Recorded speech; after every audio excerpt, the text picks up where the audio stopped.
Members, Rabbi. I just want us to acknowledge and thank Rabbi Elliot J. Baskin for joining us every Thursday here in the Colorado Senate.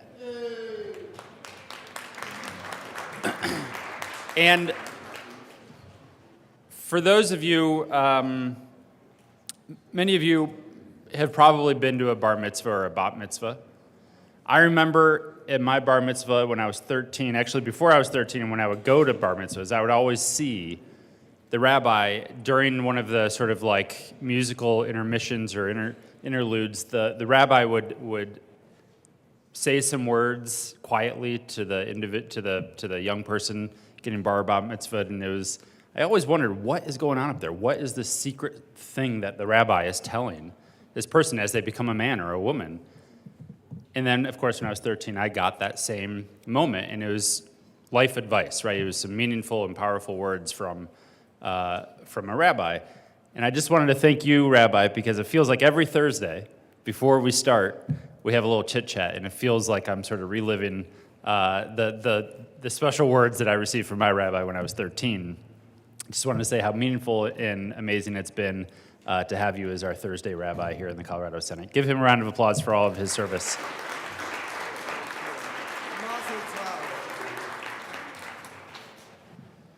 The Senate will come to order. Will the clerk please call the roll? Senators Baisley, Bridges, Buckner, Coleman, Cutter, Danielson, Senator Danielson, Excused. Exum, Fields, Senator Fields, thank you. Gardner, Janal, Gonzalez, Hanson, Henriksen, Huckes Lewis, Kirkmeyer, Kolker, Liston, Lundin, Marchman, Senator Marchman, Excused. Michelson Janay,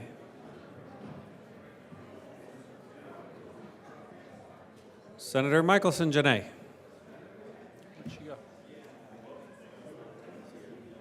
Excused. Michelson Janay, thank you. Malika, Senator Malika, Senator Malika, Pelton B, Pelton R, Priola, Rich, Roberts, Rodriguez,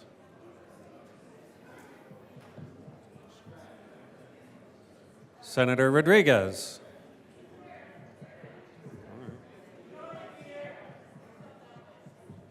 Absent. Simpson, Smallwood, thank you. Sullivan, Van Winkle, Will, Winter, Zenzinger, Senator Danielson,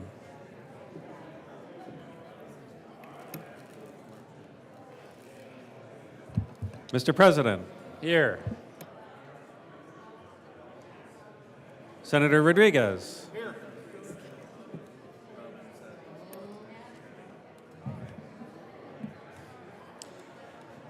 Morning roll call is 34 present, 0 absent, 1 excused. We do have a quorum. Senator Baisley, would you please lead us in the Pledge of Allegiance? Thank you, Mr. President. So, fellow members and other visitors and Army officers, please rise and join me in Pledge of Allegiance to our flag.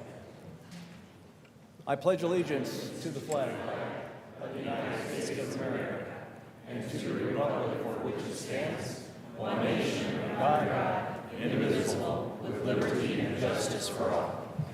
Approval of the journal. Senator Michelson-Janae. Thank you, Mr. President. I move that the Senate Journal of May 1st, 2024 be approved as corrected by the Secretary. You have heard the motion. All those in favor say aye. Aye. Opposed, no? No! The ayes very clearly have it. That motion is adopted. Senate Services. May 2nd, 2024, correctly printed Senate Bill 231, correctly engrossed Senate Bills 1355, 136, 141, 153, 216, 220, and 224, correctly re-engrossed Senate Bill 7, 9, 40, 120, 209, 210, 212, 213, 218, and 222, correctly revised House Bills 1009, 1050, 1063, 1278, 1286, 1327, 1331, 1350, 1368, 1372, 1381, 4038, 4040, 4043, 4045, correctly revised House Bill 1053, 1080, 1129, 1336, 1377, 4035, 1436, and 4041, correctly enrolled Senate Bills 1, 3, 11, 89, 121, 131, and 164.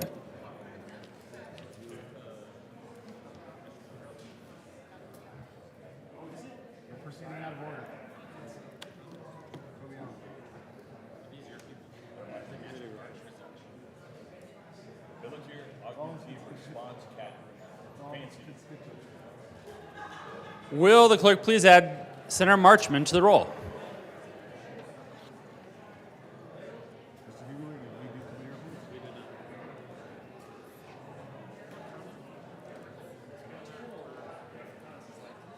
Members,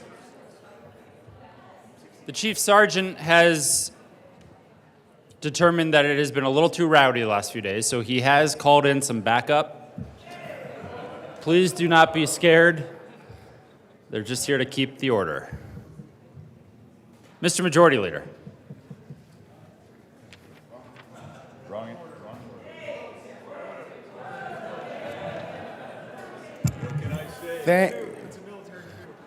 Got a few years from that, sir. Thank you, Mr. President. I move the Senate proceed out of order for a couple of moments of personal privilege. You have heard the motion. All those in favor say aye. Aye. Opposed, no? The ayes have it, and the Senate will proceed out of order. Mr. Minority Leader. Thank you very much, Mr. President. As we all know, colleagues, nature abhors a vacuum. I request a moment of personal privilege, Mr. President. Granted. Members, let's please keep the volume down. Or I'll raise the volume up. Please proceed, Senator. Thank you, Mr. President. Today, it's my honor to welcome the men of the Military Augmentee Response Cadre, or MARC, to the Colorado Senate. These soldiers have been visiting Colorado for a training exercise over the last week. Members of the MARC are comprised of more than 10 separate branches of the Army, including infantry, armor, military intelligence, no jokes, JAG, special forces, military police, and cyber. As members of the selected reserve, these soldiers may be ordered to active duty in a time of war or national emergency when declared by the Congress or the President, and in the past have been activated to respond to hurricanes, wildfires, volcanic eruptions, and pandemics. Originally affiliated with the Defense Information Systems Agency, they were reassigned to support the Department of Homeland Security in 2004. They assist state, tribal, and local governments with emergency communications, restoration of first responder networks, and address any cybersecurity issues that occur in conjunction with an emergency incident. Critically important today, more important tomorrow. Please join me in welcoming these soldiers under the command of Colonel Chris Boggiano to the Senate chamber. Gentlemen, please stand to be recognized.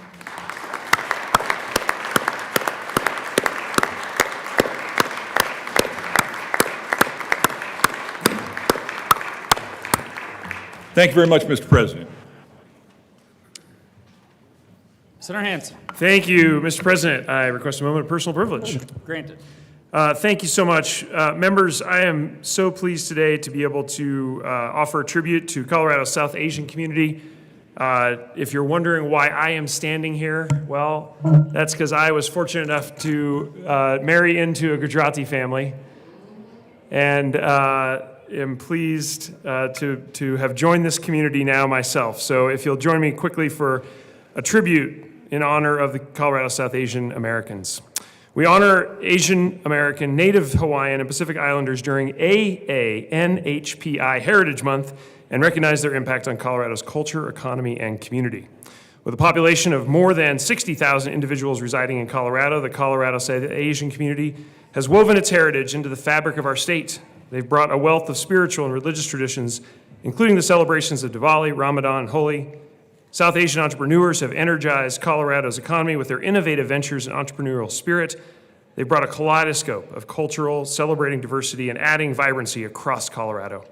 We reaffirm our commitment to creating a welcoming environment where all can thrive. This community's resilience inspires us to build a more inclusive and prosperous future. As members of Colorado's General Assembly, we recognize the invaluable contributions of South Asians to our state and extend our appreciation for their contributions to Colorado's landscape. On request of Senator Chris Hansen, Representatives Hamrick, Marshall, and Clifford, given this day, 2nd of May, 2024 at the state capitol. Please join me in welcoming our guests from the South Asian community.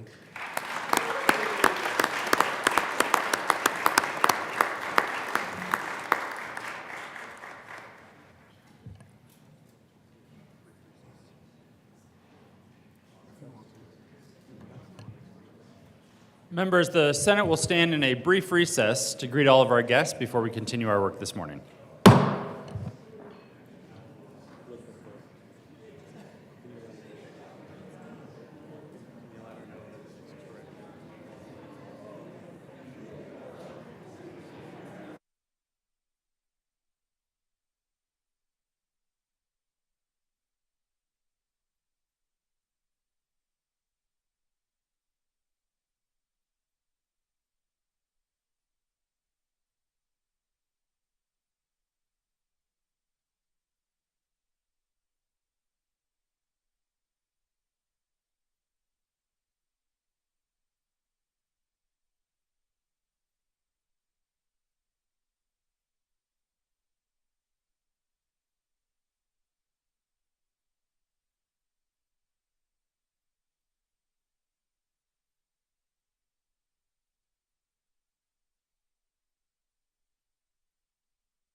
The Senate will come back to order.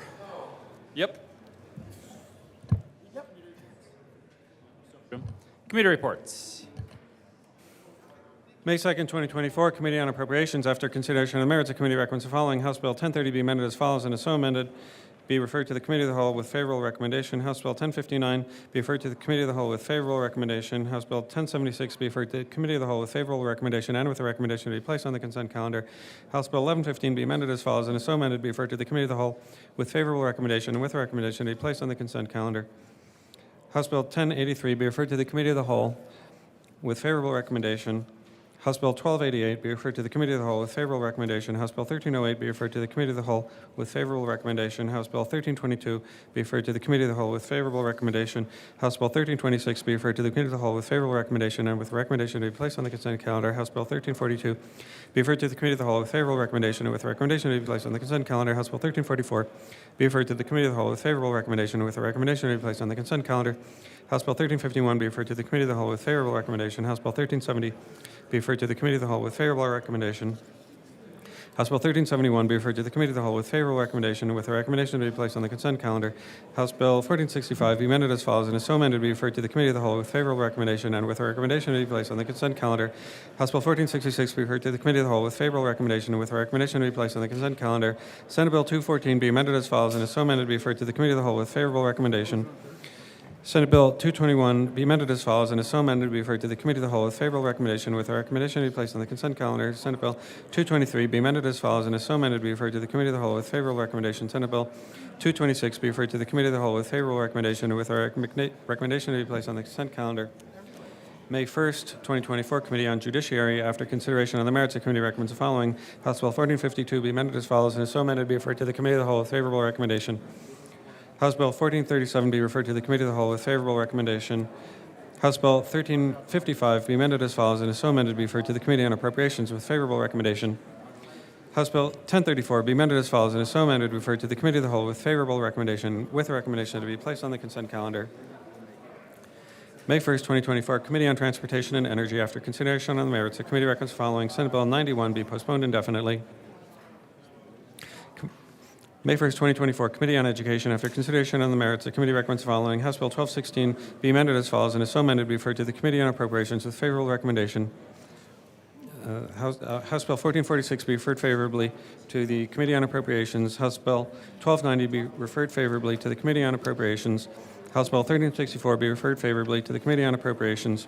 House Bill 1320 be amended as follows and is so amended be referred to the Committee on Appropriations with favorable recommendation. House Bill 1333 be referred favorably to the Committee on Appropriations. Senate Bill 227 be referred to the Committee of the Whole with favorable recommendation. Proceed out of order? I don't care. Mr. Majority I Leader. hope they heard it. Thank you, Mr. President. I move that the Senate proceed out of order to take up third reading of bills, final passage, consent calendar. You have heard the motion. All those in favor say aye. All those opposed, no. The ayes have it, and the Senate will proceed out of order for third reading of bills. Both sides have. But first, we will let the computer fix its computer thing.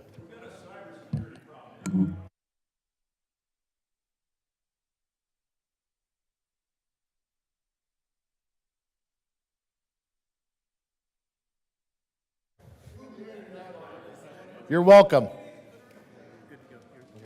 So just announcement of the plans for the day is similar to yesterday. We're going to pull up thirds, consent, thirds, third reading of bills, final passage.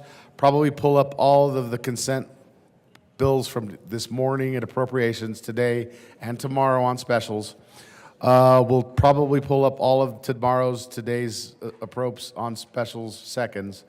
Probably go through a few second reading of bills, break for the upon adjournment committees, come back, continue through the calendar as much as we can, and then break for the afternoon committees later, probably not afternoon.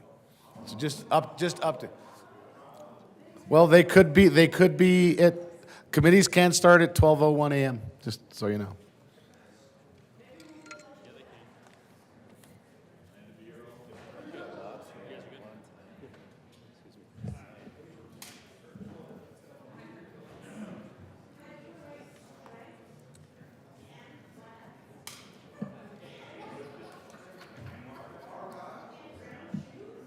Third reading of bills, consent calendar.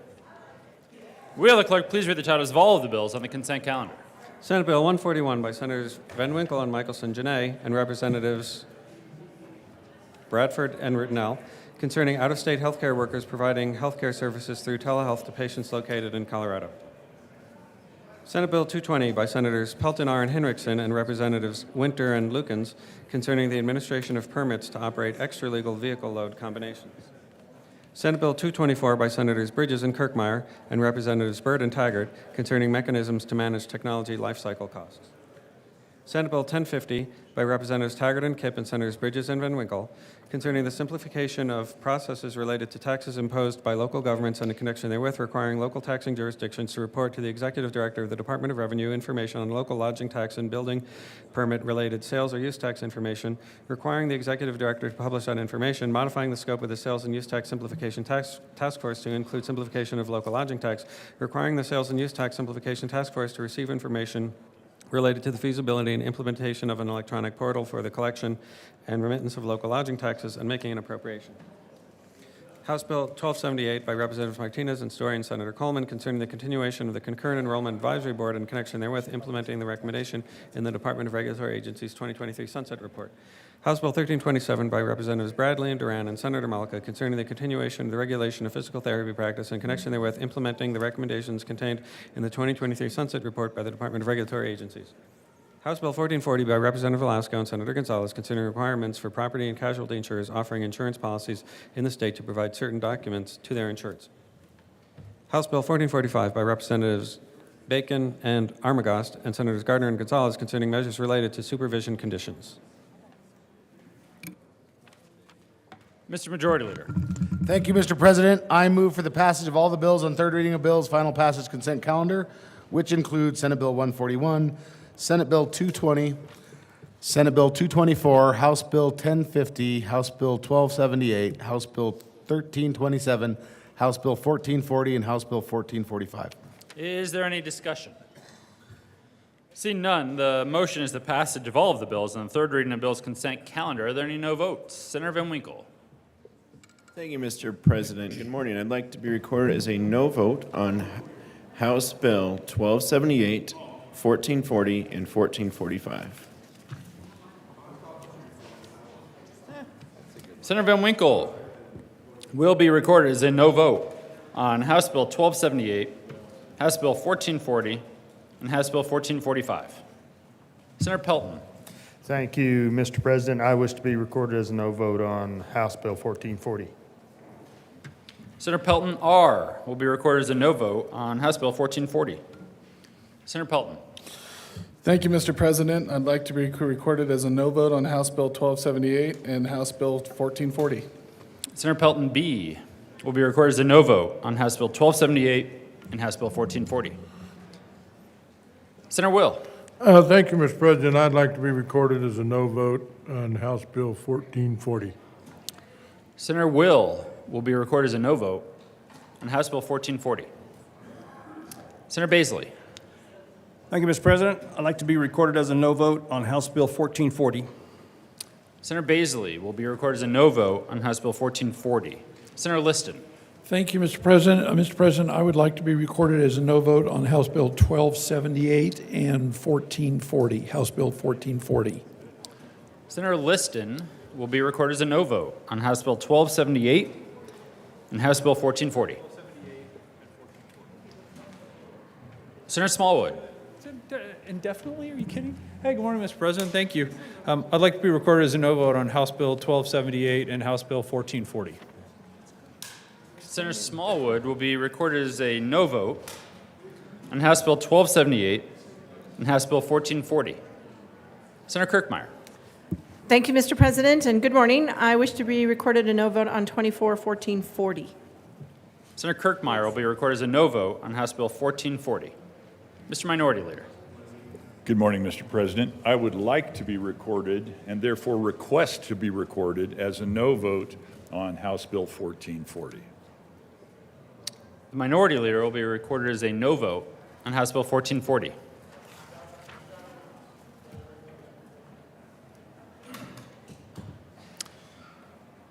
With a vote of 35 ayes, 0 noes, 0 absent, 0 excused, Senate Bill 141 is passed.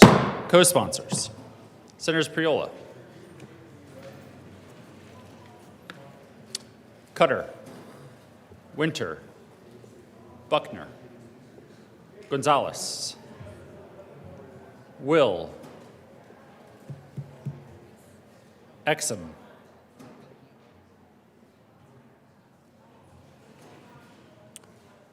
with a vote of, please add Senator Pelton R. as a co-sponsor on 141. And Senator Smallwood. And Senator Janal. Senator Baisley. And Senator Simpson. Good morning. Good morning, everybody. Senator Kirkmeyer.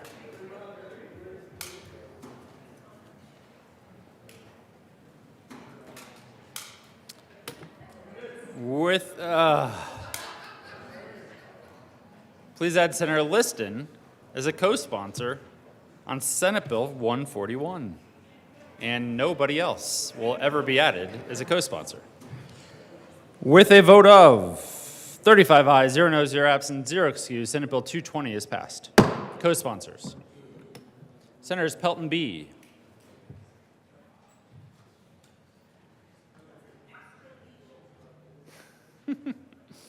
Priola, Malika, Will,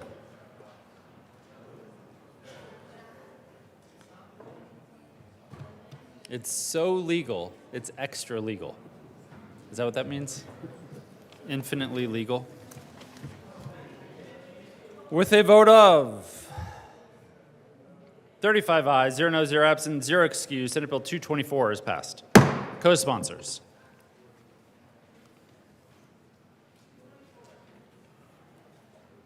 Senators Rich, Baisley,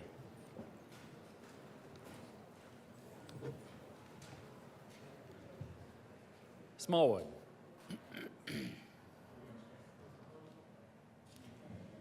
Priola,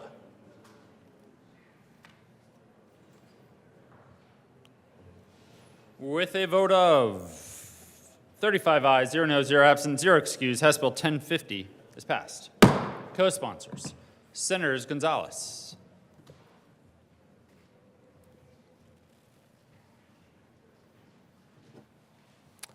Kirkmeyer, Smallwood, Minority Leader Lundin, Priola, Marchman, Kolker. Please add the President.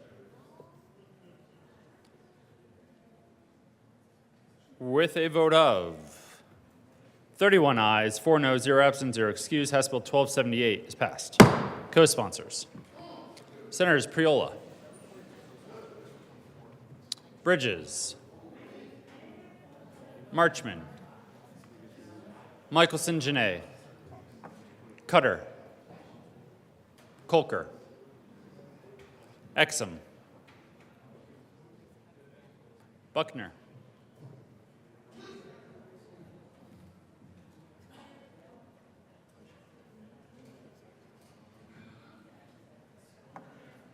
please add the President.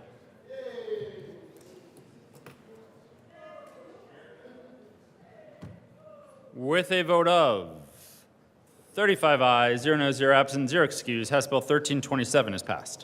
Co-sponsors, Senators Van Winkle, Simpson, Kolker, Janal, Priola, Buckner, Jaquez Lewis, Hanson, Roberts, Exum,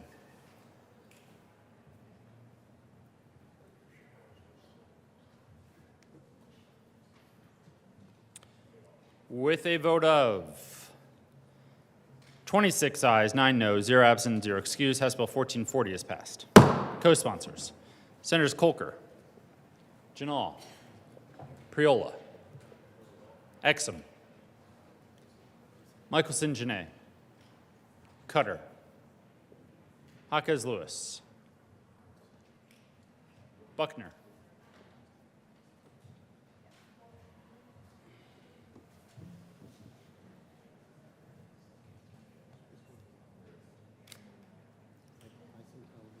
With a vote of 34 ayes, 1 no, 0 absent, 0 excused, House Bill 1445 is passed.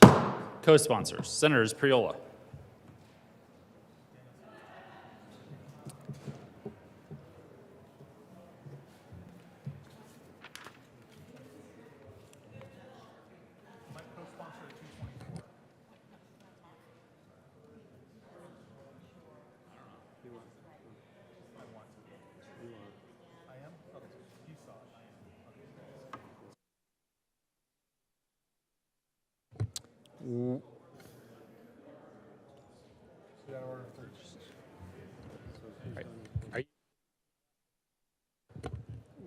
Will the clerk please add the majority leader and Senator Buckner as co-sponsors on House Bill 1445?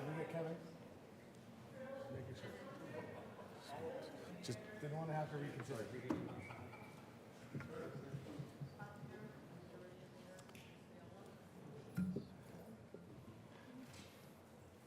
And Senator Kolker. We could be done right.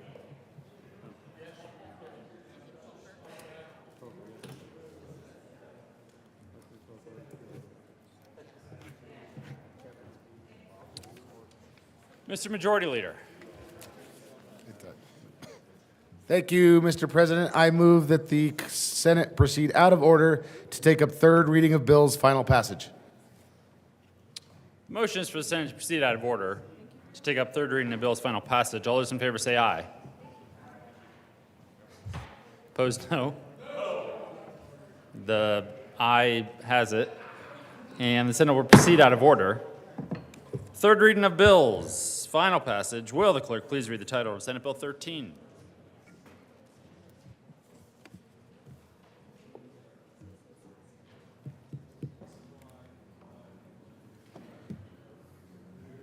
Senate Bill 13 by Senators Gardner and Hinrichsen and Representatives McLaughlin and Catlin concerning the compensation of attorneys working in the office of a district attorney. Senator Gardner. Thank you, Mr. President. We move Senate Bill 13 on third reading and final passage. Is there any discussion? Seeing none, the motion for the body is the adoption of Senate Bill 13. Are there any no votes? Senators Van Winkle. With a vote of 34 ayes, 1 no, 0 absent, 0 excused, Senate Bill 13 is passed. Co-sponsors, Senators Bridges, Priola, Fields, Winter, Zenzinger, Michelson-Genet, Cutter, Buckner, Gonzalez, Kirkmeyer, Minority Leader Lundin, Liston, Hanson, Will, Rich, Simpson,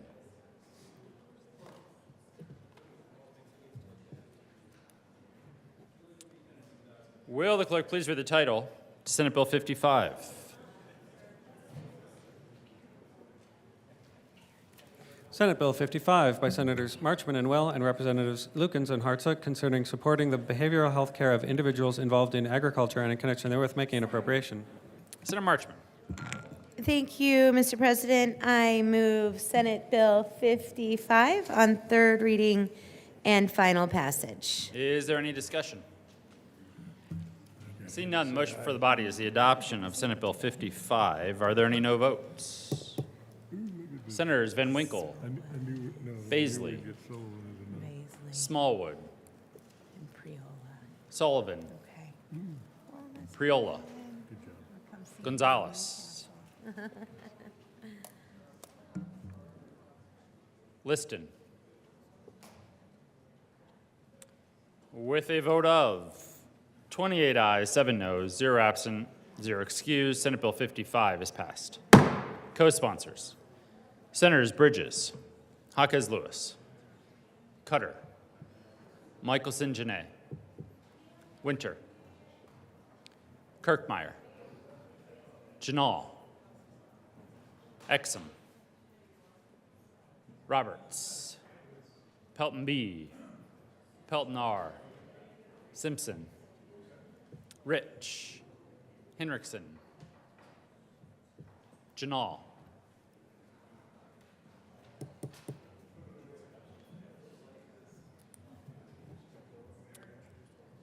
Will the clerk please read the title of Senate Bill 153?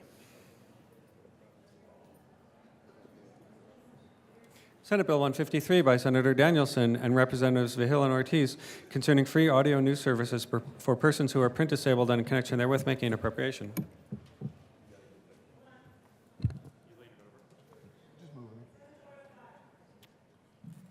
Senate will stand in a senatorial 5.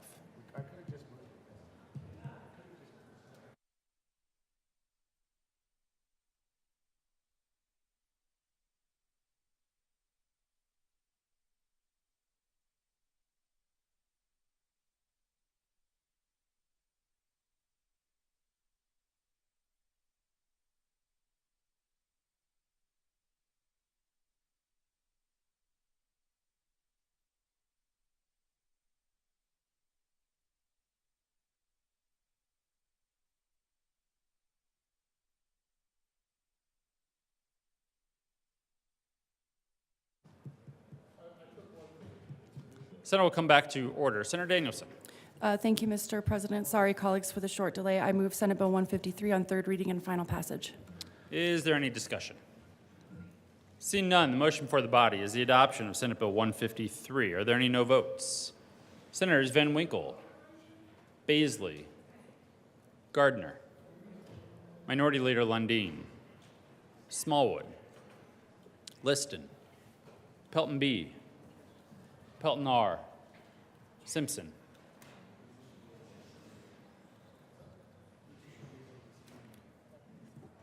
With a vote of 26 ayes, 9 no, 0 absent, 0 excused, Senate Bill 153 is passed.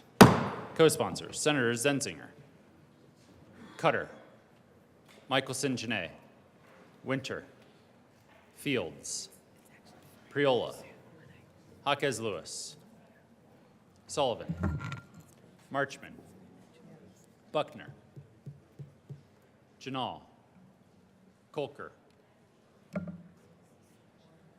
Exum.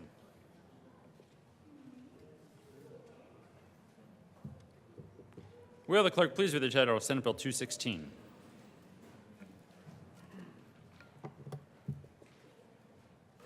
Senate Bill 216 by Senators Cutter and Michelson Janae and Representative Joseph concerning standards that public libraries are required to include in policies regarding library resources. Senator Cutter. Thank you, Mr. President. I move Senate Bill 24216 on third reading and final passage. Is there any discussion? Senator Will. Thank you, Mr. President.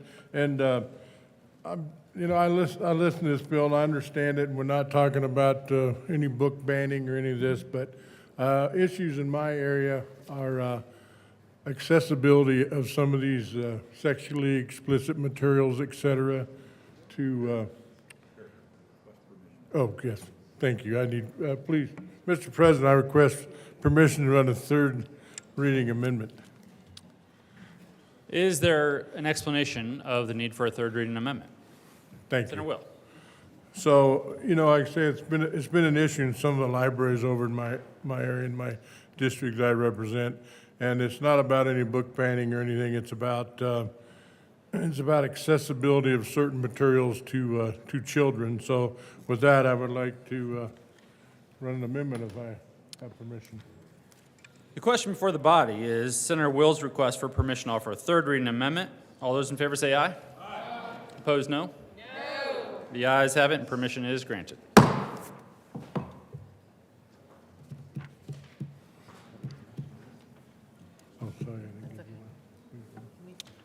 There's an amendment at the desk. Will the clerk please read L005? L005, amendment in gross bill, page 5, line 26, strike spaces and Senator substitute Will. space. Thank you, Mr. President. So basically, I move Amendment L005. To the amendment.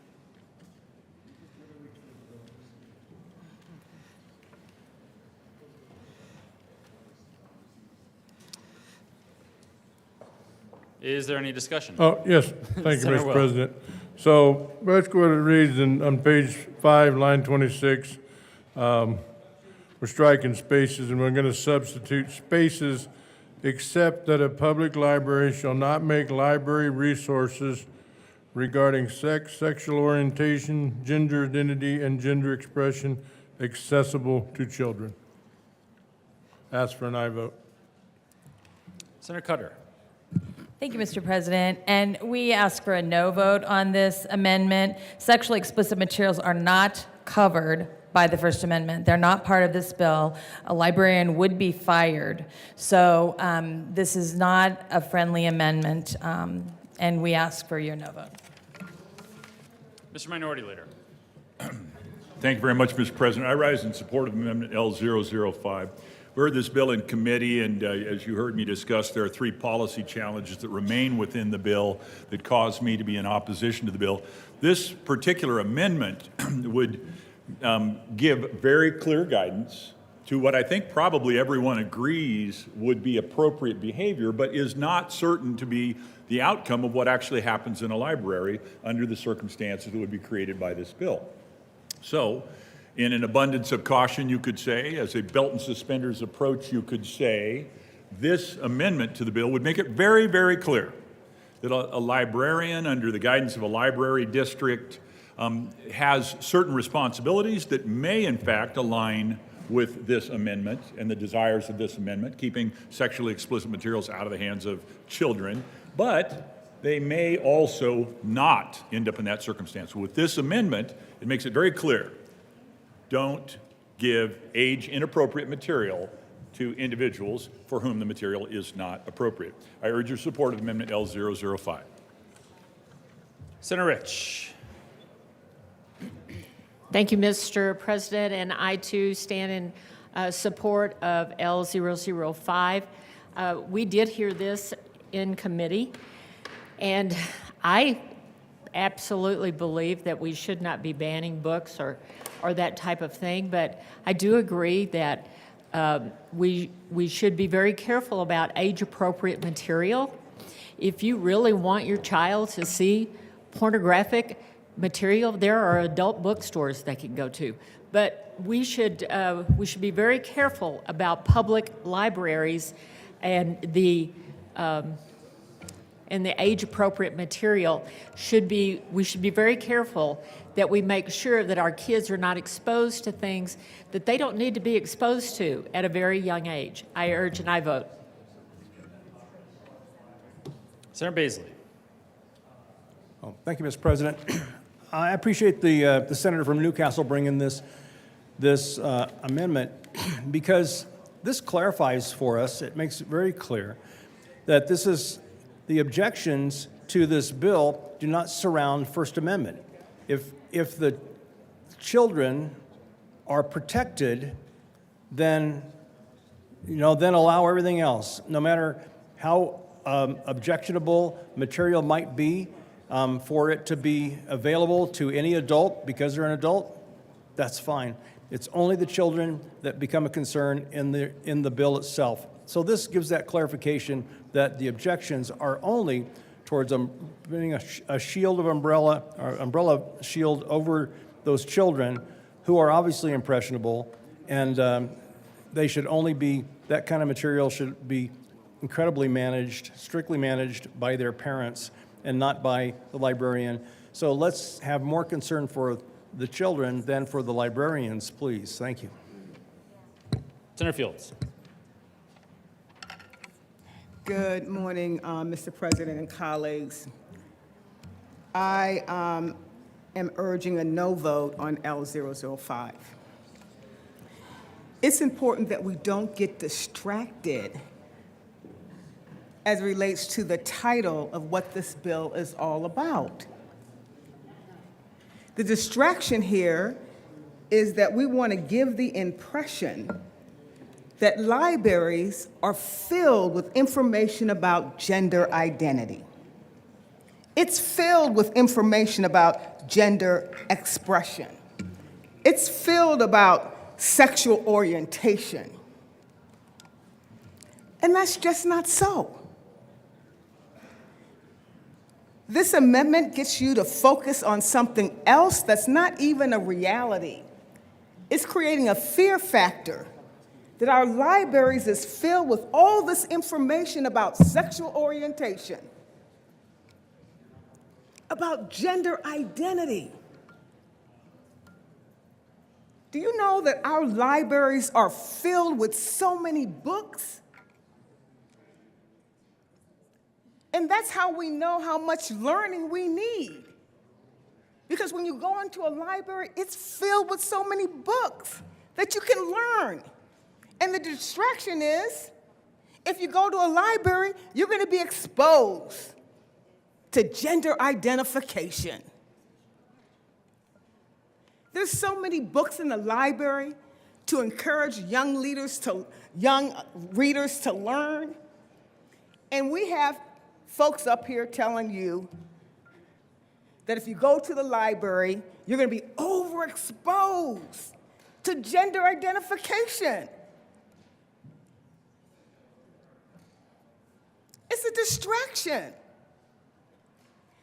I believe the distraction is we don't want our kids to read. And we're trying to create this fear. If you go to the library, there might be a book there. And that book might have some information in it that someone is trying to censor you that says you can't read that.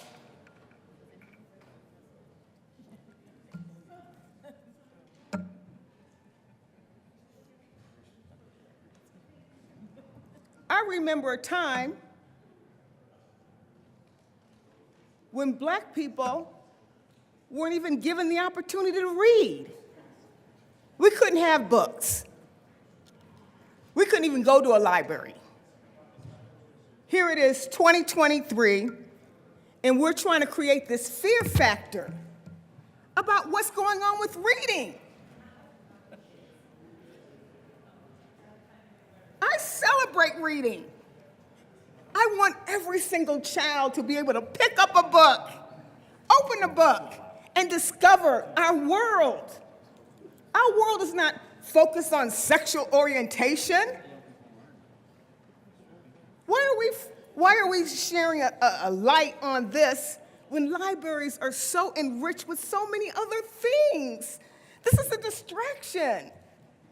And I think the distraction is we don't want you to pick up a book because of the potential of a topic that's in there.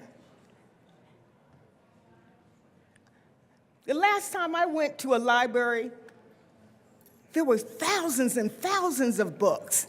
How in the world can we cipher and sift all of these books to say if there's something in there about sexual orientation or gender identity?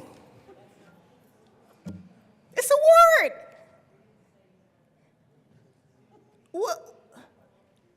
It's a word. So what is the thinking? You would open up a book and you would see something like this and what's gonna happen? I don't know how long libraries have existed, but we see a shrinkage as it relates to even bookstores. We see sometimes the attendance of people going to the library is shrinking because they can get all kind of information they can from their phone. What is the fear factor here? And what is the distraction? And who are we encouraging not to read? Because of somebody's preference about what should be included in books and what should be not included in books. Where is it going to stop? Does it stop at Black history? Does it stop at any kind of history? We heard yesterday about the advancement of the social agenda. Who defines that? The people that says you can't have a book that has sexual orientation in it? My goodness, vote no on this amendment. Senator Finberg.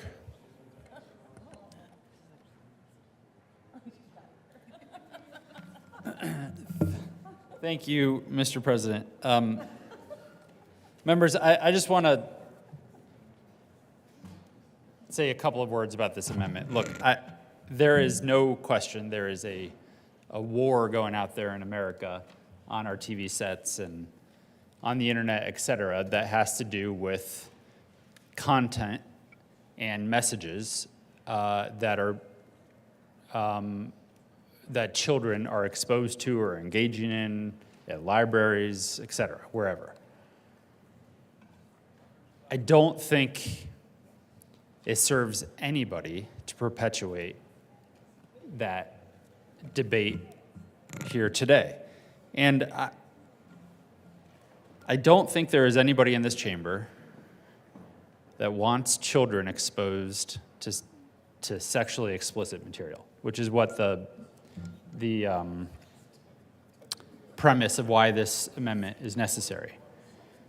That's not what the amendment actually says, and I just wanted to point that out because the debate that we seem to be starting to have is not actually, in my opinion, what's in the black and white letters in this amendment.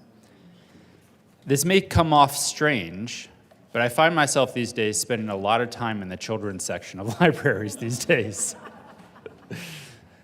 And there's all kinds of material there.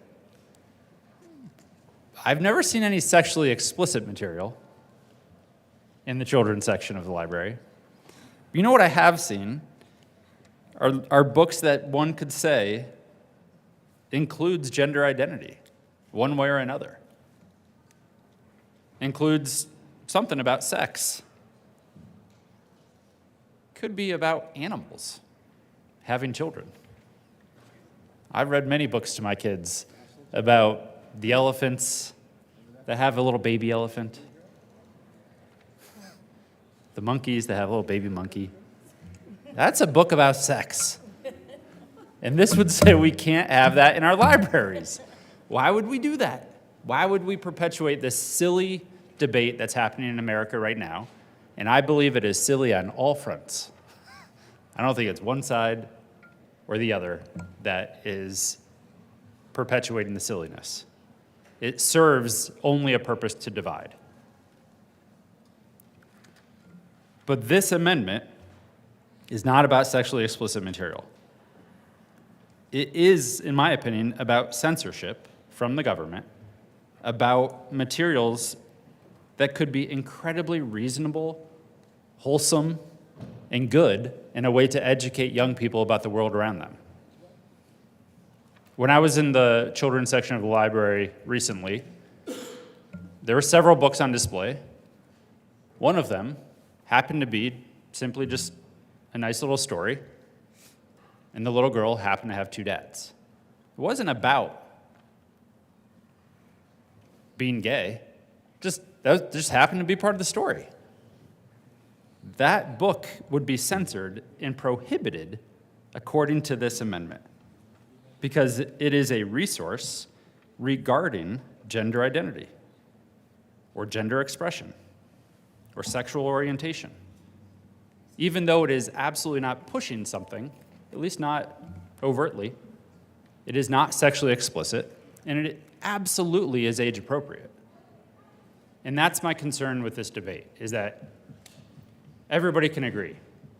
Sexually explicit material should not be available to children. It is in the world. It's not very hard for a child to find sexually explicit material in this day and age. They're not finding it in the library. This would result in censoring things that I think most reasonable people would say is an age-appropriate material and story and way to engage with children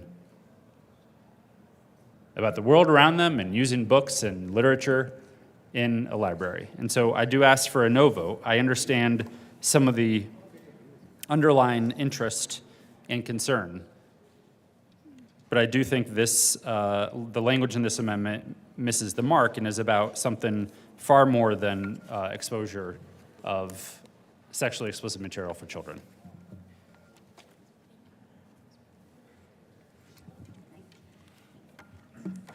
Senator Will. Thank you, Mr. President, and I want to make myself very clear, and, you know, the language that's in L005 came right out of the bill itself, but, and I appreciate the President's comments, and I appreciate everyone's comments on this. And, you know, in this amendment, I want to be very clear, I'm not encouraging people not to read, not encouraging kids not to read. It's not about censorship. It's not about banning books. This amendment, L005, is about protecting our children and making sure there's age-appropriate material within their hands, and it's talking about accessibility to some of that stuff in the library. So I'd ask for an aye vote. Thank you. Seeing no further discussion, the motion is the adoption of L005 to Senate Bill 216. Are there any no votes? Senators Gonzalez, Cutter, Michelson Janae, Buckner, Priola, Winter, Majority Leader Rodriguez, Colker, Janal, Zinzinger, Fields, Bridges, Sullivan, Hendrickson, Jaquez Lewis, Finberg, Marchman, Danielson, Roberts, Hanson, Exum, Mullica. Please add the President. With a vote of 12 ayes, 23 noes, 0 absent or excused, L005 is lost. Any further discussion on Senate Bill 216? Seeing none, the motion is the passage of Senate Bill 216. Are there any no votes? Senators, Mr. Minority Leader, Gardner, Rich, Baisley, Will, Van Winkle, Simpson, Pelton R, Pelton B, Liston, Kirkmeyer, Smallwood. With a vote of 23 ayes, 12 noes, 0 absent or excused, Senate Bill 216 is passed. Co-sponsors, Senators Winter, Sullivan, Jaquez Lewis, Fields, Gonzalez, Danielson,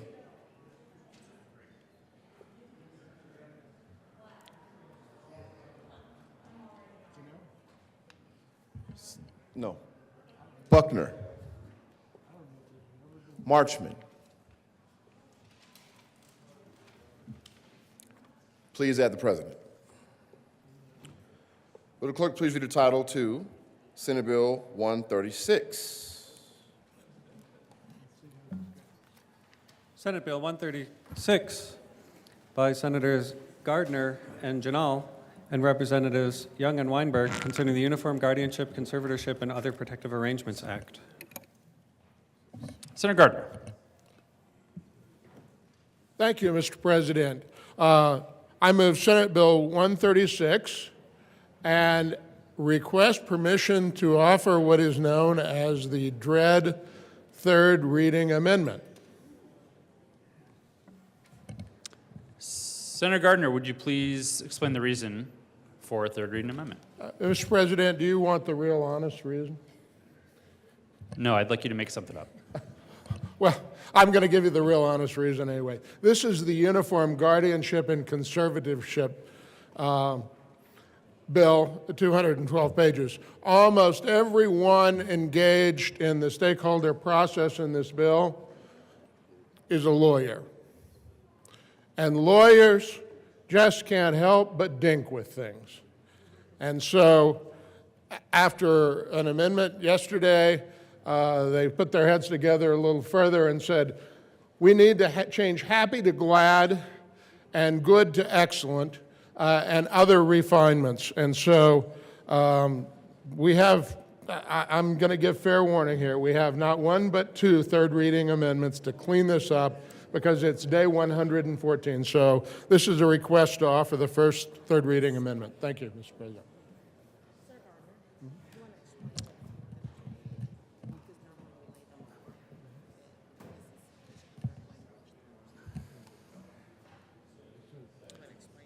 The question before the body is Senator Gardner's request for permission to offer a third reading amendment. Members, you haven't seen the amendment yet, so otherwise it wouldn't go into your decision to vote yes or no. However, I do just want to explain that it is a multi-page amendment. Our rules do allow for some discretion on this. The question still is if the body would provide permission. Perhaps we could provide permission and then discuss if folks want to lay the bill over to the end of the calendar as they digest it or what have you. But the motion before the body is Senator Gardner's request for permission to offer a third reading amendment. All those in favor say aye. Aye. Opposed, no. The ayes have it and permission is granted. Will the clerk, there's an amendment at the desk, will the clerk please read L21? L21, amended gross bill, page 3, strike lines 25. Senator Gardner. Thank you, Mr. President. I move L021. To the And amendment. this is a multi-page amendment. It picks up language that was in amendments offered on second reading. The stakeholders, in particular the Bar Association and the proponents for the Uniform Guardianship Act took a look at some of that and said, and discussed with the drafter as well and made these refinements. This is really cleanup of that amendment from yesterday, and that's the reason for offering a multi-page on third reading. I would normally say, well, let's let that happen over in the second chamber, but given the constraints of time, we want to go ahead and get it fixed, and third reading is the opportunity. So I respectfully request an aye vote.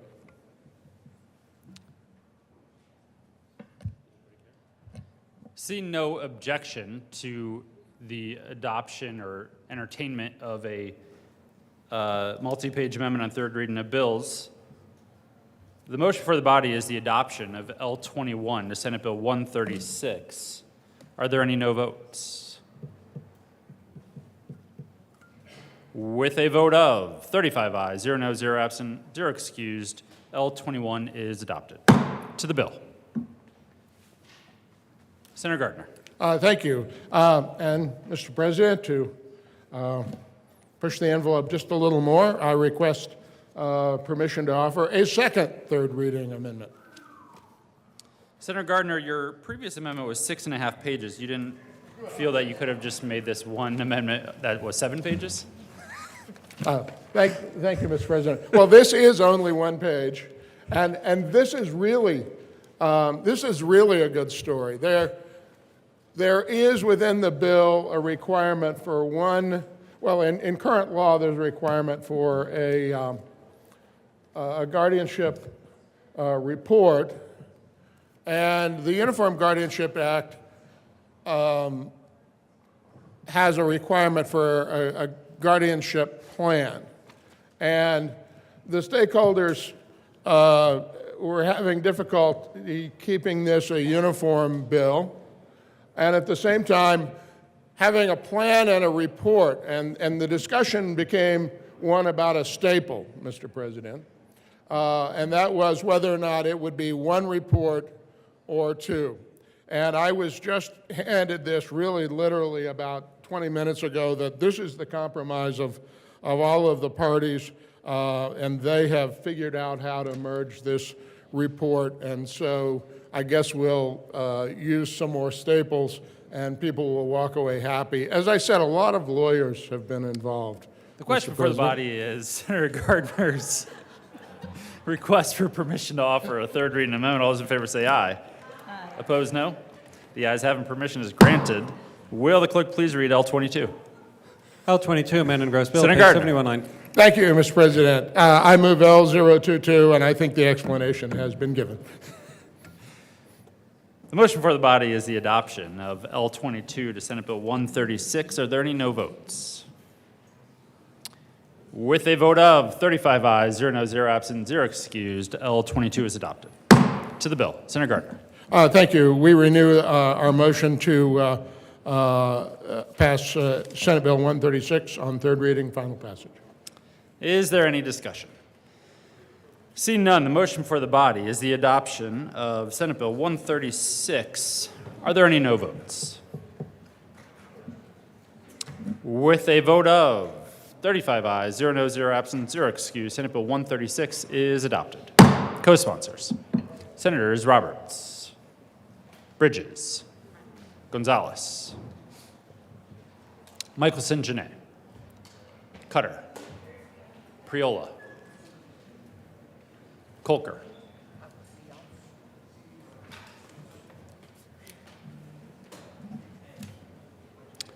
will the clerk please read the title to House Bill 1009? I'm gonna stand on this side. House Bill 1009 by Representatives Joseph and McLaughlin and Senators Janal and Rich concerning requiring the Department of Early Childhood to provide child care licensing resources in prevalent languages and in connection therewith making an appropriation. Senator Rich. Thank you, Mr. President. I move House Bill 1009, final passage. Is there any discussion? Seeing none, the motion for the body is the adoption of House Bill 1009. Are there any no votes? Senators Van Winkle, Baisley. With a vote of 33 ayes, 2 noes, 0 absent, 0 excused, House Bill 1009 is passed.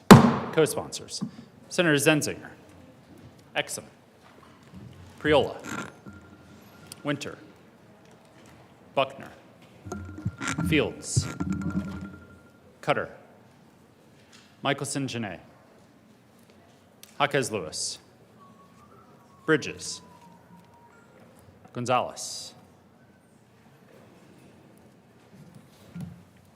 Colker, Marchman. I like that suit. Thanks. Will the clerk please read the title to House Bill 1063? House Bill 1063 by Representatives Young and Garcia and Senators Colker and Kirkmeyer concerning addressing the effect of abbreviated school days on children with disabilities in public schools and in connection therewith making an appropriation. Senator Colker. Thank you, Mr. President. I move House Bill 1063 on third reading and final passage and ask for an aye vote. Is there any discussion? Seeing none, the motion for the body is the adoption of House Bill 1063. Are there any no votes? Senators Van Winkle, Smallwood. With a vote of 33 ayes, 2 noes, 0 absent, 0 excused, House Bill 1063 is passed. Co-sponsors, Senators Jaquez Lewis, Priola, Winter, Cutter, Michelson, Janae, Buckner, Sullivan, Marchman, Exum, Rich,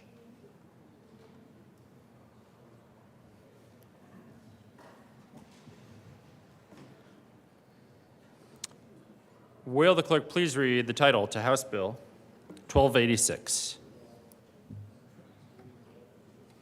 House Bill 1286 by Representatives Joseph and Lindsay and Senators Roberts and Priola concerning measures to increase access to the courts for indigent persons.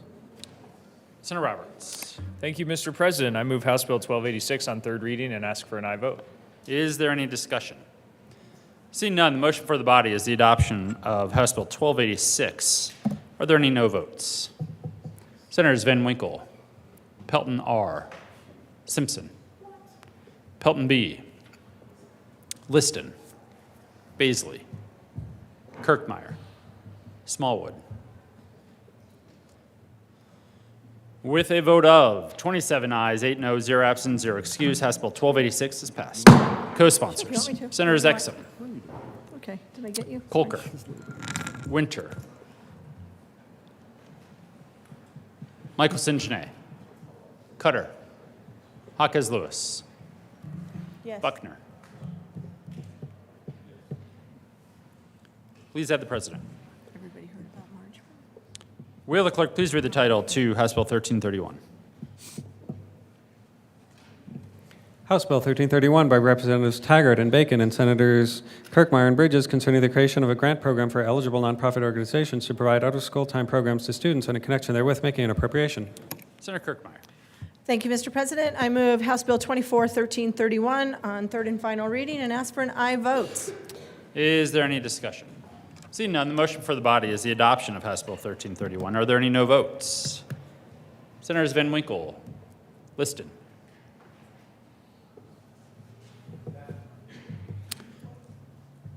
With a vote of 33 ayes, 2 noes, 0 absent, 0 excused, House Bill 1331 is passed. Co-sponsors, Senators Roberts, Gardner, Rich, Minority Leader Lundin, Exum, Mullica, Baisley, Will,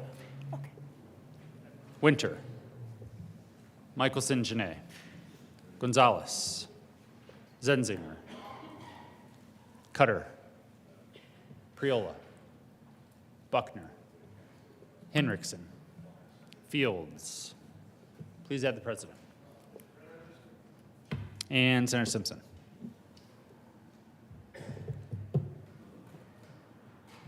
Will the clerk please read the title to House Bill 1350? House Bill 1350 by Representatives Froelich and Story and Senators Winter and Michelson Janae concerning standards related to court proceedings for allocation of parental responsibilities to keep children safe. Senator Winter. Thank you, Mr. President. I move House Bill 1350 on third reading and final passage. Is there any discussion? Seeing none, the motion for the body is the adoption of House Bill 1350. Are there any no votes? Senators Baisley, Smallwood, Pelton B., Pelton R., Rich, Gardner, Minority Leader Lundin, Kirkmeyer, Liston, Simpson. With a vote of 25 ayes, 10 noes, 0 absent, 0 excused, House Bill 1350 is passed. Co-sponsors, Senators Fields, Priola, Cutter, Buckner, Henriksen, Marchman, Jaquez Lewis, Kolker, Sullivan, Exum.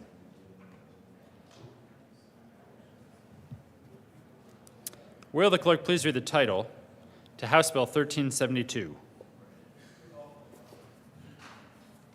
House Bill 1372 by Representatives Woodrow and Harrod and Senators Fields and Gonzalez concerning regulating the use of prone restraint by law enforcement. Senator Fields. Mr. President, we move House Bill 1372 on third reading and final passage. Is there any discussion? Seeing none, the motion for the body is the adoption of House Bill 1372. Are there any no votes? Senators Van Winkle, Will, Baisley, Rich, Liston, Pelton B., Pelton R., Simpson, Smallwood. With a vote of 26 ayes, 9 noes, 0 absent, 0 excused, House Bill 1372 is passed. Co-sponsors, Senators Kolker, Coleman, Exum, Buckner, Priola, Cutter, Michelson Janae. Will the clerk please read the title to House Bill 1368? House Bill 1368 by Representatives Lindsay and Velasco and Senator Gonzalez concerning the creation of the Language Access Advisory Board and in connection therewith making an appropriation. Senator Gonzalez. Thank you, Mr. President. I move House Bill 1368 and ask for an aye vote. Is there any discussion? Seeing none, the motion for the body is the adoption of House Bill 1368. Are there any no votes? Senators Van Winkle, Will, Baisley, Rich, Minority Leader Lundin, Smallwood, Kirkmeyer, Gardner, Liston, Pelton B., Pelton R.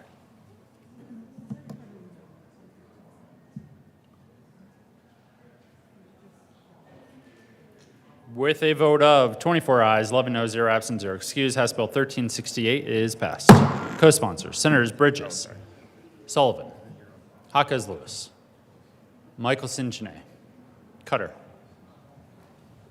Winter, Janal, Fields, Priola, Buckner.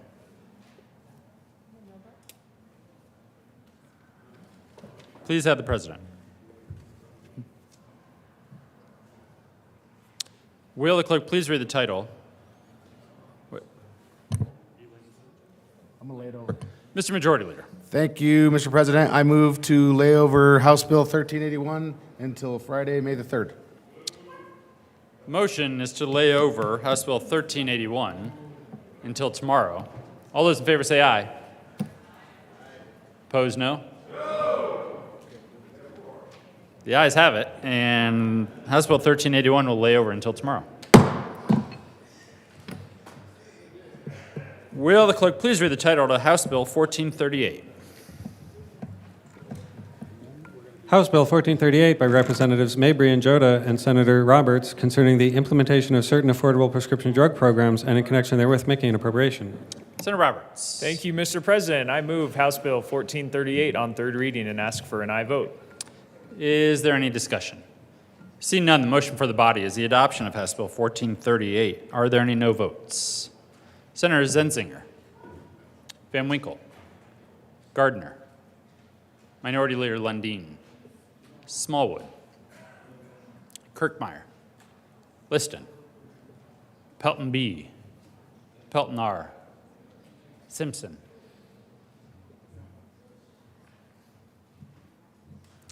with a vote of 25 ayes, 10 noes, 0 absent, 0 excused, House Bill 1438 is passed. Co-sponsors, Senators Bridges, Sullivan, Hawkes Lewis, Buckner, Priola, Winter, Cutter, Michelson Janae,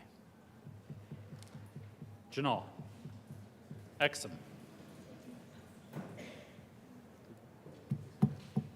will the clerk please read the title to House Bill 1443?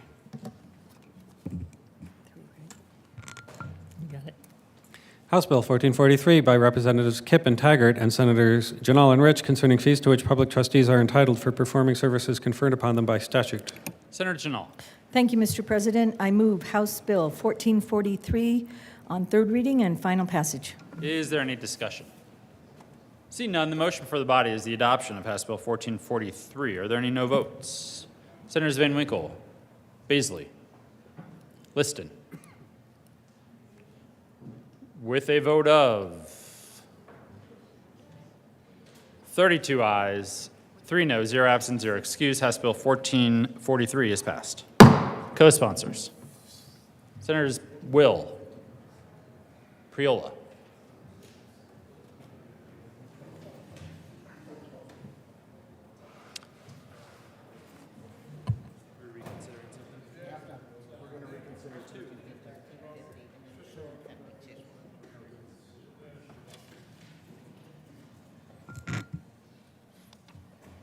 Mr. Majority Leader. Thank you, Mr. President. By voting on the prevailing side, I move that the Senate retake up House Bill 1350.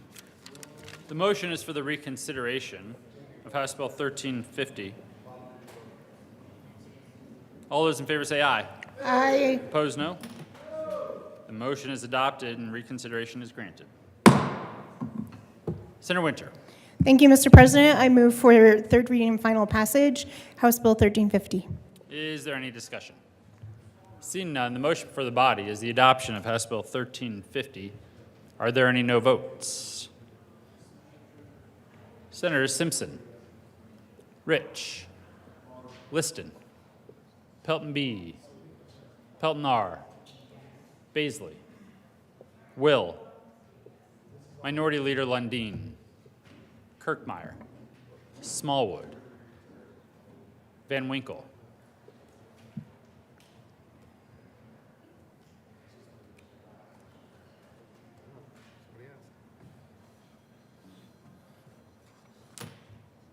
with a vote of 24 ayes, 11 noes, 0 absent, 0 excused, House Bill 1350 is passed. Co-sponsors. Senator Gardner.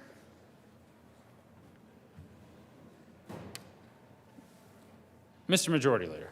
Thank you, Mr. President. By voting on the prevailing side, I move for the reconsideration of House Bill 1372. The motion is for the reconsideration of House Bill 1372. All those in favor say aye. Aye. Opposed, no. The ayes have it. The motion is adopted and reconsideration is granted. Will the clerk please read the title to House Bill 1372? House Bill 1372 by Representatives Woodrow and Herod and Senators Fields and Gonzalez concerning regulating the use of prone restraint by law enforcement. Senator Gonzalez. Thank you, Mr. President. I move House Bill 1372 on third reading and ask for an aye vote. Is there any discussion? Senator Gonzalez. Thank you. I want to speak just a little bit about this policy now that we have the opportunity to do so, because we heard incredibly compelling testimony during the Senate Judiciary Committee hearing. We heard from Ms. Kelly, a woman who was essentially hogtied, and then instead of being moved immediately to the recovery position, was placed in the back of a police vehicle. And while she was hogtied, she fell from the seat and landed in the foot area. And when she and the law enforcement official arrived at the jail, and the jail officer opened the door, was stunned that she was being restrained in this manner, one. Two, we heard from Ms. McLean, Elijah McLean's mother, about had the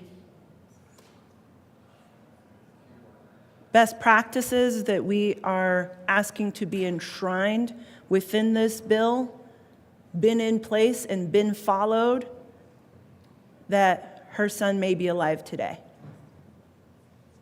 The policy that you see reflected in House Bill 1372 is a policy that is supported by the Attorney General's office, and via amendments that were added to this bill brings the Fraternal Order of Police and several law enforcement organizations, State Patrol and others, to a neutral position. Why? Because we're not banning prone restraint. We are simply stating, have a policy, write it down, and let people know what that policy is. I also want to be clear that a finding by an internal investigation that a peace officer violated the agency's policy concerning prone restraint is not by itself considered an unlawful use of force, an unlawful use of physical force, or a violation of 18-1707 for purposes of post-revocation or suspension. Under our Colorado Revised Statutes 2431-904, sub 1A, and also 2A, unless that internal investigation also finds such a violation. What does that mean? Colleagues, we heard that there was concern that somehow putting forward this policy would lead to concern from the law enforcement agencies.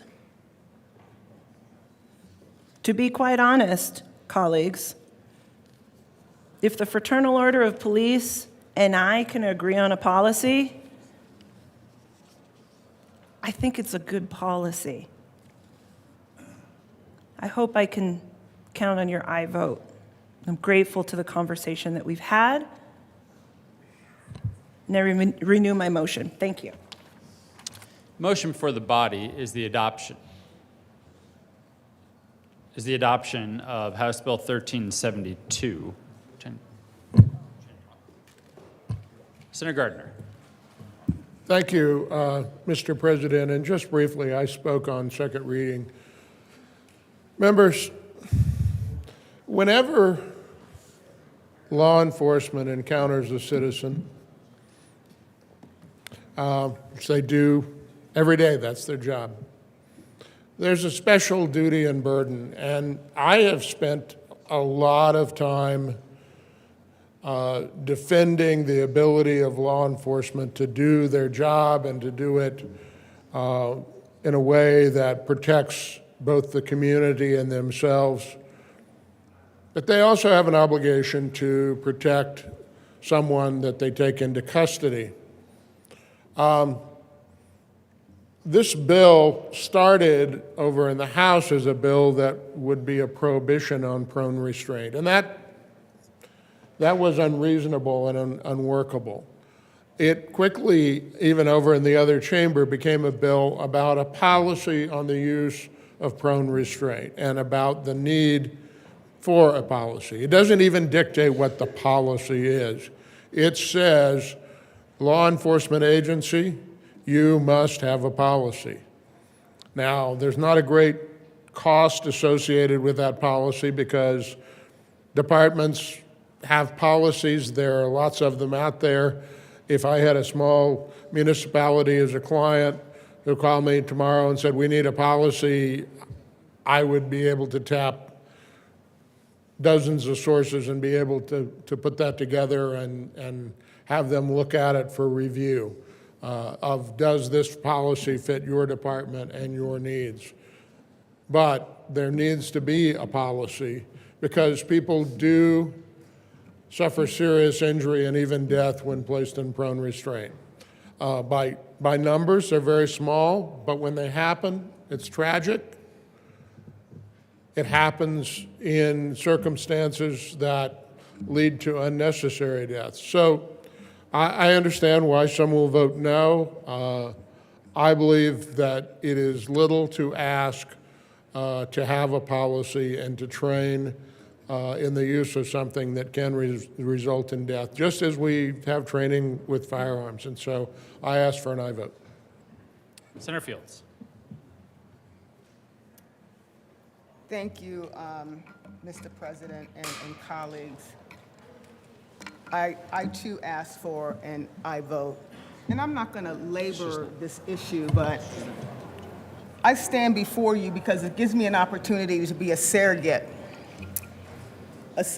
for those who have been harmed by those who have been used with the excessive force, thank you, of prone restraint. I represent Aurora, Arapahoe County. I stand before you because of two residents in my community. Brittany Gillum and her 4 nieces. They were put in a restrained, face-down tactic on asphalt. It was the summer of 2020. Their ages were 6 years old, 12 years old, 14 years old, 17 years old, all girls, and their auntie was taking them to get their nails done. And law enforcement thought it would be a good idea to restrain these babies on hot asphalt. They're traumatized every time they see the police right now, and they're getting therapy. My. We need to have policy. Who thinks it's a good idea to restrain a 6-year-old? And that's what the policy does, this bill, making sure that you're thoughtful about your actions. Next, we have Elijah McLean. I'm standing before you as a surrogate for him as well. I know his mom.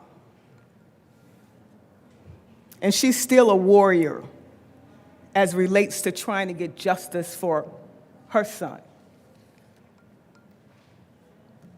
You know the scenario, so I'm not going to recap it. But he's no longer with us. He died too soon. Members, this is not a difficult decision to make sure that law enforcement have a thoughtful approach to prone restraints in the state of Colorado. I urge an aye vote on House Bill 1372. The motion for the body is the adoption of House Bill 1372. Are there any no votes? Senators Van Winkle, Baisley, Will, Rich, Minority Leader Lundin, Smallwood, Liston, Kirkmeyer, Pelton R, Pelton B, Simpson.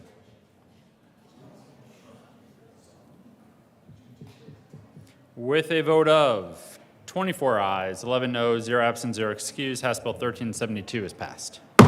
Co-sponsors. Senators Winter, Cutter, Buckner, Sullivan, Marchman, Priola,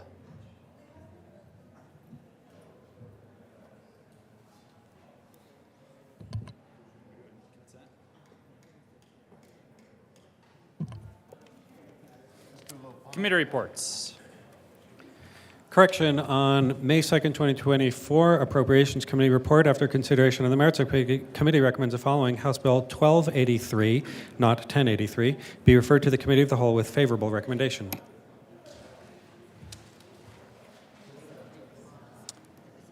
Members, we are going to prepare the calendars to be distributed for seconds. The Senate will stand in a brief recess as that happens.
The Senate will come back to order.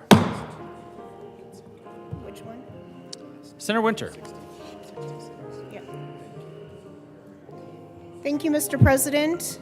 I move that we remove Senate Bill 226, House Bill 1465, and House Bill 1466 from the consent calendar.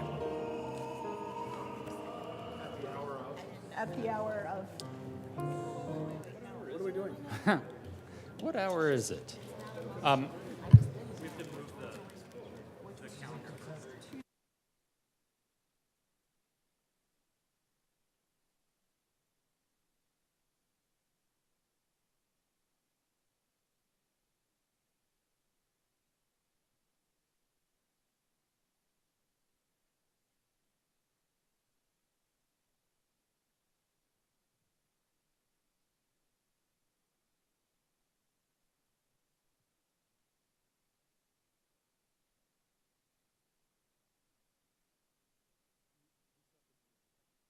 Okay.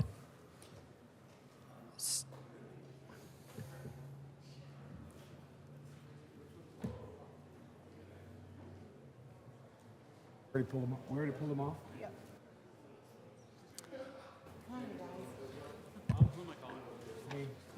Mr. Majority Leader. We already pulled them off? Probably do it again. Thank you, Mr. President. Before I read off the consent calendar that was passed out to you, the special orders, there has been a request to pull off Senate Bill 226, House Bill 1465, and House Bill 1466 off the special orders consent calendar. So on that note, Mr. President, I move that the Senate take up special orders second reading of bills consent calendar, which include Senate Bill 221, House Bill 1076, House Bill 1115, House Bill 1326, House Bill 1342, House Bill 1344, House Bill 1371, House Bill 1442, House Bill 1445, at the hour of 10. I did say 1450. And House Bill 1455 at the hour of 11:54. 10:54. The motion is that the Senate take up all of those bills on special orders consent at the hour of 10:54 a.m. All those in favor say aye. Those opposed, no. The ayes have it. The motion is adopted. The Senate will take up those bills on special orders consent at the hour of 10:54 a.m. Special order, second reading of bills, consent calendar. Senator Coleman. Thank you, Mr. President. I move the Senate resolve itself in committee of the whole for consideration of special orders, second reading of bills, consent calendar. You have heard the motion. All those in favor say aye. Opposed, no. Motion is adopted. The Senate will resolve itself in the committee of the whole for the consideration of special order, second reading of bills, consent calendar, and Senator Coleman will take the chair.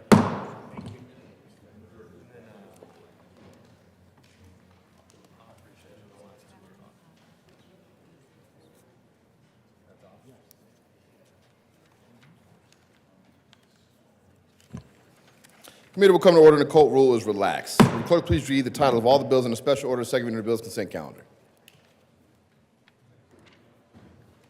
Senate Bill 221 by Senators Robertson, Kirkmeyer, and Representatives Catlin and Lukens concerning funding for rural health care and in connection therewith making an appropriation. House Bill 1076 by Representatives Marshall and Weissman and Senator Fields concerning creating a program to recognize public schools that provide certain services to military-connected families and in connection therewith making an appropriation. House Bill 1115 by Representatives Young and Joseph and Senator Fenberg concerning access to prescription drug label information and in connection therewith making an appropriation. House Bill 1326 by Representatives Ricks and Brown and Senators Smallwood and Zenzinger concerning continuation under the sunset law of the licensing of certain games of chance, including bingo, and in connection therewith making an appropriation. House Bill 1342 by Representatives Soper and Bacon and Senators Roberts and Rich concerning testing accommodations for Coloradans with disabilities. House Bill 1344 by Representatives Leader and Ricks and Senators Peltonby and Fields concerning the continuation of the State Plumbing Board and in connection therewith implementing the recommendations in the 2023 Sunset Report by the Department of Regulatory Agencies. House Bill 1371 by Representatives Hartzog and Lukens and Senators Fields and Gardner concerning regulation of massage facilities by local governments in accordance with statewide requirements and in connection therewith requiring a local government to establish a process that requires periodic criminal background checks for massage facility operators, owners, and employees.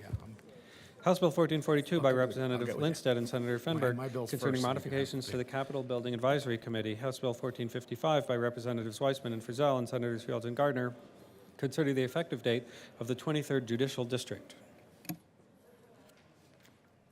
Majority Leader Rodriguez.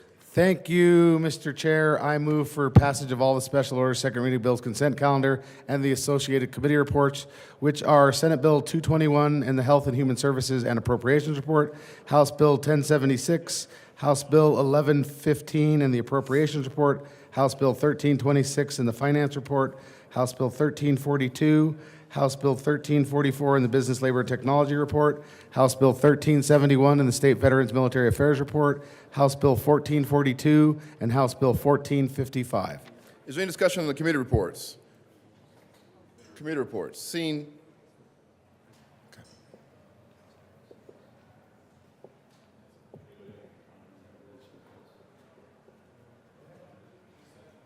Computer.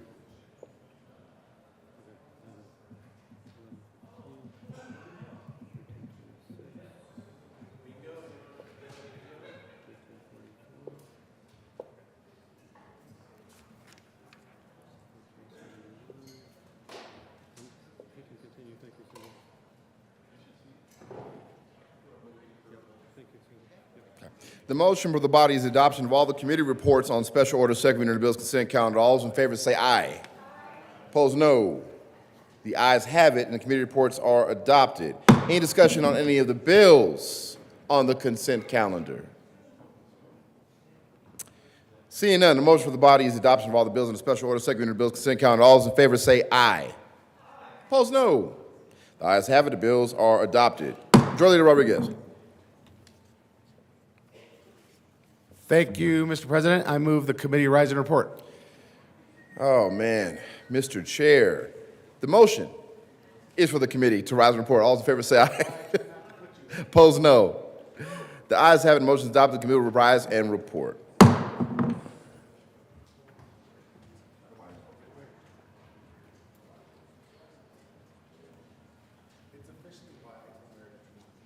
That's why I officially love Meredith. She's the best. No, she has one job.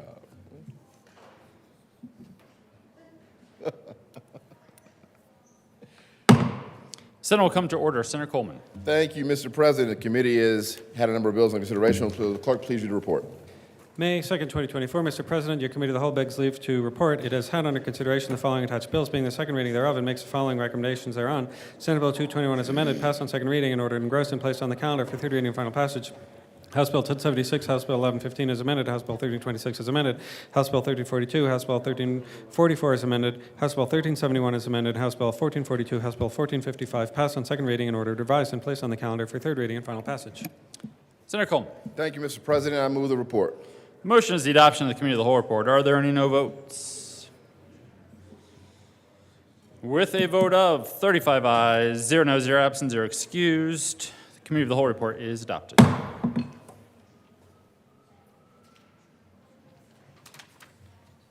Senate Bill 221 is amended, passed on second reading, and ordered engrossed, placed on the calendar for third reading and final passage. House Bills 1076, 1115 is amended, 1326 is amended, 1342, 1344 is amended, 1371 is amended, 1442, 1455 passed on second reading and ordered revised and placed on the calendar for third reading and final passage.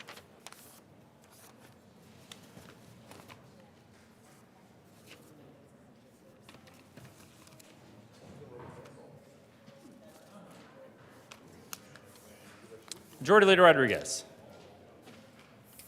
Thank you, Mr. President. I move that the Senate take up special order second reading of bills, which include Senate Bill 130, Senate Bill 205, Senate Bill 214, Senate Bill 223, Senate Bill 226, House Bill 1010, House Bill 1030, House Bill 1059, House Bill 1152, House Bill 1175, House Bill 1230, House Bill 1270, House Bill 1283, House Bill 1288, and House Bill 1304, and House Bill 1308, and House Bill 1322, House Bill 1351, House Bill 1370, House Bill 1453, House Bill 1461, House Bill 1451, House Bill 1465, and House Bill 1466 at the hour of 11:03.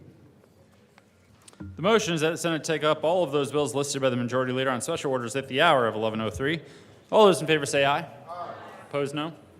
The ayes have it. The motion is adopted. Senate will take up all of those bills on special orders at the hour of 11:03. Special orders, second reading of bills. Senator Coleman. Thank you very much, Mr. President. I move the Senate resolve in subcommittee of the whole for consideration of special orders, second reading of bills. You have heard the motion. All those in favor say aye. Hey. Opposed, no. The ayes have it. The motion is adopted. The Senate will resolve itself into the committee of the whole for the consideration of the special orders, second reading of bills, and Senator Coleman will take the chair.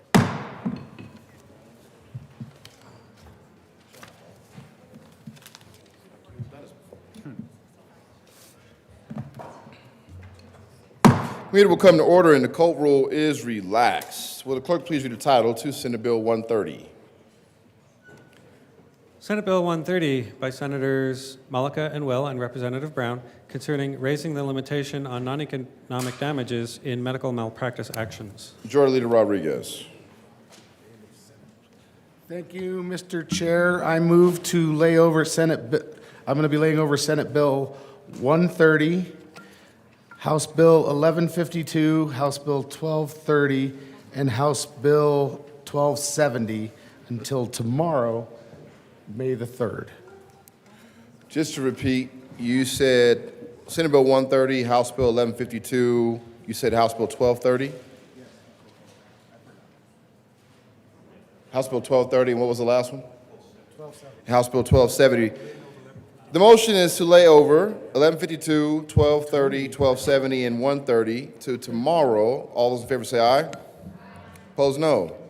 The ayes have it, and we will lay over Senate Bill 130, 1152, 1230, and 1270 to tomorrow. Will the clerk please read the title to Senate Bill 205?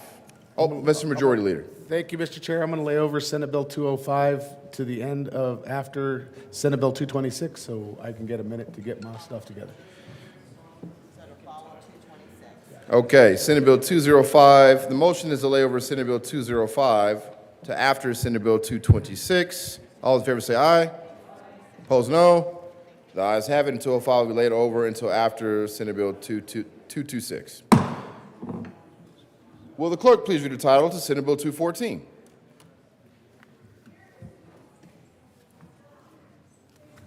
Senate Bill 214 by Senator Hansen and Representatives Amable and McCormick concerning implementation of state climate goals.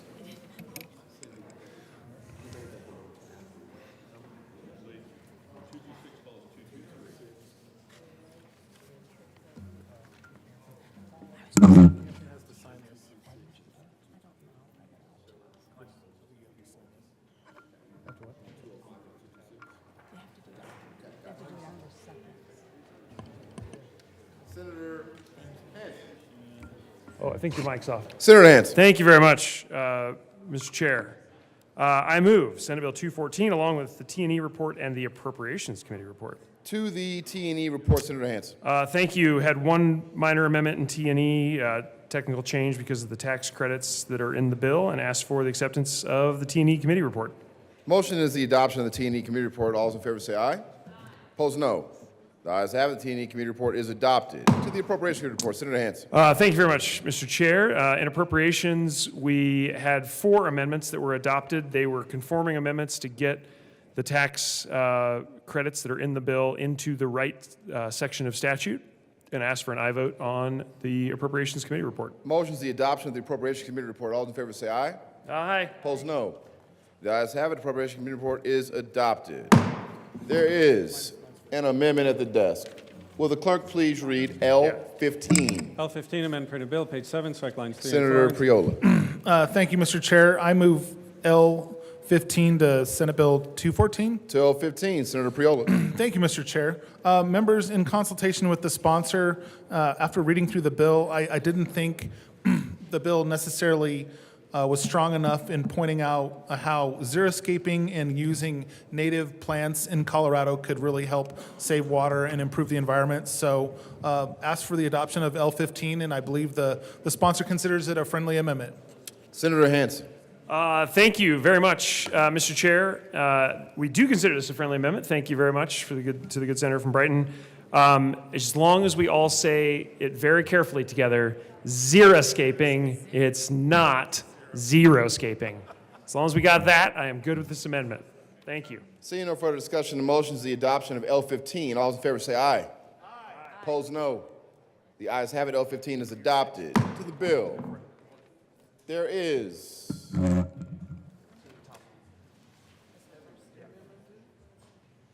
an amendment at the desk. You good? Will the clerk please read L14? L14, amend printed bill, page 25, before line 18, insert section 12 and section. Senator Cutter. Thank you, Mr. President. This is just a, so last year we did a bill on using biochar, a study on using biochar to plug wells and oil and gas wells, and we needed extra spending authority. They weren't able to spend the money in time, so we're just asking for an extension, and we're going to fold it right into this bill because it fits and it's appropriate. So we'd ask for your support. Seeing no further discussion, the motion is the adoption of L14. All in favor say aye. Aye. Opposed, no. The ayes have it. L14 is adopted. Any discussion on 214?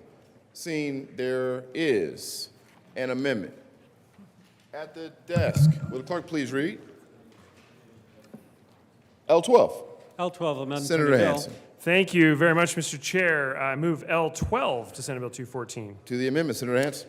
Thank you. This amendment basically adds drying clothes to a list of things that we can do with high-efficiency electric equipment. And that seemed great to me. We already have space heating, water heating, cooking in residential and commercial buildings. Let's also dry our clothes with high-efficiency electrical equipment. I urge the adoption of L12. Seeing no further discussion, the motion is the adoption of L12. All those in favor say aye. Aye. Opposed, no. The ayes have it. L12 was adopted. Seeing no further discussion, the motion is the adoption. Oh, there is an amendment at the desk. Will the clerk please read L16? L16, amend printed Senator bill. Hansen. Thank you, Mr. Chair. I move L16 to Senate Bill 214. To L16, Senator Hansen. All right. Thank you very much, Mr. Chair. This is a pretty straightforward amendment. It just makes sure that we've got the right definition around communities in the bill, including disproportionately impacted communities, and asks for the adoption of L16. Seeing no further discussion, the motion is the adoption of L16. All those in favor say aye. Aye. Opposed, no. The ayes have it. L16 is adopted. Any further discussion on the bill? Senator Van Winkle. Thank you, Mr. Chairman. I'm just trying to get my head around the 4 or 5, or actually I think including appropriations, like 10 amendments that just passed in the last 2 minutes. So could I have a senatorial 5, sir? Granted.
Senator Van Winkle.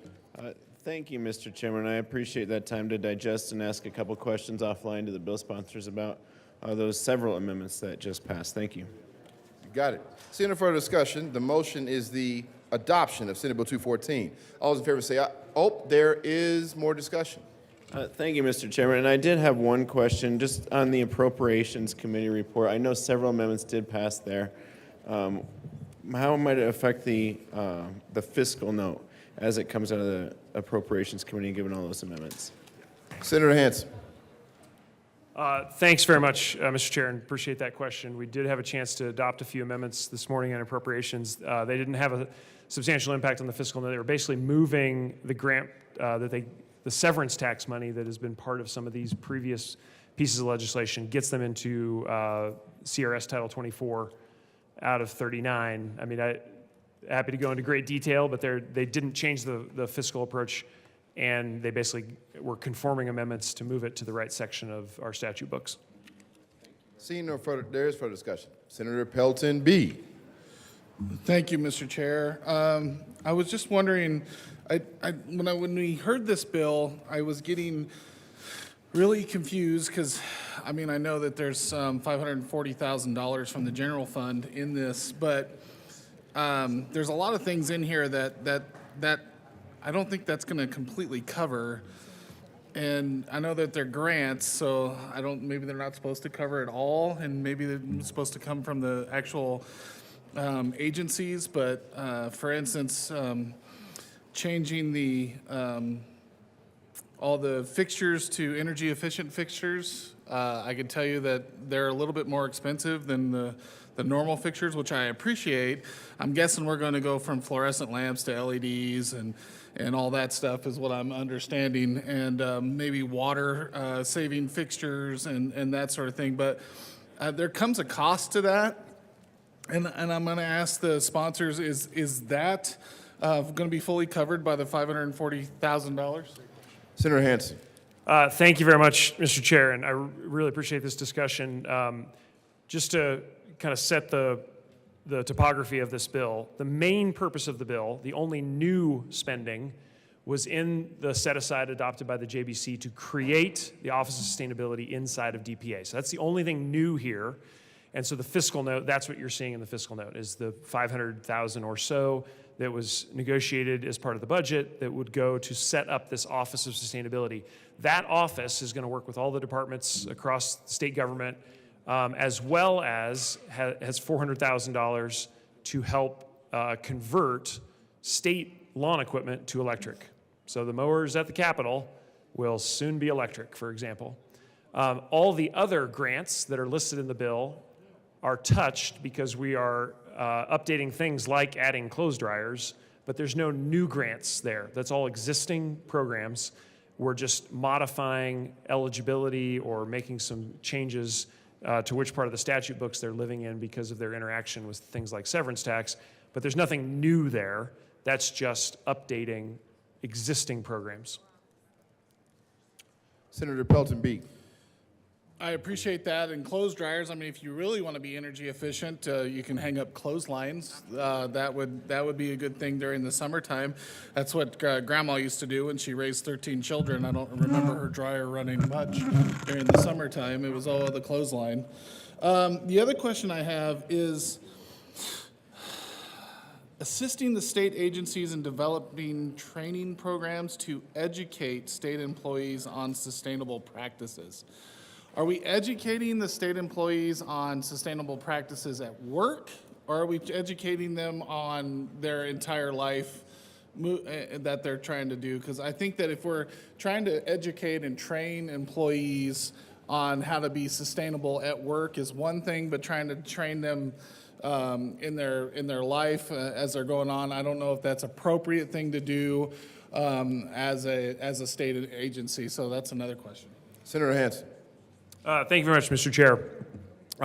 So the training that DPA is going to be offering under this bill is for work. So to be clear, although I have no doubt that as someone maybe in charge of a state office is getting that training and they're implementing, say, a recycling program at work, I would have no doubt that they might consider that when they go home, but there's certainly no interaction there between the state training and their home life. This is focused on their work responsibilities. Senator Pelton B.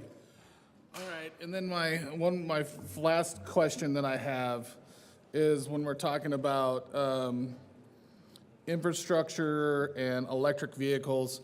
I know that we are getting around the corner to electric vehicles and trucks and that sort of thing. and we're going to be looking at that for infrastructure. My concern is snow plows and making sure that our snow plows will stay where they're actually efficient and they can work during the wintertime and when it's cold, and that they can charge. But I just want to make sure, is that going to be part of this as well with the changing of with the what do we want to call it, coordinating, assisting, and planning and construction state agencies, electric vehicle charging infrastructure, and that sort of thing, because I'm just want to make sure that our snow plows are working when they go to electric, and if we don't, we need to have the backup diesels because we know they work. Senator Hansen. Thank you very much, Mr. Chair. Well, I think the state has done a really nice job of managing this transition across the types of duty cycles or duty requirements for particular pieces of machinery. And I guess what I would make sure everyone is aware of is that batteries are improving 10 to 15% per year. And what that means is that smaller applications, like lawnmowers or an individual snowblower or a trimmer or an electric vehicle, those batteries have shown great performance. Where we are still seeing new technology emerge is on the bigger applications. That's going to happen over time, and the state will consider those as those become commercial. But rest assured, the state is not going to buy an expensive piece of machinery that doesn't get the job done. And I want to thank everybody who has been plowing the mountain passes all winter, because you did a great job. So thank you to our good friends from CDOT. Seeing no further discussion, the motion is Senator Gardner. Are we on the bill? We're on the bill, yes. 214. Thank you, Mr. President, or Mr. Chair, I guess, at this point. Your Excellency. Maybe this has been explained, and it's not that I'm arguing for it, but when I see in the fiscal note, the first line, this bill creates a new Office of Sustainability, I start looking for FTEs, and I don't see them. So where is this office just going to exist out there on its own, or are we pulling people from some other offices that we never really needed at all, or have outlived their usefulness, or, because government programs never go away. So is it becoming, did it have a name change or something? Senator Hansen. Thank you very much, Mr. Chair. Well, I would say this is a new office with a relatively modest start. It's going to be focused on taking $400,000 and making sure that we electrify pieces of equipment that are in a good situation to electrify, like the push mowers or small mowers used in places like the Capitol. Great place to electrify, save money, et cetera. So the office has relatively modest remit here as we're getting it started. Any future expansion, of course, would be required debate and change in appropriation, but that's why you're not seeing anything show up in this fiscal note. Senator Gardner.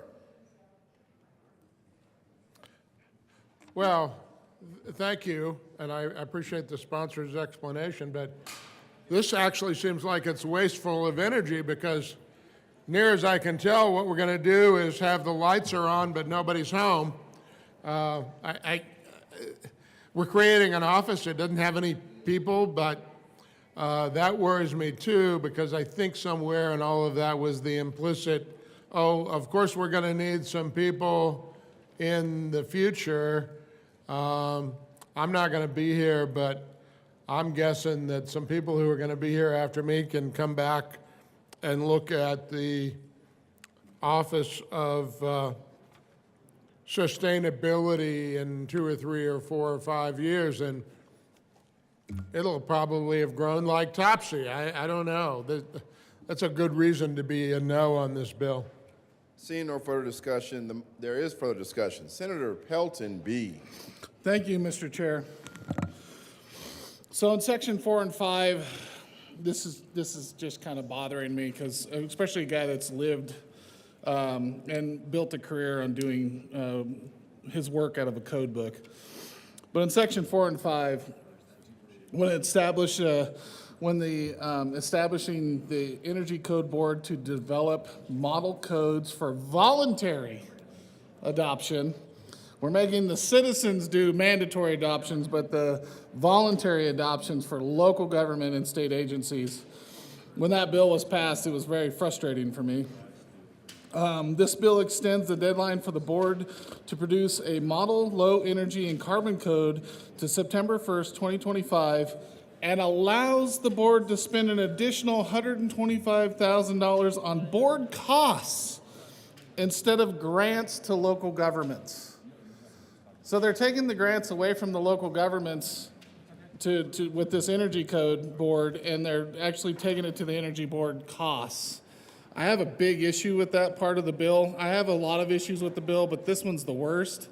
Those grants were in there to help us figure out how we were going to get some of our buildings, like jails and stuff, in the Energy Code Board or underneath that. So this is a really bad section of the bill, and I just asked for a no vote on 214. Senator Will. Thank you, Mr. President. And I come up in opposition to 214, but I want to give you a little bit of a real-life example of how this works. And then the bill where it's going to create the Office of Sustainability Department and provide leadership to and requiring accountability from state agencies. I used to work for those state agencies, and you know, they're going to create this thing where you can, so you don't adversely affect the environment, negative environmental impacts, and tracking of state agencies' performance and goals, and tracking the amount of money the state saves as a result of implementing these sustainable practices. A few years ago, we were going to really save the environment by converting all of our game warden pickups to CNG.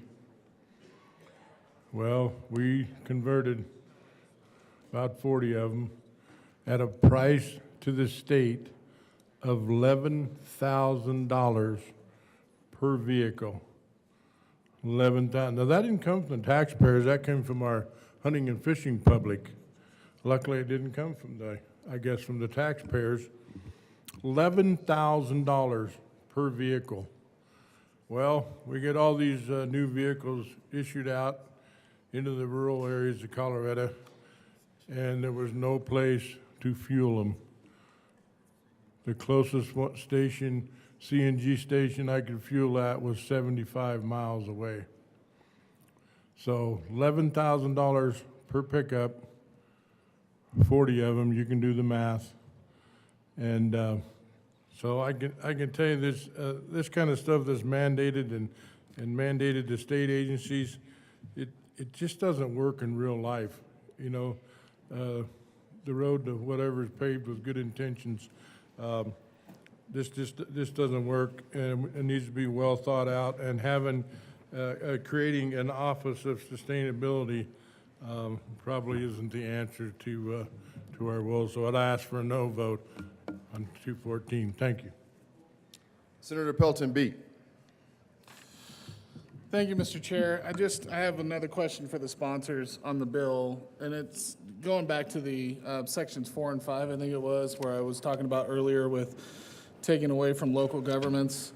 How much stakeholdering was done with local governments to let them know that this was going to happen? I know that money was put in there for local governments to grants to help them come up with ways to be able to adhere to the Energy Code Board and their and what they were doing with some of those large buildings. The other question I had is, why were we reducing the geothermal energy tax credits and just allowing the Energy Office to arbitrarily modify the size and evaluate the effectiveness of the tax credits? I just wondered if we're really trying to go for a solution here, why are we taking away from locals and doing that with the geothermal energy tax credits?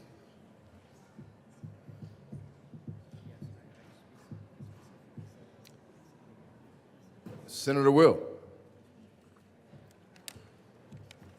And thank you, Mr. President. I wanted to make one other comment about creating this Office of Sustainability and that what all the function of the office was going to include. And I found one really entertaining in here in the bill that you're going to assist state agencies in developing commuting opportunities for state employees that reduce greenhouse gas emissions and other pollutions. The largest share of the area that I represent, state employees can't afford to live there. So many of them drive from Grand Junction up Valley. Many of them drive from Rifle up Valley. State employees can't afford to live in the communities that they need to work in. So I don't see how developing commuting opportunities. I mean, I do know that CDOT, most of those right there in Glenwood Canyon, who you're all very familiar with because we hear it all over the news when it's closed, right? CDOT van brings employees from Grand Junction to Glenwood Canyon. Now, from an emission standpoint, I don't know if that's great, but they can't afford to live up in Glenwood Springs. So these state employees that probably don't get paid enough, I'll agree with that, but they can't afford to live in these communities. So I just don't see how this office is going to come up with, the Office of Sustainability is going to come up with any fixes to driving from Grand Junction to the Glenwood Canyon or driving from Grand Junction on up. Reducing greenhouse gas. Get on that road, get on I-70 at 5 to 5:30 in the morning, and it's just a steady stream of headlights, and those are commuter workers. So I think this is, creating this office is probably, in my opinion, a waste of time, but I'd ask for no vote on this bill. Thank you. Seeing no further discussion, the motion is the adoption of Senate Bill 214. All in favor say aye. Aye. Opposed, no. The ayes have it. Senate Bill 214 is adopted. Clerk, please read the title of Senate Bill 223. Senate Bill 223 by Senator Fenberg concerning licensing issues for clinics that perform services related to fertility.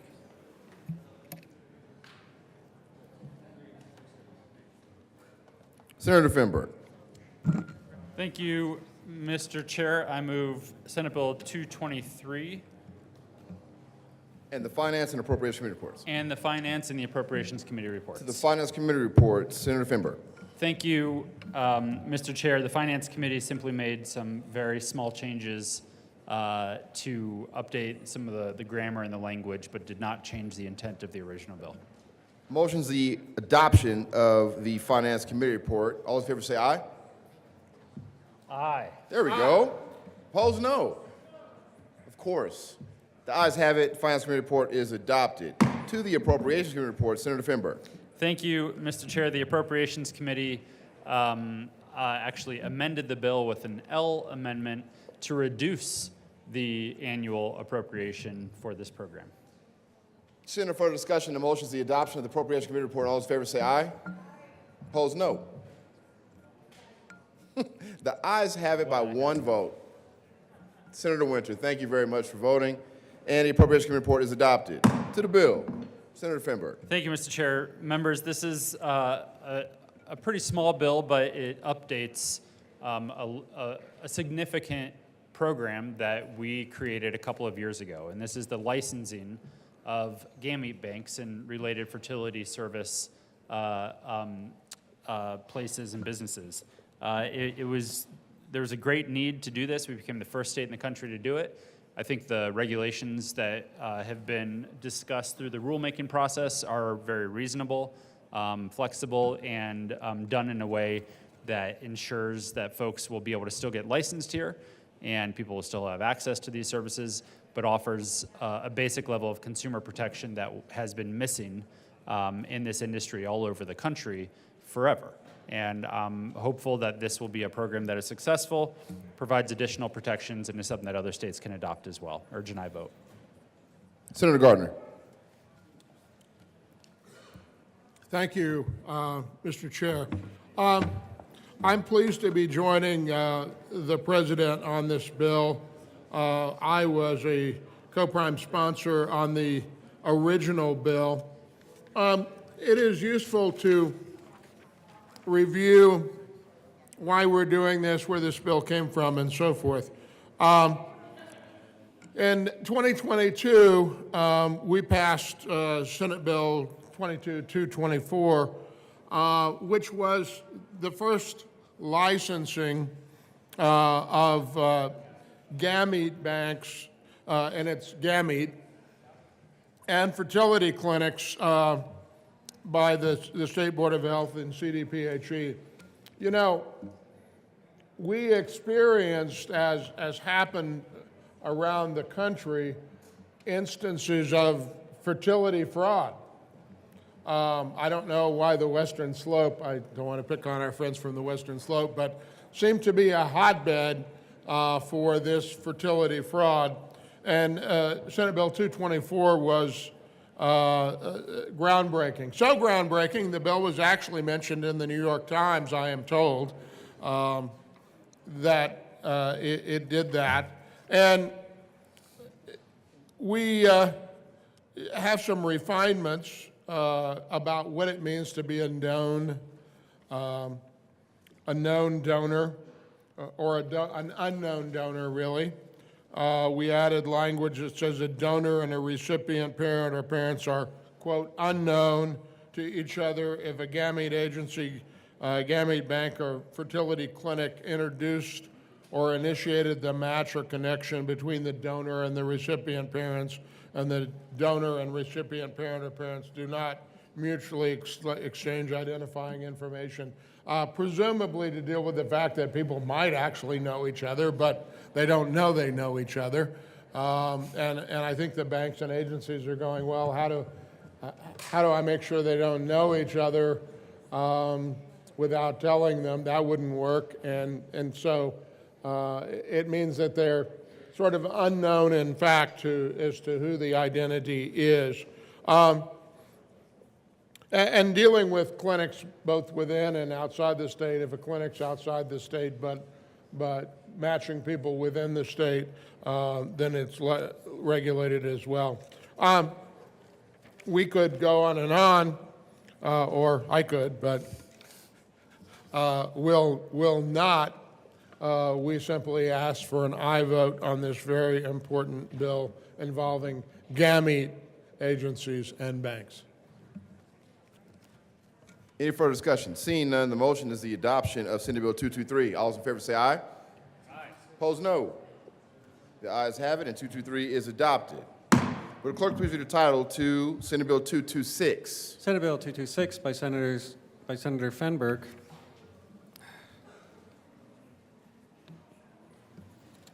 Concerning modifications to the college Kickstarter account program. Senator Fenberg. Thank you, Mr. Chair. I move Senate Bill 226 in the Finance Committee report. To the Finance Committee report, Senator Fenberg. Thank you, Mr. Chair. The Finance Committee adopted an amendment that has to do with the calculation of interest and inflation for these accounts. Motion is the adoption of the Finance Committee report. All those in favor say aye. Aye. Opposed, no. The ayes have it. The Finance Committee report is adopted. To the bill, Senator Fenberg. Thank you, Mr. Chair.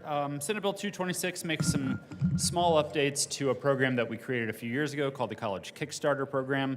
This is the program that provides every baby born in the state of Colorado $100 in a 529 account. The intention is to inspire families to start saving for their young child's college or other educational opportunities in the future. And this makes some small tweaks after a couple of years of the program's existence to make sure that it can continue to be successful, that it's run efficiently, and that there are clear guidelines and regulations for the program. I do have a small amendment that further updates a few things like dates that I will be offering.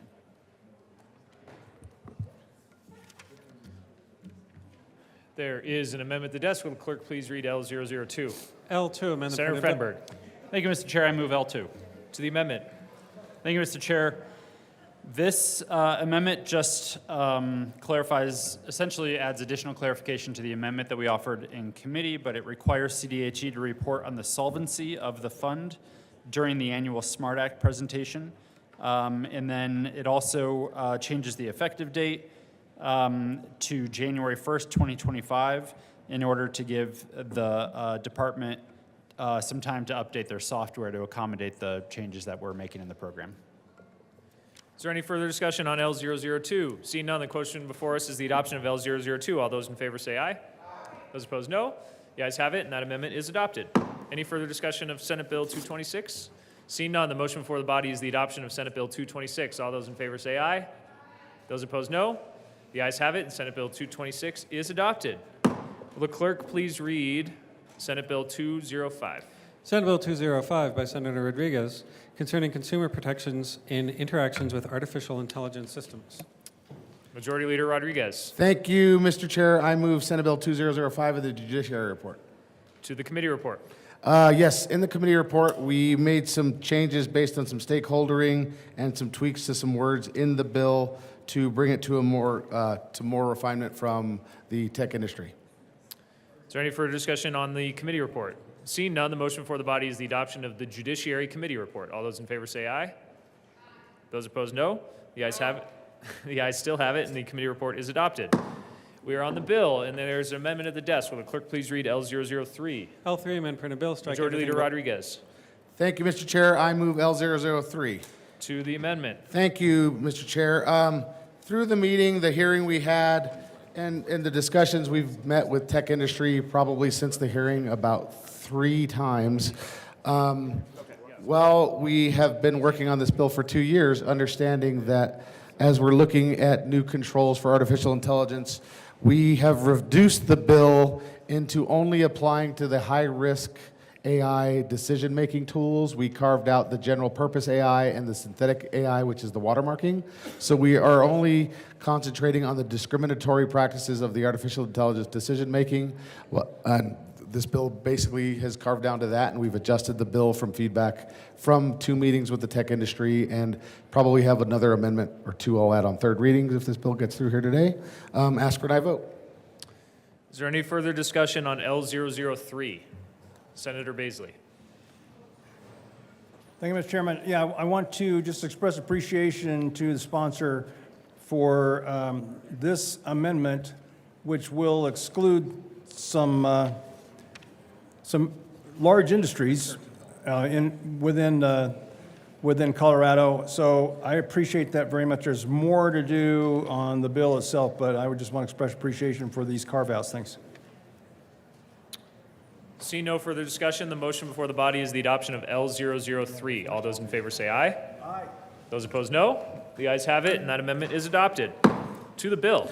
Thank you, Mr. Chair. So just a brief overview of what the bill does. Section 1601 are your definitions, which include the definition of automatic discrimination, consequential decisions, what an artificial intelligence decision is, things that are excluded in the bill. Section 1602 is the developer duty to avoid discrimination, required documentations that they have to do risk assessments and other things to disclose the assessments that they've done. And 1603 is the deployer's duty to avoid algorithmic discrimination with a risk management policy that they update when they make changes. Section 1604 is the simple task of disclosing when you're interacting with artificial intelligence and high-risk systems. 1605 is the compliance and other legal obligations. 1606, the bill was carved down to only be enforced by the Attorney General, and there is an exclusion for all private rights of action. And 1607 allows the Attorney General to do a robust rulemaking decision to clarify, with the bill having affirmative defense and a rebuttable presumption, to define what those lines are so people don't get caught up, so we're only catching the actual harms that could be caused with the bill. And then my presentation on the bill is, let's talk about it. Artificial intelligence, from detecting cancer in medical scan to drafting an essay for school assignment. Pew Research Center in 2023 states Americans are increasingly cautious about the growing role of artificial intelligence in their lives. 52% of Americans are more concerned than excited about AI in our daily life. This bill is only about disclosures and accountability. It doesn't require them to what they're supposed to do. We've carved it down just to the high-based high-based decision-making, which are your financial sectors for bank loans, your medical thing for medical coverages, job hiring and firing. Many of you knew in the last couple years that many people of the largest tech industries in the world went to a meeting in front of Congress. Sam Altman of CEO at OpenAI. Regulatory intervention by governments will be critical to mitigate the risks of increasingly powerful tools. Microsoft, licensing is indispensable in high-risk scenarios, but he acknowledged it won't address every issue. You can't drive a car until you get a license. You can't make the model or the application available until you pass through the gate. NVIDIA's chief scientist, many users of AI applications are subject to existing laws and regulations that govern the sector in which they operate. AI-enabled services in high-risk sectors could be subject to enhanced licensing and certification when necessary. Twitter CEO Elon Musk told reporters there was a need for a referee to ensure that the safety of AI and added to it a regulator would ensure companies take action that are safe and in the interest of the general public. Colleagues, this bill is only covering the high-risk decision-making pieces of artificial intelligence. It is not covering your ChatGPT. It is not covering your bots. It is covering the algorithmic discriminations that happen every day. Some of the articles that we did over the year, United Health uses AI model with 90% error rate to deny care.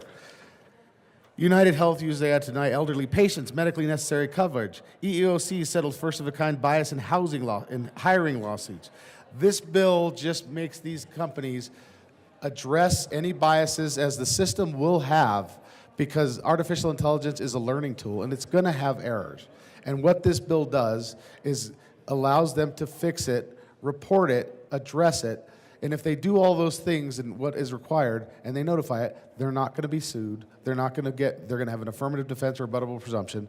This bill is trying to set a groundwork for, as this technology evolves, that we provide solid base protections. Now, we can talk about every industry this bill doesn't cover, but this part of this bill a few years ago when we did consumer data privacy was the end of the world as we knew it in the state of Colorado.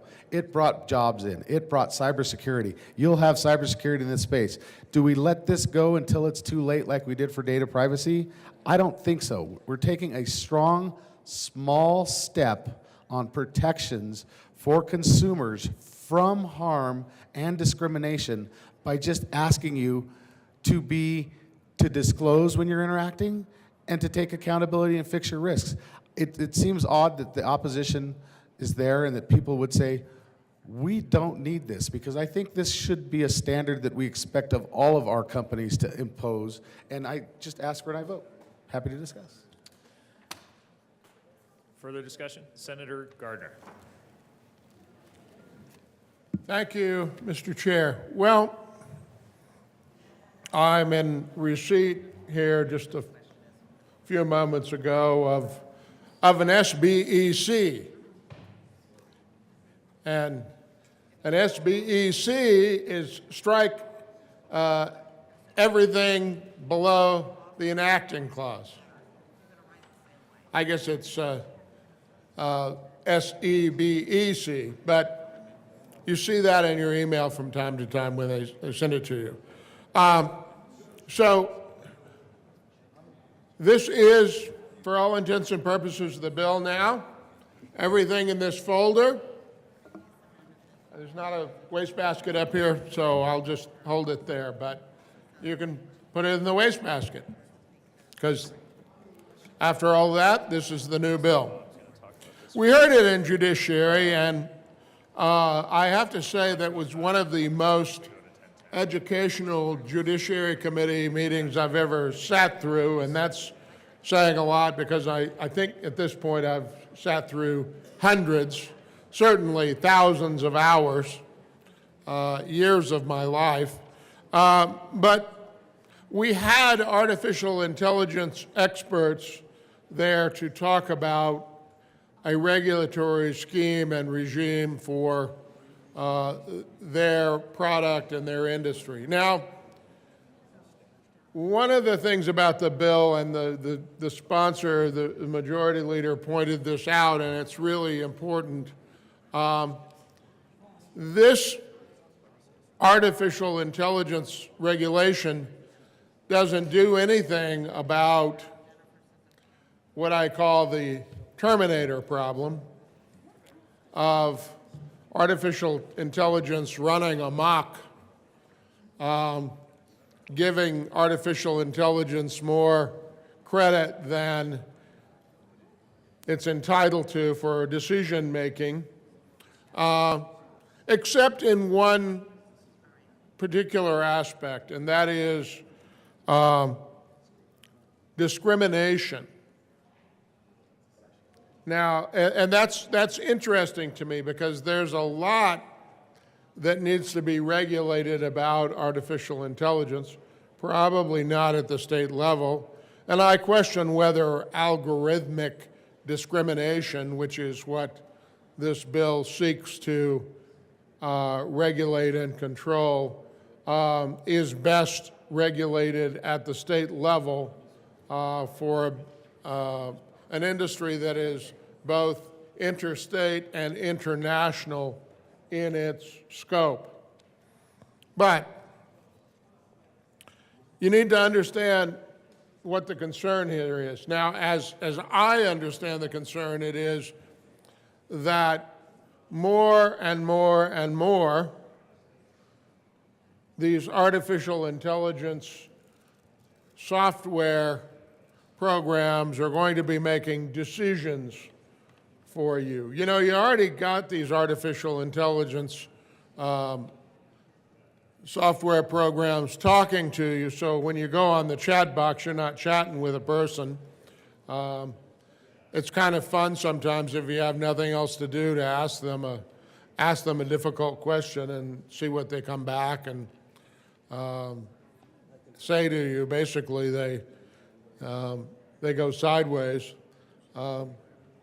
You know, I would say this. The one thing I learned in testimony, and it occurred to me, is artificial intelligence is to intelligence what an artificial flower is to a flower. An artificial flower ain't a flower. And artificial intelligence ain't intelligence.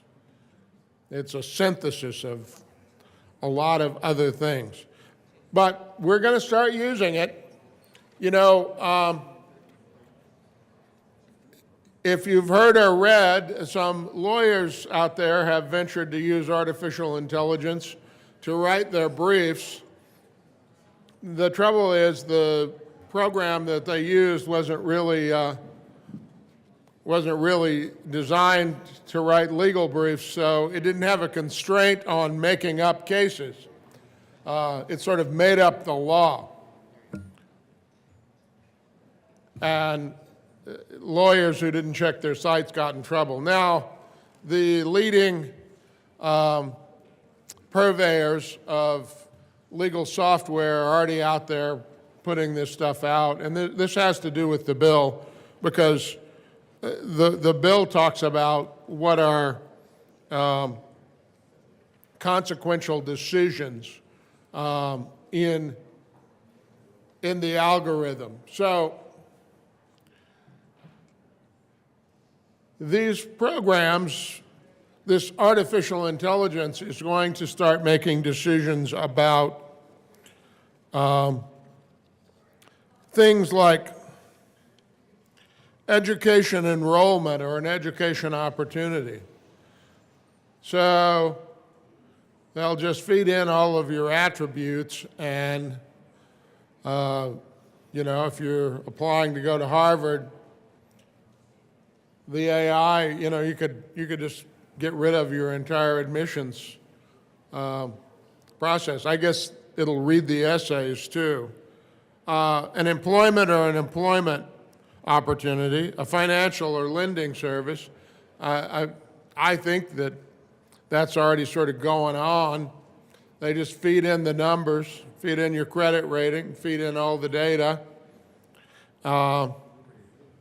So much for sitting down with your banker and he or she looking across the desk at you and judging whether you're trustworthy, whether you seem to have the grit to start this business up and do all of it. An essential government service. I wonder what an essential government service would be. Issuing my driver's license, probably. Licensing of all sorts, I suppose, would be essential.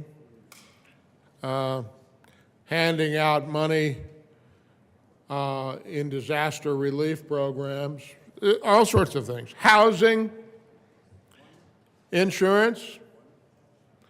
We've already discussed employment. You have to follow the discussion. It's moving very quickly.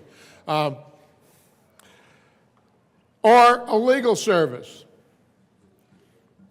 This is, of course, very worrisome to me. I mean, although maybe what I should do is file for a trademark on Simple Country Lawyer, and we'll have a Simple Country Lawyer legal software, and it would dispense legal advice in a homespun way of a practical nature. By the way, this bill is only going to protect Coloradans because a consumer here is an individual who's a Colorado resident. So if you're just passing through, I guess it doesn't help you out. And if you're a military person assigned to Colorado, it ain't going to do anything for you. I think that could be a gap in the bill now that I look at it. So what is algorithmic discrimination? Well, it's any condition in which the use of an artificial intelligence system materially increases the risk of an unlawful differential treatment or impact that disfavors an individual or group of individuals on the basis of their actual or perceived age, color, disability, ethnicity, genetic information, limited proficiency in the English language, national origin, race, religion, reproductive health, sex, veteran status, or other classification protected under the laws of this state or federal law. I think what it's really talking about is a concept that we know in discrimination law, equal opportunity law, Title VII of the Civil Rights Act, as disparate impact. And so any system that, any other system, and I'm not referring to software systems, but just a system of hiring and firing and payment of claims and anything else that in some way treats unequally people of a particular race against another, particular religion, ethnicity against another, that will be described in the law and has been since, I think the case, Mr. Chair, is probably the Duke Power case. Disparate impact. So this has always been a question in testing, employment testing, where you have a test and the very questions are culturally biased or somehow favor one group of people, white middle-class Americans perhaps, against ethnic groups, recent immigrants, all sorts of other classes, that it will have a disparate impact by choosing those people on a basis that doesn't matter. Disparate impact cases are kind of hard. You can find the impacts, but then you have to kind of prove that, you know, it wasn't It wasn't selecting based on criteria that had something to do with the job. Now, it's interesting, we define algorithmic discrimination and then immediately say what it isn't. So we say what it is and say, but it's not this. And the but it's not this is, it does not include the offer, license, or use of a high-risk artificial intelligence system. There's a definition for that. High-risk artificial intelligence system by a developer, there's a definition for that. Or deployer, definition for that. For the sole purpose of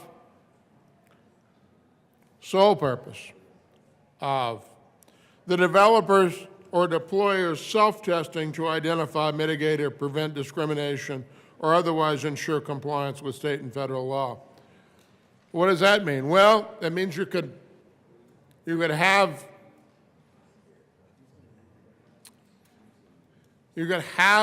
a software program that would engage in things that was algorithmic discrimination, but if the purpose was to ultimately prevent the discrimination, then that wouldn't be a violation. Or expanding an applicant, customer, or participation pool to increase diversity or redress historical discrimination. Now, that's really interesting legally. Why? Because the recent cases of the United States Supreme Court have said that discrimination on the basis of race, even if it's for the purpose of improving diversity, can still be a violation of Title VII, Title VI, the Civil Rights Act, applicable to education. And yet, we say here that it's not discrimination. So, we're building into our statute, we're building in a question that is raised in current United States Supreme Court case law about whether that's really appropriate to not be algorithmic discrimination. Because if you're trying to expand your applicant pool or participant pool to increase diversity, maybe that's not okay. I mean, maybe that's okay.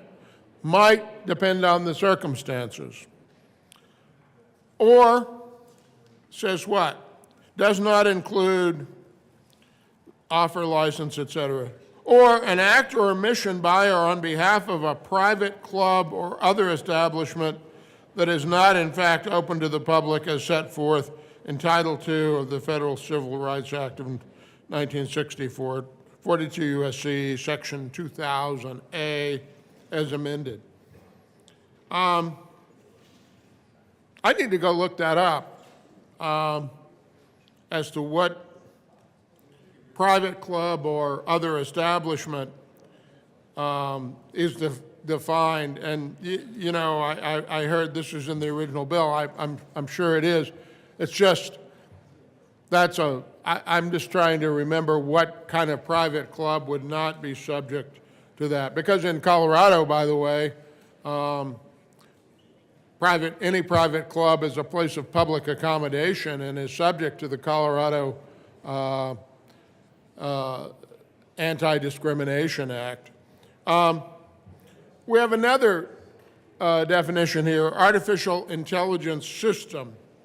So this only applies to artificial intelligence systems. I guess you're,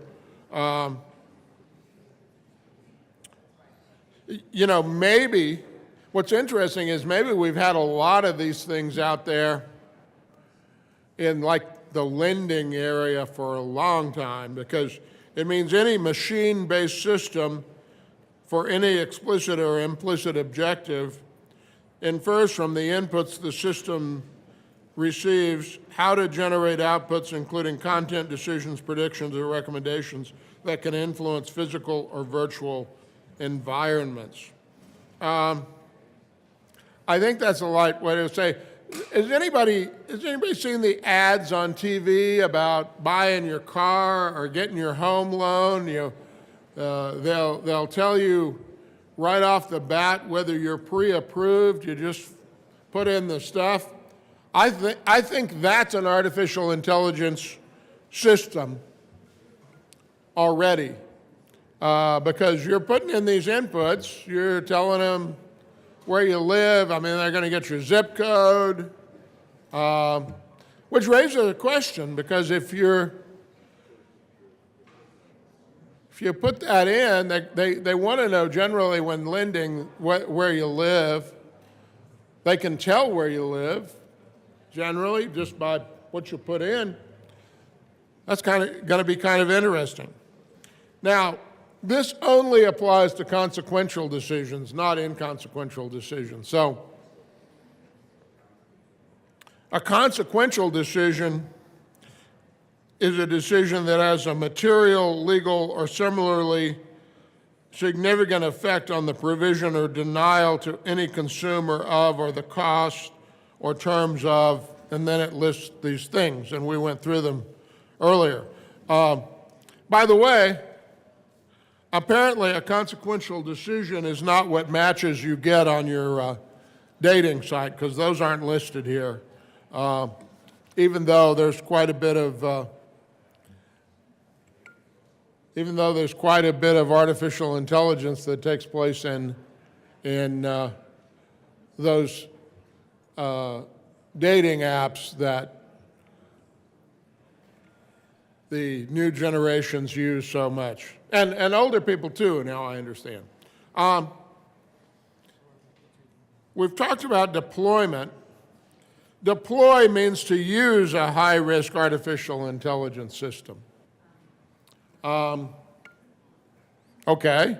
Deployer means a person doing business in this state that deploys a high-risk artificial intelligence system. So you might become a deployer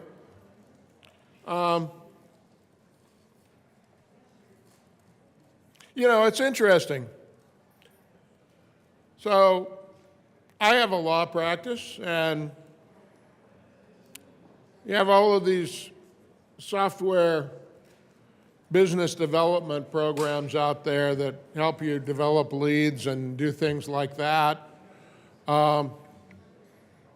If I subscribe to one of those, if I pay my license fee and I say, well, I want to generate leads for my law practice, then I'm a deployer. And it's interesting because if the system I'm deploying somehow internally makes choices that discriminate based on any of these things, then I think I may well be suddenly subject to this thing, and I'm not even a software guy. Believe me, when I took computer science in my undergraduate work, we were doing punch cards. Yeah. And Fortran. I see the good senator from Woodland Park's not here.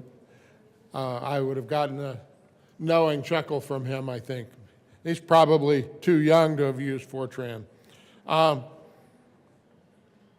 Now, we even define healthcare services because we talk about that.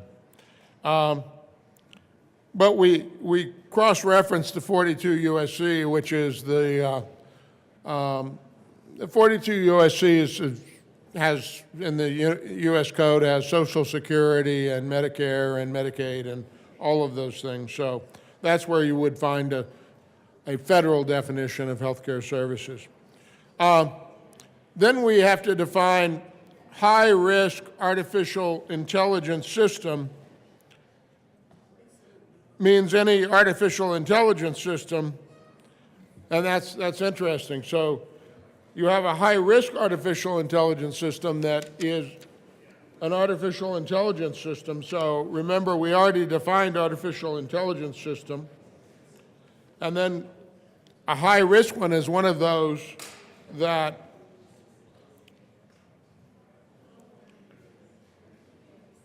when deployed, and I might be a deployer,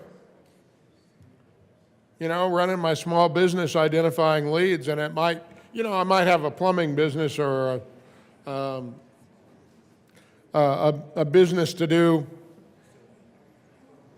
remodeling of kitchens, and I'm out there identifying good people with the kind of money that they want to do that, and I want to sell them on the deal. Maybe I'm an interior decorator or something, and I've paid a license to one of these things, and I'm using it to generate my leads and give good deals to certain people who meet certain criteria, and I could be given good deals that were being offered on a discriminatory basis all of a sudden.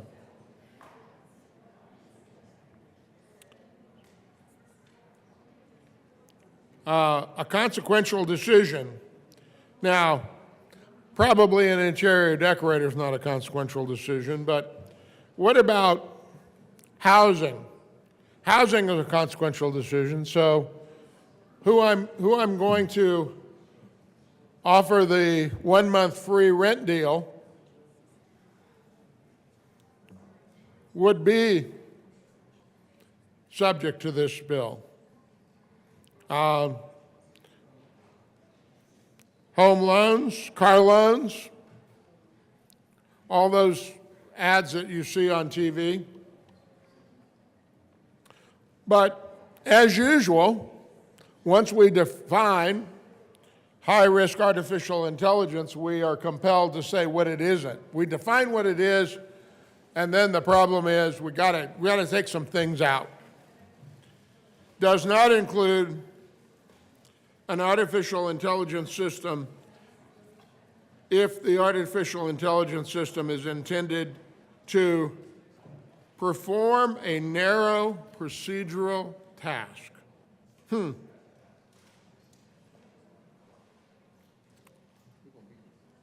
There's a world of litigation right there. Perform a narrow procedural task. Or detect decision-making patterns or deviations from prior decision-making patterns and is not intended to replace or influence a previously completed human assessment without sufficient human review.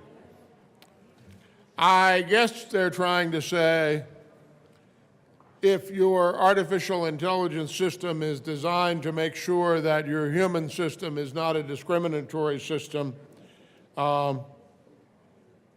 or if you're just using, well, I shouldn't say just, you know, artificial intelligence has kind of a important function. It gathers a lot of data and can detect patterns of fraud. I don't know, you've got artificial intelligence systems operating on your credit cards. And you wonder about that. What do I mean by operating on your credit cards? Have you ever made a purchase on your credit card that was sort of outside the norm? Maybe you were in a different location, or maybe you made several credit card transactions back to back, or something like that, and suddenly the system starts sending you notices saying, yeah, we suspect fraud on your credit card.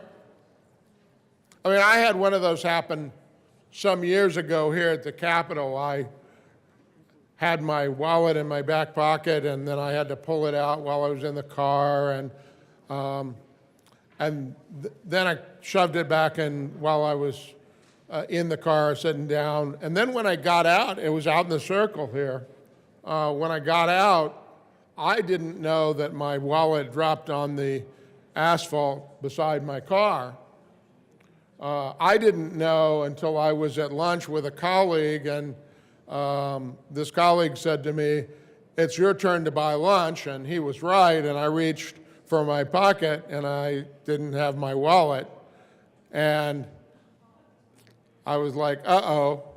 And then when I realized where it probably was dropped, I went to my car, and, you know, there's people out there in the circle all the time that live at no fixed address, let's say. And my wallet was immediately picked up, and my credit card, and this is about the artificial intelligence system spotting credit card fraud and making that kind of decision. The credit card company, by the time I called them, and it had only been like an hour, by the time I called them, they had already cut off my card. My card, while I was at lunch at Maggiano's, my card had gone to McDonald's and to Argonaut Liquor. And apparently there's something about that pattern that causes the computer to put a red flag on your account all of a sudden. I think it's because maybe going to McDonald's and maybe it went to, I assume it's a he, went to Argonaut first. So you see how artificial intelligence is making discriminatory decisions because it judged me as a credit card holder and my attributes against the purchasing history I had and said that purchasing history does not match. That's discriminatory. So whether or not that violates is kind of interesting. Although I see here, I see here in the bill, it says the following technologies, this is not a high-risk artificial intelligence system. The following technologies, unless the technologies when deployed make or are a substantial factor in making a consequential decision. Anti-fraud technology that does not use facial recognition technology. That's interesting. Anti-malware, antivirus, artificial intelligence-enabled video games, calculators, cybersecurity, databases, data storage. Interesting. Firewall. You know, it's interesting. All of these artificial intelligence things that is here make decisions based on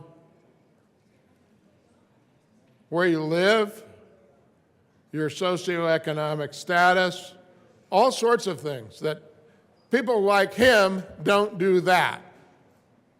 There must be fraud. People like him don't go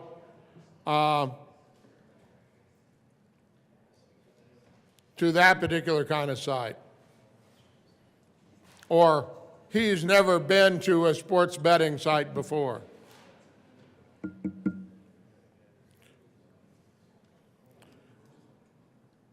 Now,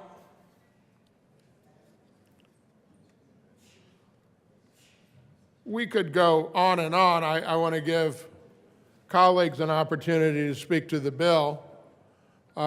Maybe I'll take a lunch break. But I do want to point out the most striking thing about the testimony that we heard in judiciary. Now, Mr. Chair, different Mr. Chair, another Mr. Chair was in judiciary with me, may have had other things in committee that were striking to him. But what was striking to me was the testimony of an artificial intelligence software engineer who happened to be, I don't know whether I want to say middle-aged, but over 40.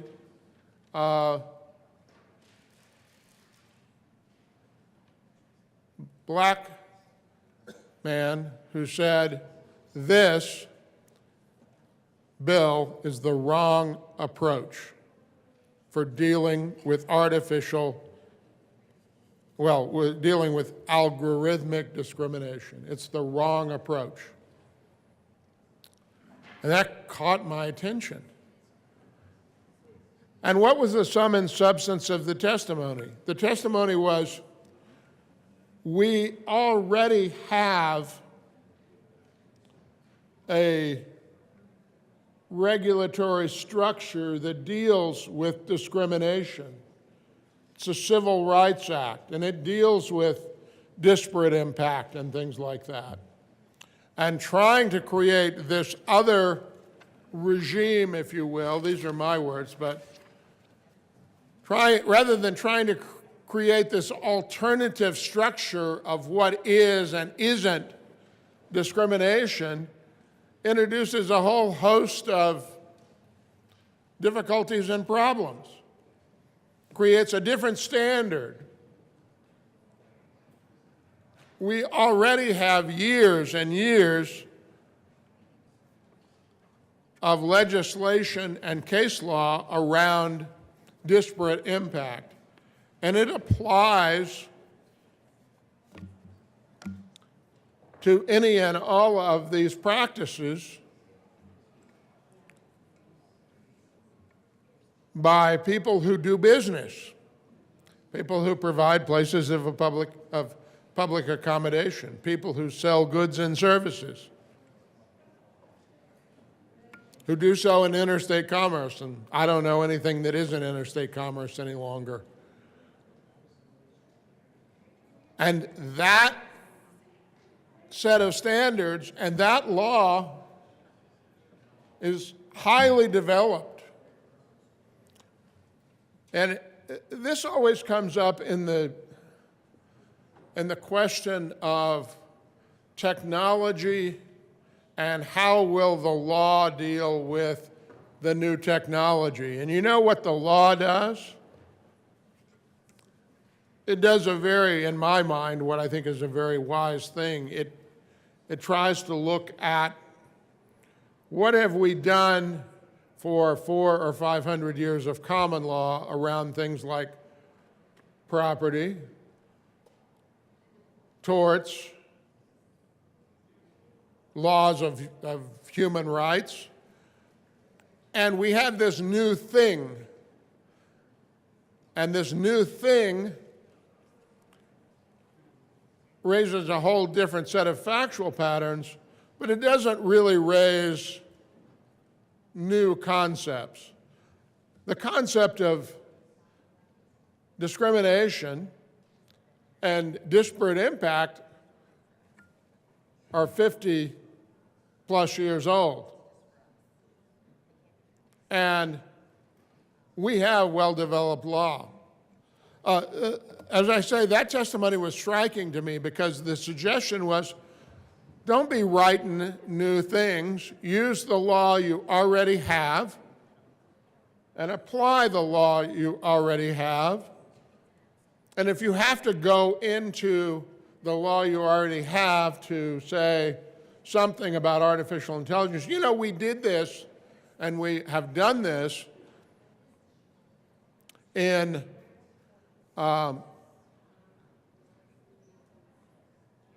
sex crimes, human trafficking, intimate images. We have done new statutes, but they have been extensions of our existing law about what is wrong, what is a crime, to close a loophole or to ensure that somebody says, well, I was looking at an image that wasn't really a child. It was a composite. It was a avatar. And that might mean, you know, different things in different contexts, but what constitutes illegal conduct just because it's done by use of means of technology, or what is discriminatory conduct just because it happens in technological uses, isn't new. Now, I see as I go through this bill that there are questions that arise, and we may not want to leave them to common law, but we may want to use it, we may want to place it in the Civil Rights Act, not in the consumer code. It seems to me that that's a misplacement of what we're trying to do here. I appreciate your attention, colleagues. This is a very, very important bill. I thank the sponsor for bringing it and having this discussion. Whatever the outcome of this bill in this legislative session, we must face these issues, and I appreciate your rapt attention. Thank you. Senator Baisley. Thank you, Mr. Chairman.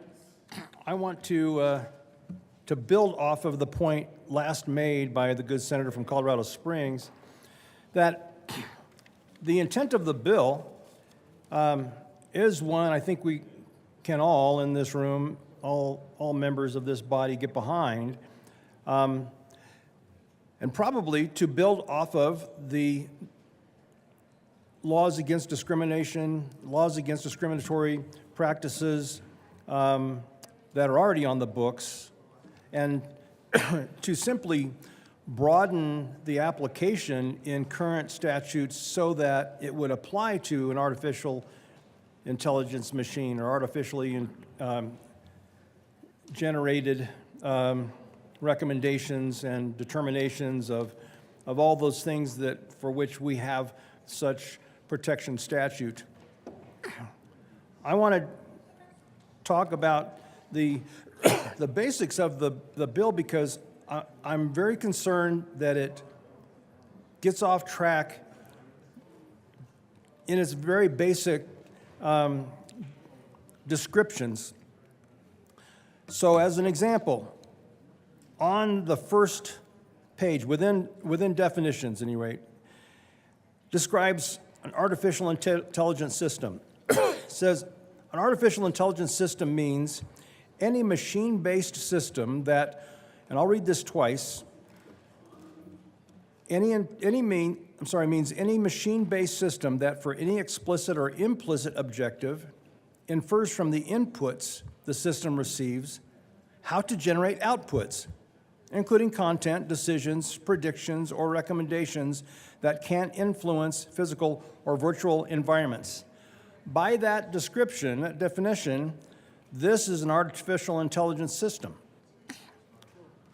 Because it means any machine-based system, certainly machine-based, that for any explicit or implicit objective, and my objective would be for opening my car, infers from the inputs the system receives, my pressing this button, how to generate outputs, which would be the RF signal that it would produce, including content, which would include the unique identifier of my car and the instruction that comes from the specific button that I pushed, which would be the content, towards a decision, prediction, or recommendation that can influence the physical or virtual environments, and it certainly influences the physical environment by unlocking the car. Or if I hold this button down, it opens the rear hatch. So this definition of artificial intelligence system, I suggest, describes every system that has any electronics associated with it, or could be mechanical rather than electronic because it says machine-based. So I think it would actually encompass a non-electronic machine-based system that would produce an output from an input. So I'm concerned about the broadness of it or the wrong description of artificial intelligence. Let me describe what artificial intelligence is about in the first place. An example, let me say, if playing the game of chess, for instance. So if I play chess against a computer, then that computer will, through its design, through its it's if then or else logic that's been pre-programmed into it. It knows the rules, it knows the moves that are possible, and it watches for my moves, and then it responds with its moves. And then we play the game out, and we see who was smarter, who could think further ahead by the moves, me or the machine. But in an artificial, so there's certainly chess games. There's a chess game like that on my computer right now. However, an artificial intelligence application would be where, actually, let me pause. In between artificial intelligence and simple, straightforward programming that I was just talking about is machine learning. Machine learning is where the practice over and over and over of playing that chess game with the computer begins learning. And that computer starts realizing, wow, when I made this move, he made that move, and that defeated me or lost me this piece. I won't do that again. And I saw that he left this vulnerability, so I will make these moves, and that machine learning gets better and better at it. And then but that's just machine learning. That's not even artificial intelligence. Artificial intelligence goes the next step further, where the AI might say, hey, chess is pretty cool. What about this new game that I just invented that's got 25 pieces each instead of 16? And it's on a round board, and here's how the pieces are and move, and let's play this game. It is based on its experience, but it goes beyond mere application of the same path that we've been on. Artificial intelligence takes us to a whole new place. So when it's describing in the initial definition of algorithmic discrimination, it means any condition in which the use of an artificial intelligence system materially increases the risk of an unlawful differential treatment. Oh, thank you to the good senator from Highlands Ranch. They are. Senator Baisley, just for my information and awareness, can you help me understand where in L003 you're at? Yes. I am on the first page of L003. Line 31 is where I was just talking about artificial intelligence system. Great, means. thank you.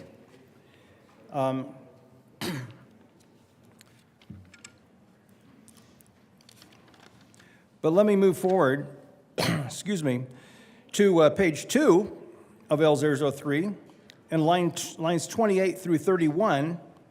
So here we have a better definition that detect decision-making patterns or deviations from prior decision-making patterns and is not intended to replace or influence a previously completed human assessment without sufficient human review. So this is getting better towards a definition of what AI, artificial intelligence, is something that has not been there before. This is creation of something new. The main point that I want to make, though, in this, and I'll have 2 points before I wrap up. One is that artificial intelligence, it's so important that we define it correctly because we don't want to impact the use of artificial intelligence, and we don't want to miss the boat on the good intentions of this bill.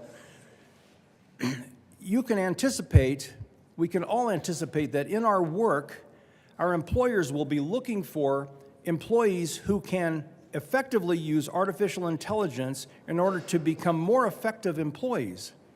So the easy things that we see is can help an employee to write documents, to produce documents, perhaps write the initial version of a proposal, of a legal argument, and so on.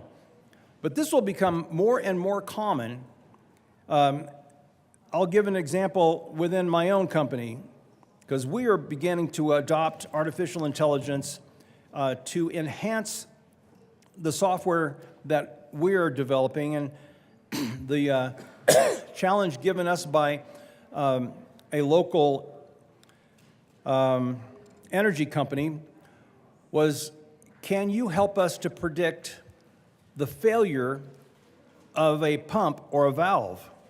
And we said, yes, given the information of the past, we can apply the artificial intelligence review, even just machine learning, to predict when a part will fail based on the past experience. But beyond that, and this is relevant towards this, is that this client in particular said, we have 6 pumps that are all the same pump. This one pump position within the overall system, we have to replace that pump far more frequently than the others. We don't know why. Well, we release the artificial intelligence on that entire system, and it starts looking at flows and vibrations and temperatures, pressures.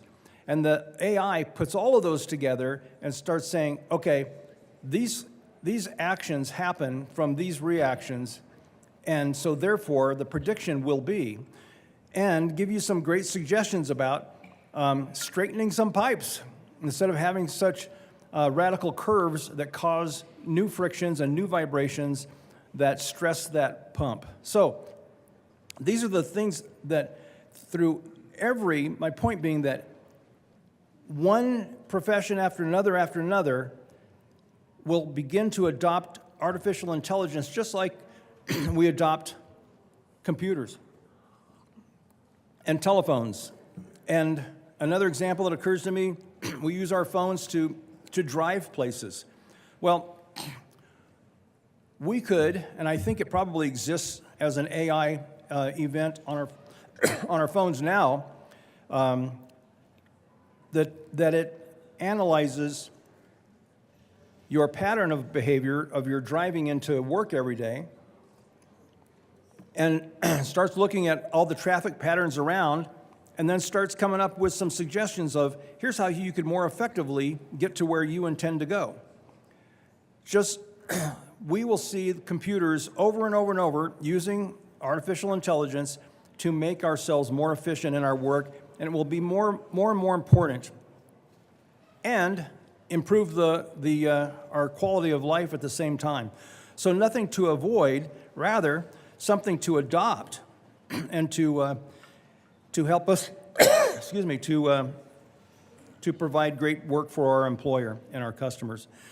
So back to the specifics in the bill, the way it opens up, and I'm referring to the first page of L003, and algorithmic discrimination means, and on line 9 through 17, it means any condition in which the use of an artificial intelligence system materially increases the risk of an unlawful differential treatment or impact that disfavors an individual or group of individuals on the basis of their actual or perceived age, color, disability, ethnicity, genetic information, and so on.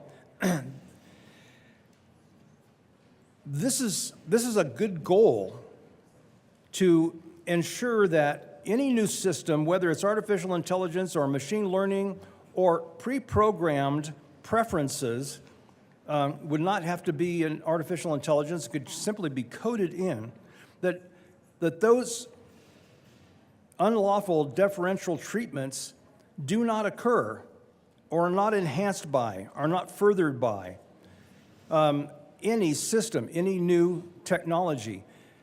And I'm suggesting that we actually move away from attempting to narrowly scope this intent to artificial intelligence, because it's frankly kind of elusive when it comes to the description of what artificial intelligence is, but rather let's maintain, as the good senator from Colorado Springs was talking earlier, let's maintain the intent, and this intent is probably well established in statute right now, and simply broaden that application to say any system, as is done described on line 3132, any machine-based system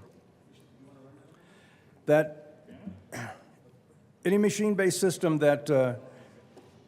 would create a risk, increase the risk of unlawful deferential treatment, and so on. So that's my suggestion. I appreciate the sponsor of the bill and the attempt, and I'm in agreement with that attempt to make sure that people are not inappropriately discriminated against, and that artificial intelligence or any machine-based system does not contribute toward discrimination for housing or anything else along those lines.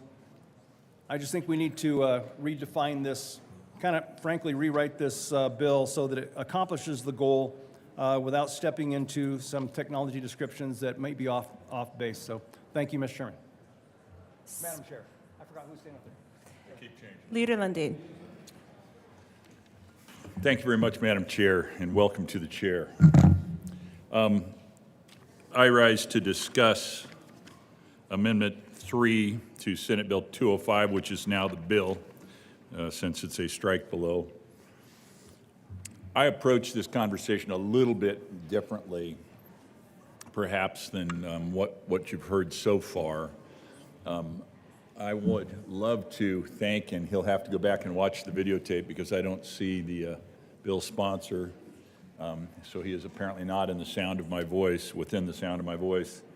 I want to thank the bill sponsor and my personal partner on the Colorado Privacy Act, on other big technology-heavy legislation that he and I have worked together. I want to thank him for doing a significant amount of work on this. I mean, you get iteration number, I don't know what this is, iteration number 5, 6, 7, 8 perhaps, that is a 19-page strike below on the issue. You get a sense of how big the policy is. And I want to be clear that this 19-page strike below really only deals with one very narrow, potentially, aspect of what artificial intelligence is all about. I guess I'll reserve my comments in accolade for the sponsor for later and kind of speak to the, oh, here comes the sponsor. Were you hearing me? I was praising the majority leader and my partner in other heavy technology legislation. We have worked together, acknowledging the hard work, the diligent work that has gone into this 19-page strike below that deals with potentially one narrow piece of what artificial intelligence is all about. It's really a discrimination or an anti-discrimination bill is largely what it's designed to be. And the bill sponsor and I have a small divergence in just the architecture of policy with regard to this. It is my conviction that because artificial intelligence is everywhere at this point, it's evolving quickly, and visionary individuals like Elon Musk have said things like, artificial intelligence will be the end of mankind. I mean, because of things of that nature, my particular policy appetite, and part of it's probably because of the way I'm wired, I'm one of those individuals who sees giant forests. Some people see trees. Other people see the bark on trees. Still other people see the lichen on the bark on the trees in the forest. I like to deal with the big picture, and I was super hopeful that we would be able to, in partnership, deal with a much bigger conversation. And that is, what are the four corners of the box that we should be creating in the policy construct to understand and appropriately create public engagement, societal engagement, in a way that honors the values that artificial intelligence can bring to us and protects individuals from losing control of their lives, so to speak, that artificial intelligence would perhaps overrun them. When you think about artificial intelligence today in healthcare, it is engaged in diagnostic assistance. AI algorithms help diagnose disease, often with higher accuracy than human practitioners by analyzing medical imaging. Personalized medicine. AI helps tailor treatment plans to individual patients based on their genetic makeup, lifestyle, and other factors. So instead of just pulling a reference book off the shelf that says individual exhibiting these symptoms generally should receive these sorts of treatments, AI says this particular individual, because of this particular individual's genetic makeup, should receive a diagnosis in personalized medicine of this nature. It's fundamental to arthroscopic and robot-assisted surgeries.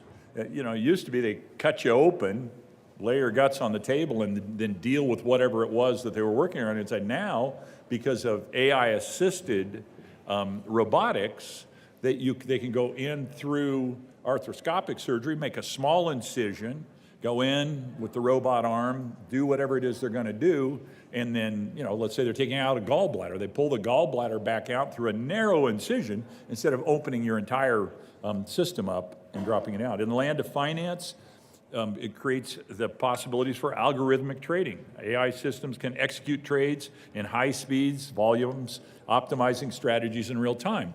And I will tell you candidly, I'm an individual entrepreneur over many years. My last remaining company is a registered investment advisory. I won't say the name of the company because that would be a shameless plug. I will do that on TV somewhere, but I won't do it here at the well. The reality is this is a little bit of a challenge for me at times, because that high-frequency trading can get ahead of our ability at times, and so we try and interact in ways that give advantage to our clients through access to that artificial intelligence, that high-frequency trading. But, again, going back to my desires, those are the four corners. That's an issue that should be in the four corners of the box that we're addressing. Unfortunately, this bill doesn't seek to do that. Now, the answer to that question is easily lending, bring your own bill. Okay, fair enough. But if you'll walk with me all the way through my construct here, I think you'll understand why this bill may not be the answer, but a consideration of what is the answer is the policy conversation we should be having right now. Something also in finance that's critically important, and you find this more at the banking level than you do at the investment level, but it happens in both places. AI detects unusual patterns indicative of fraudulent activities, which enhances security. We need it, and it is to our advantage. Automotive and transportation, autonomous vehicles, traffic management, you've heard a little bit about that already, so I won't get into that. Education is something I care deeply about. You can create personalized learning for students that are, again, it's almost like interacting with somebody in healthcare with regard to their genetic makeup. You can create, through the use of AI, learning processes where a student can accelerate faster based on what the building blocks they're able to put together as they're learning. They call it scaffolding in education, where you get the first layer of the scaffold down. You can support that, identify it more clearly, and stack it more quickly in education with the use of artificial intelligence.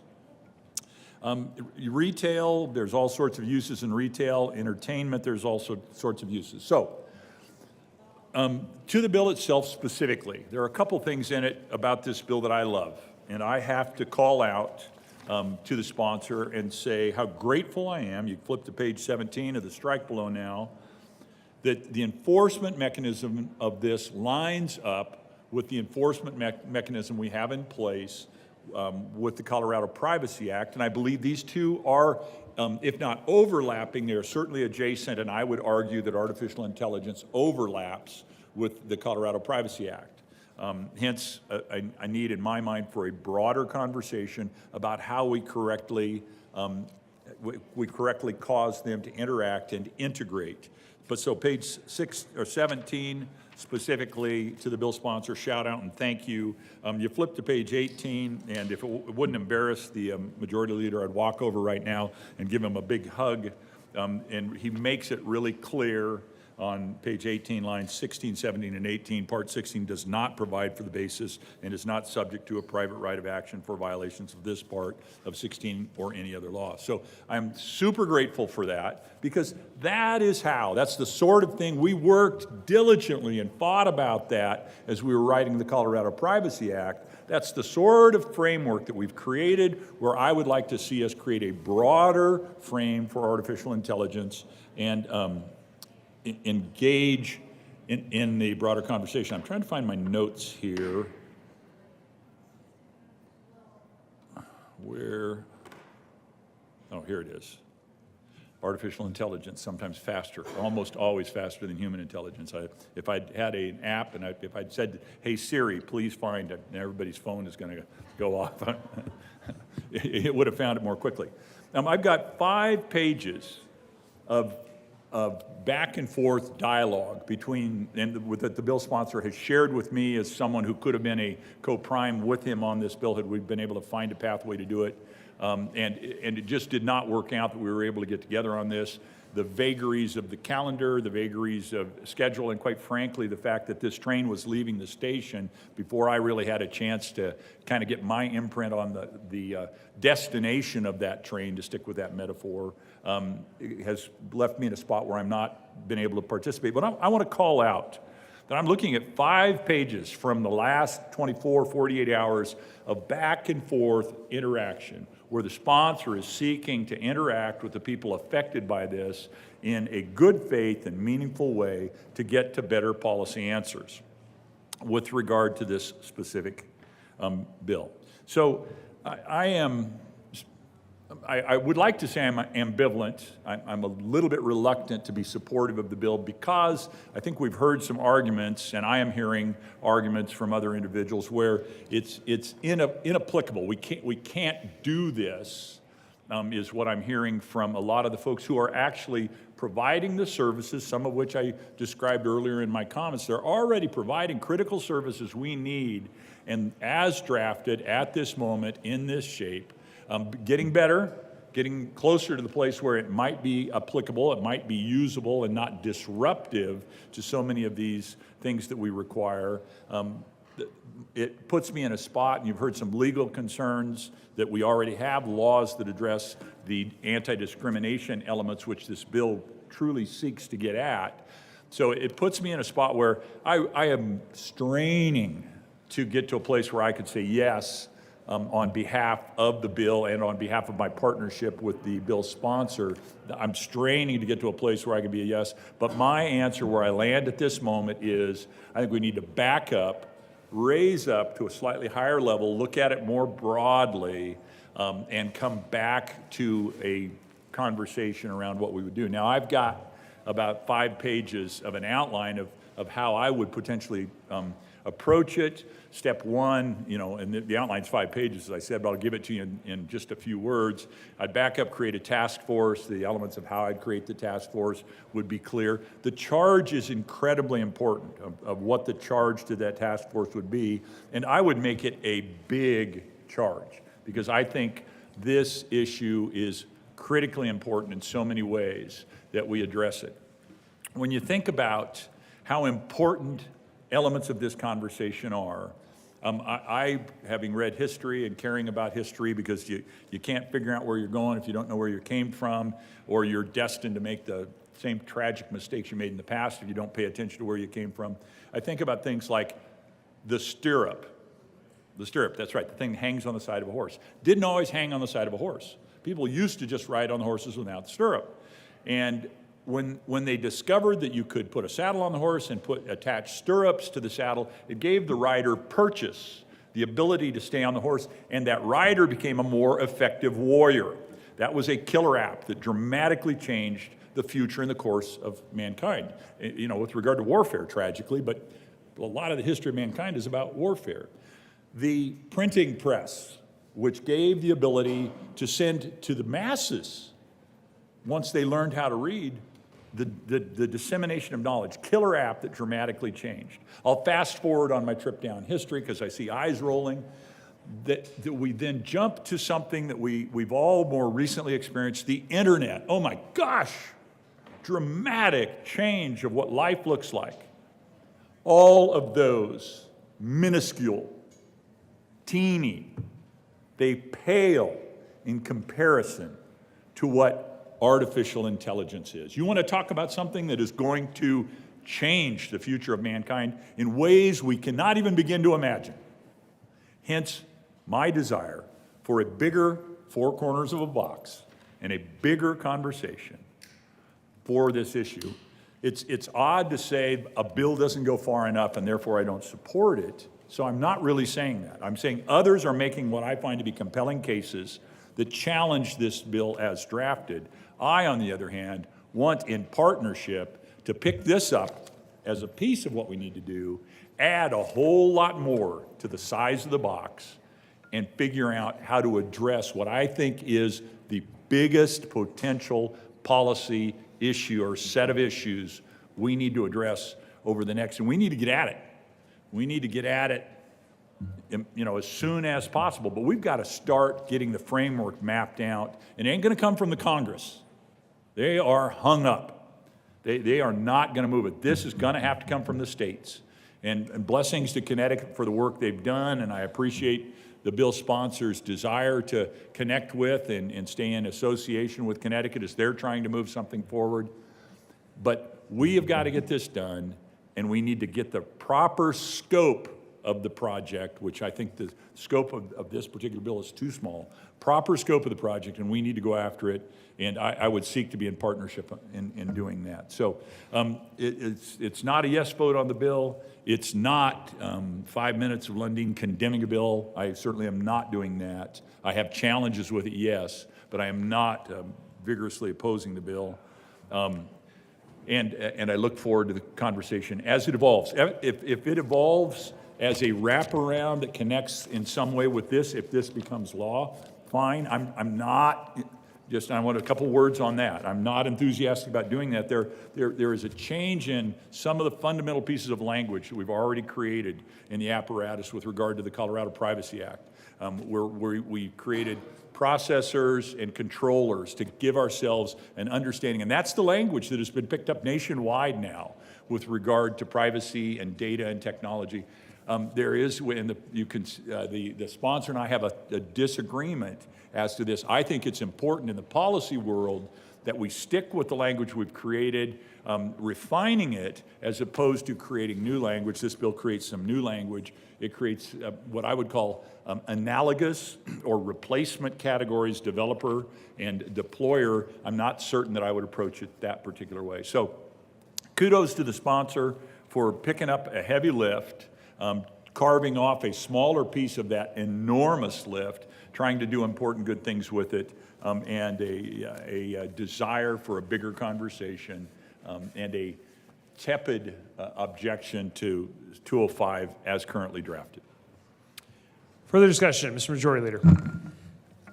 Thank you, Mr. Chair, colleagues. I really appreciate the discussion, not really debate, but more of just regurgitating what's in the bill. And I appreciate and addressing it, and I don't disagree with either of my colleagues that testified. Yes, my colleague from Woodland Park, his key is an artificial intelligence system. I don't disagree with that. Wouldn't hurt under this bill because it's not causing harm, discrimination, or anything. That is a different piece of a bill. And the good senator from Colorado Springs just is really good at reading the bill. I've read about 18 to 20 times. But my good colleague from Monument is right. I know this is a lot of bill. This bill has been stakeholdered and task forced for me for about a year and a half, because I started digging into this last year when we started seeing ChatGPT write papers for people in college. To my colleague from Colorado Springs, hey, maybe, and from the tech industry that thinks we should enhance the Civil Rights Act, sure, but then you'd all be here clamoring for a private right of action as soon as we put it in to get rid of it, because you'd have that under this bill in that section. And to my colleague from Monument, I always have advocated for a private right of action because I think it's the most powerful law enforcement tool that you have. But we all have to make concessions on a bill. And I don't disagree with my colleague from Monument on his comments of this being a larger bill. This bill was introduced as a larger bill. This bill had synthetic content, which was your deepfakes. This bill had general purpose AI, which was your ChatGPT and stuff. And don't disagree that it's a monolith bill to try to do something like that. But that's where we started, because the conversations are being had and it's starting. This bill has been narrowed down to just discrimination and consequential and high-risk artificial intelligence system. This bill, I am working to put a task force to work on the other parts of this bill. This bill has been laid out to not go effective until February of 2026. This is not imposing anything on anybody. And my good colleague from Monument mentioned, the work we did. Yes, this bill was that same fight in those years as well. Yes, the tech industry and the hospitals don't want to do this because they don't want to be able to be accountable for discrimination. And I'm sure they don't intend to, but they don't want to have to disclose it. They don't want to have to report it. If you look at the section of this bill, 1604, disclosure of an artificial intelligence system to a consumer. That's what this bill does. That's the law of this bill, that if you're interacting with a high-risk decision-making tool, they just need to tell you. The other part is there's just opportunities for them to review it and that stuff. Most of it is that you have to do a risk assessment to show that you're addressing it. If a discrimination happens as we see it, they just have to tell you, report it, fix it, tell the deployer. That's all this bill does. This whole thing is it's not ready and we need to task force it. Fine, I will task force this bill so we can talk about the other parts of the bill. We have 2 sessions that we could make tweaks to something they have. But for them to say that this is going to stop business, I don't know what kind of business we should have if you don't think you should be accountable for the systems that you design and be willing to tell somebody that you're interacting with something that's making a decision that may cause you harm. Because that's all this bill does. I would love a broader bill. We are at groundbreaking steps. We're trying to break a glass ceiling of a coverage for a new technology that everybody sounds that we need to address. Here is that bill to build that. Do I want to do more controls on the healthcare industry? Yes, that would. If this was I couldn't even get general purpose AI in this bill. I have narrowed it down to this piece because this is the first step on a broader piece. 3 years ago, when my colleague in Monument passed Privacy Act, it was innovative and it was the first thing and it took off, and now 13, 15 states have done it, and the federal government has not even taken that yet. To think that they're going to regulate this before we do is not going to happen. They'll put out guidelines and people can choose whether they're going to do it. Maybe they will, maybe they won't. They're going to put on their website, well, we adhere to them. The NIST guidelines have changed just within the last day or two, and our bill takes all that into effect. So colleagues, I love the fear and awe of this bill. Change is always hard. Who moved my cheese? But this bill is the first step in the right direction for accountability and disclosures, and that's all this bill does. I ask for an aye vote. Further discussion on 205. Seeing none, the question before us is the adoption of Senate Bill 205. All those in favor say aye. Aye. Those opposed, no. Ayes have it, and 205 is adopted. Will the clerk please read the title to House Bill 1010? House Bill 1010 by Representatives Joda and Soper and Senator Michelson-Janay, concerning limitations on drugs covered under an individual's health insurance policy that are administered by a provider in a setting other than a hospital and in connection therewith making an appropriation. Senator Michelson-Janay. Thank you, Mr. Chair. I move House Bill 1010 and the Health and Human Services Committee report. To the report. In the Health and Human Services Committee, we very much narrowed this to a patient safety bill, and I ask for your aye vote. Any discussion on the committee report? Seeing none, the question before us is the adoption of the Health and Human Services Committee report. All those in favor say aye. Aye. Those opposed, no. Ayes have it, and the committee report is adopted. To the bill. This is about white bagging, which is a process where insurance companies require patients to obtain their physician-administered drugs exclusively from a designated specialty pharmacy that is often affiliated with or owned by the insurer. These drugs are then shipped to the oncologist's office for administration to the patient. Insurers are requiring white bagging because it allows them to control downstream pharmacy and provider assets, but it significantly complicates the oncologist's ability to provide care. So we have narrowed this very simply to when you are delivering medication. And in cancer care, it's a highly personalized process. And rigid white bagging complicates the oncologist's ability to tailor treatments for each patient and prohibits physicians from making day-of dose adjustments. This will change that, and I ask for an aye vote. Further discussion on the bill. Senator Baisley. Thank you, Mr. Chairman. Yeah, I have questions for the sponsor. So I read the bill. It's interesting to me, and I appreciate the idea that let's not allow the insurance companies to get in the way of rapid deployment of prescription drugs and so on. I see that that must come from insurance companies trying to provide certain drugs themselves for the sake of saving money, for cost savings. That's my assumption. What happens in this? My curiosity is, what if the insurance-provided drugs are 50% the cost of what the drugs on the shelf are? Does this bill still, does it account for that in any fashion, or it says like, sorry, we need to have those drugs, so it may be higher in cost, so that's just the way it is, and there will be no cost savings? Anyway, I'm just curious about that piece. Otherwise, I kind of like the bill, but. Senator Michelson Shea. Thank you so much, Representative from Woodland Park. Or Senator from Woodland Park. Oh my goodness, I can't believe I did that. It's your it falls more along the line of that's the way it is. We've been trying to figure out a process to cap or something to that effect, but we haven't gotten there yet. Further discussion on 1010. Seeing none, Mr. Minority Leader. Thank you, Mr. Chair. Give me a second to get myself together here. Thank you, sir. I did not have the advantage of hearing this bill in committee, but I have read a little bit about this bill, and I have some challenges with this bill. 2020, the Polis administration warned the General Assembly that he would not sign any more bills that might increase health insurance costs. I think there might be a challenge with this bill in that regard. In his signing statement for 1158, the governor said, additional mandates, which often do not meet, I'll just read it directly what he said. I was kind of adding a little color commentary, probably not beneficial.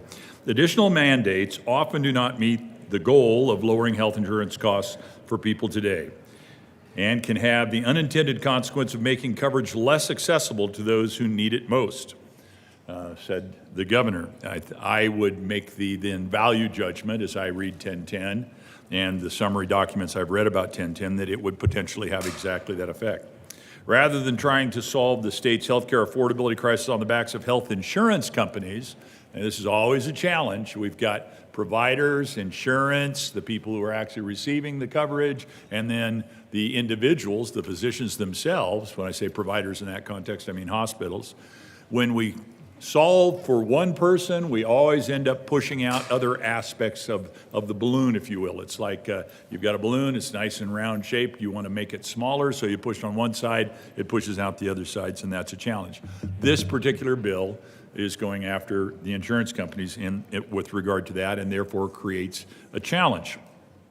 Rather than trying to solve the healthcare affordability crisis on the insurance payers and ratepayers, and we believe that this will lead to a substantial increase in rates, we should work harder to eliminate administrative bloat within the industry by reducing burdens and costs associated with regulatory compliance. That's our wheelhouse. That's the state's job, is burdens of regulatory compliance. We should be focusing on that which is our job, instead of telling other people how to better do their job. Reducing the cost of regulatory compliance alone could save individuals thousands of dollars a year. According to the Council for Affordable Health Insurance, the CAHI, one of the biggest cost drivers in our healthcare system is the steady proliferation of federal and state-based mandates. According to CAHI research and annual analysis, mandated benefits currently increase the cost of health insurance from slightly less than 10% to more than 50%. So you've got your window of potential additional costs. You can, when you're trying to consider that band, if it's a 10% band, or a 50% band, this bill goes into effect, it becomes a 12% band that goes up to 52%. I don't know exactly what the number is, but it moves that band of expense further to the side of expense. So based on those arguments, I would oppose 1010. I respect and am grateful for the sponsors. We always say that.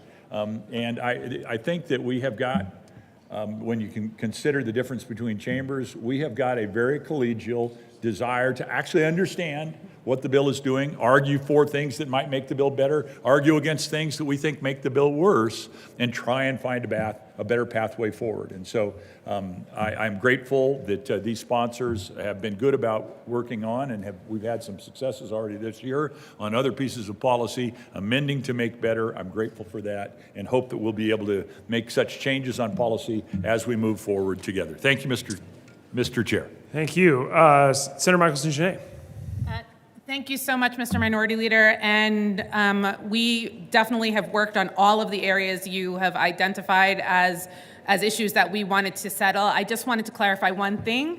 It's not a mandate. It prohibits a mandate from insurers who dictate how community-based providers provide care. So it's the other way around.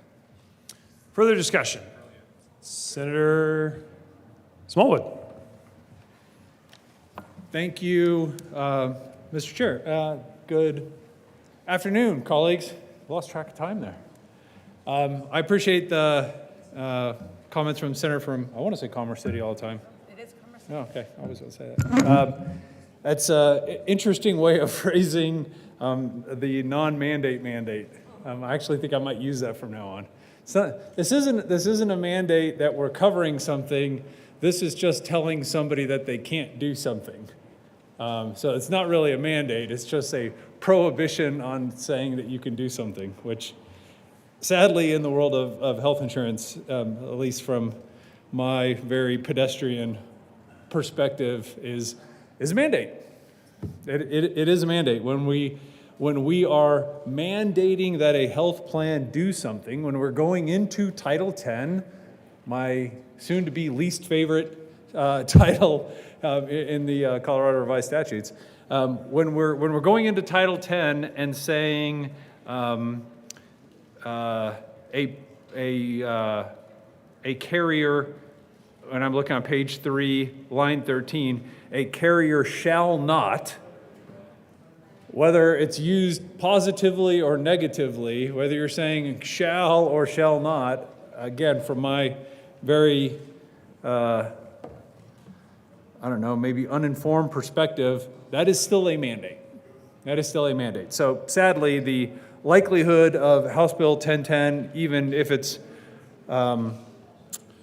passed by this chamber and ends up in front of the governor, I agree with the senator from El Paso County, has virtually no chance of being signed into law unless the governor has changed his mind, which he has done before. This would not be unprecedented for the governor to come out and say very clearly, I am going to do X and then do Y, or say, I'm going to oppose anything that has to do with A and then sign B. So I am not willing to put my reputation on the line, what's left of it, to say this has no chance of being signed by the governor. A lot of agreement from my colleagues on this. Right. Impugning. I believe, Mr. Chair, it is perfectly acceptable to impugn one's own self, and probably encouraged in times like this, I would think. So here's the real. First of all, I appreciate the sponsor's work in the healthcare space, because she clearly has a passion for helping patients, doing what's right. Where we differ occasionally, not all that often, is whether or not the price tag that is associated with this good work is something that is going to be roundly accepted, not only by the citizens, those people who pay the premiums, because remember, there's nobody in the lobby today, yesterday, or tomorrow representing premium payers.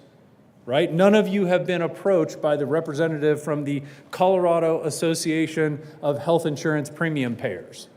At least I haven't been approached by that organization. Perhaps somebody needs to start that organization.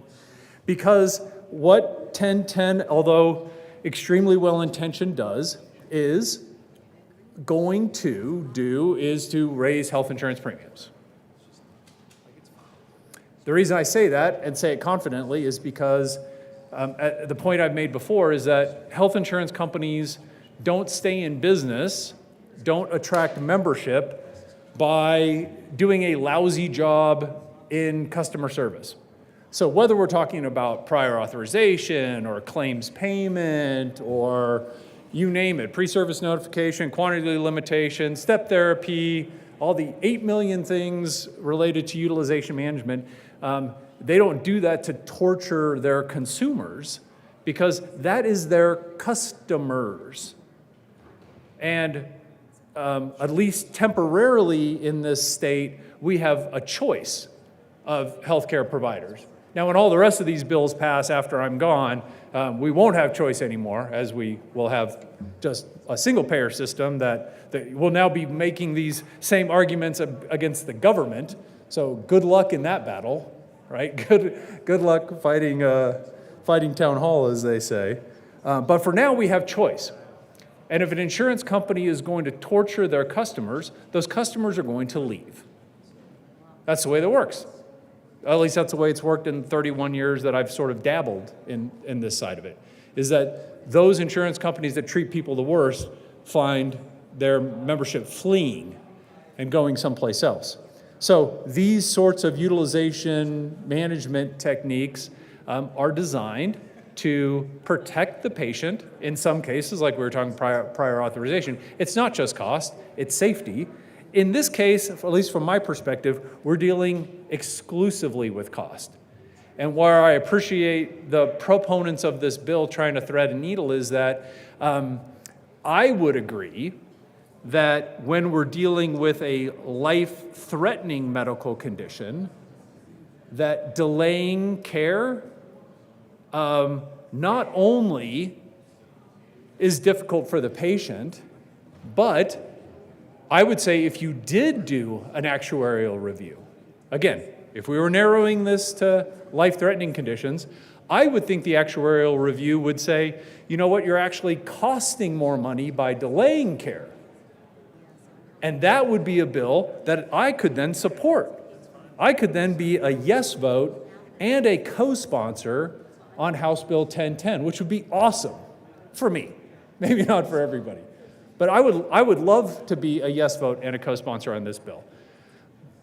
But it's going to require one change, which, because perhaps foolishly, but know that genuinely it was just because of time, now that we're down to the last couple of days of session or a few days of session, I have not had time to vet this particular amendment with the sponsors, which I think people would agree is sort of out of character for me. And so I'll explain what my concern is, and I'll explain what I think an amendment could fix. So my concern, and this is a very short bill, by the way. I'm looking at the re-engrossed version. Once we take out what has to be a safety petition clause. We're talking about like two pages of material information that we're talking about here. So big picture, we're discussing when a patient needs medication from someplace other than a hospital. So if you're in an outpatient or a quasi-outpatient setting, like a cancer clinic, for example, what insurance companies, and this is me speaking on behalf of me, not me speaking on behalf of insurance companies, what I believe is that insurance companies have seen that very often in these settings, providers who can prescribe these medications do so at a very inflated rate. At a very inflated rate. So, if we are talking about almost anything related to healthcare, what people would typically say is, well, I don't want to pay more. If there's a way for me to get my medications and pay less, I would like to do that. Here are the benefits of that. If you're the patient and you're on a health insurance plan like I'm on, which we've discussed a lot in clear violation of my own HIPAA rights, is I'm on a high deductible health insurance plan through Cigna. That's an ERISA plan provided by Cigna, like probably half the folks in this room are. So for me, my health plan covers nothing other than preventive care until I meet my deductible. kind of following the federal guidelines around HEHPs. So when I have an expensive medication, hypothetically, let's say $1,500, if I can find a way to get that $1,500 prescription for $500, because I have to pay my own deductible, this isn't punishment or reward for some big Fortune 50 health insurance company. This is benefiting me as the patient. If the insurance company can find a way to save me money, I would like to know about it. And that's what the theory behind, hey, let's not let just anyone prescribe these medications without looking at what the costs are. So first of all, can save the patient money. Not always, but it can save the patient money, particularly if you're on a plan like mine where you have to pay your deductible first. Secondly, more globally, let's say it's a really expensive medication, like $50,000. Well, I'm going to go through my, $1,500 deductible, $3,500 out-of-pocket max, whatever the number is. I'm going to get to that pretty darn quickly if we're talking about a $50,000 medication. So then after that, any real savings is savings to the insurance company. And this is where everybody needs to throw a stack of papers in the air and be like, oh, the insurance company, they're saving money, boo. But remember, the way the federal laws have been in this country for almost a decade and a half is that insurance companies, when they don't pay out in claims, they don't just get to keep that money. It doesn't get applied to their profit margin, okay? Insurance companies, other than like utilities maybe, very few industries that have their entire operating margin legislated by the federal government. So savings to a health insurance company doesn't really mean savings to an insurance company. The CEO doesn't get to make more money and the shareholders' expectations get overly exceeded. If the health insurance company doesn't pay out the percentage in claims that they need to refund that money back. So this is not, in my opinion, a conversation about benefiting the insurance companies, for profit or not for profit, their shareholders or what have you. This is about potentially keeping premiums as low as they possibly can be, so that people like you and I and working people that don't work for places like the state of Colorado, where the employer contribution is ridiculously generous. I mean, kudos to whoever builds the benefit plans here at the state of Colorado. They are fantastic. But as premiums continue to rise, more and more is going to be asked, take the state of Colorado, for example, by either you and I as employees, including the workers, the brand new workers, first-time job, right? Their portion's going to go up, which it has, or the state's portion's going to go up, which means the taxpayer's portion. We're either talking about the taxpayers paying more or the patients paying more. In the commercial market, we're either talking about their employees, their workers paying more, or those big bad corporations paying more, which they actually really don't. They just pass that along by way of higher costs, higher prices, to their consumers. So again, at a global level, this is where this kind of policy concerns me, is to say that for any medication, paying more is okay and should be allowed, and trying to reduce costs in the healthcare space isn't worth anything. That is something that I reject. And know that, by the way, I haven't heard that from the sponsors, and I doubt even the sponsors feel that way. This is just the policy as it's written, because in one area, well, let me take one more step back. I stated that if a patient is in a situation, in a life-threatening situation, where delaying this medication and this treatment is going to happen because of what a carrier has put into place as far as policy, I am not in favor of having patients with life-threatening conditions wait for their meds. And I've proven that. I could show you my voting record on that. I've proven in legislation passed out of this body that I am not in favor of making patients with life-threatening conditions wait for their medications just because it might save money on that particular medication.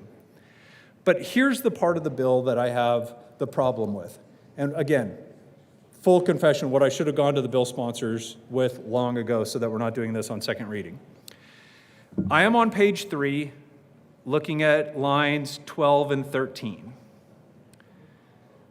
What we're talking about here is, okay, we should not allow a health plan to create these restrictions for a covered person with a chronic, complex, rare, or life-threatening medical condition. Those are all ors, colleagues. These are not ands. These are ors. If a covered person has a chronic condition, then the carrier cannot apply these limitations. If the covered person has a complex condition, like, I'm forgetting the words. I want to say comorbidities, but that's probably not the right word. I didn't do great in med school. It's a joke for anybody listening online. I didn't go to med school. Rare or life-threatening. Chronic or complex or rare or life-threatening. And I am completely in favor of the term life-threatening. Completely, 100% with the proponents and with the sponsors on that. Somebody has a life-threatening condition, we should not be delaying care. I support EMTALA for that reason, by the way. Giving people care in emergency rooms, no matter whether they have an ability to pay or not. So here's the problem that I have with the bill, and I think the proponents and the sponsors could will most likely agree with this, is when we say that the carrier doesn't have to abide by any rules if their patient has a chronic condition. Colleagues, a chronic condition that's like almost an endless list. I have, to violate my own HIPAA rights again, I have osteoarthritis. My knee hurts.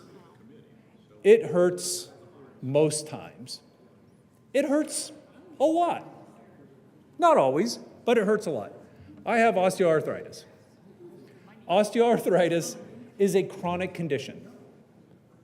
So colleagues, anybody who has osteoarthritis under this bill, the insurance company is prohibited from applying these price controls on their medications by the mere fact that they have a chronic medical condition, which is, for people my age, virtually all of us. Does anybody have sinusitis? Does anybody have allergies? I was Senator asked Smallwood. by one of my colleagues. Hi, Senator. Hi, Madam Chair. Senator Smallwood, every year about this time of year, I suddenly develop a chronic headache. Can you please get back to the bill? Thank you. Madam Chair, I'm glad you brought that up because that is the example I'm going to get to as another chronic condition. So I'm on the bill, page 3, line 12, Great. where this bill specifically provides a carve-out for anyone with a chronic condition. I used osteoarthritis as an example.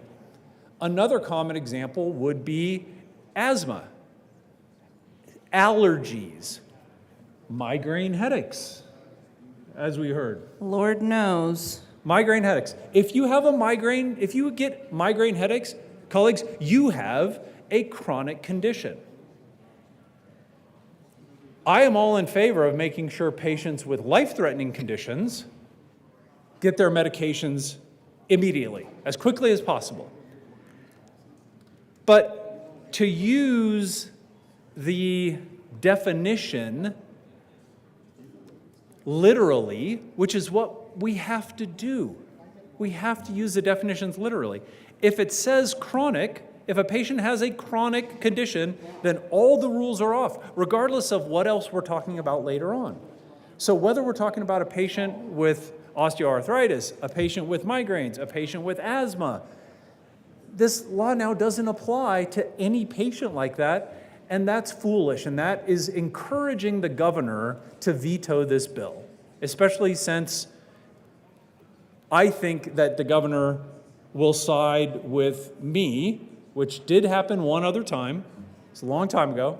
But when it comes saying, well, this isn't a mandate because we're not telling someone what they have to do, we're just telling them what they can't do, I don't think that argument's going to hold water on the first floor. And maybe you don't care. But I do, because I like the rest of the policy in here. And I don't want to see the bill vetoed. I just want to see the bill better, at which time I plan to vote yes and to be a co-sponsor. And part of that is removing the word chronic. The other, there is no reason for me to waste everybody's time by talking about the definition of complex when it comes to healthcare. Complex just means you have multiple conditions. So I get migraines. I'm no different than Madam Chair. In fact, I think I missed a day here because of a migraine. I know I've missed meetings with the senator from El Paso County because of migraines. I can't drive. I have atypical migraines, so my auras make it to where I can't see anything. So if I have migraines and osteoarthritis, well now, colleagues, I have a complex medical condition. And I don't think that's the thought behind the bill, was to say, oh, you have both seasonal allergies and sinusitis? Therefore, absolutely, sorry. Therefore, you have a complex medical condition. Therefore, we don't have to worry about this. The last word in here is rare. Colleagues, rare does not mean dangerous. Rare does not mean life-threatening. Rare might not even be all that annoying. I mean, you can have rosacea. That's rare. You can have a lipoma. That's rare. I've worked with, I don't know how many people here in this building. I have yet to see somebody in this building with a lipoma. And it's not like you wouldn't notice. That is a rare medical condition. But colleagues, it's by no means life-threatening. I'm sure it's annoying. I'm sure it's disruptive. I'm sure it's a nuisance and something that people would rather not have. But rare, here's to violate my own HIPAA rights for a fourth time. I agree. Is anybody, and I'm not phrasing this as a question because I was asked to quit making this so interactive, but if anyone here has ever known anybody to have Meniere's disease? Anybody familiar with that? I will phrase it as a question. Has anybody known anybody to have Meniere's disease? I have Meniere's disease. Many of you know I am deaf in one ear. I cannot hear anything that the sponsors are saying, cheering me on at this moment, because I can't hear anything on this side, because I'm deaf. I'm deaf because I have Meniere's disease. Meniere's disease is rare. Period. It's rare. I got it when I was 17 years old, which makes it extraordinarily rare, colleagues, not just rare. Like, if you were to do a survey to find out how many people under the age of 20 have Meniere's disease, it's exceedingly rare. So because I have Meniere's disease, even though it affects me virtually not at all from a treatment perspective, right? I need no treatment because of Meniere's disease. But I have a rare disease. So according to the bill, which again, the concept of which I support, the re-engrossed bill, says that I, your senator from Douglas County, I qualify for all of the provisions in House Bill 1010, other than one. There's 4 requirements, and they're all ors. You either have to have a chronic condition. I have that. I do. Therefore, a health plan can't impose these limitations on my providers. You have to have a complex medical condition. Hey, guess what? I have that too. So now I'm 2 for 4, and these are ors, these aren't ands. Number 3, you have to have a rare medical condition. Colleagues, I also have a rare medical condition. And the last one, and the one that's important, and the reason why we should vote yes on the bill once it's amended, is because the 4th one is a life-threatening medical condition. And guess what I don't have? Mercifully. Thank God. Not yet. Not today. I don't have a life-threatening medical condition. So to place all 4 of these in the same sentence is fiscally, I'm going to go out on a limb here. Fiscally, colleagues, it's not smart to do this because you're risking a veto, because you're raising insurance premiums unnecessarily. There's no reason to keep that language in there. Fiscally, it doesn't make sense to raise people's premiums when we know that there is a possibility, regardless of how minute, that unscrupulous providers, unscrupulous doctors are going to take advantage of this position. And don't even start to tell me that there's no such thing as unscrupulous doctors, because Larry Nassar had a medical license. Okay, so there are really bad doctors out there. Okay, and it's very few, thank God, very rare. But we don't want to, in my opinion, open up the door for those handful of not so great people to say, hey, there's a way we can make a buck here. But what we do want to do is protect patients. We want to protect patients that have life-threatening medical conditions. And so with that, I have There's an amendment at the desk.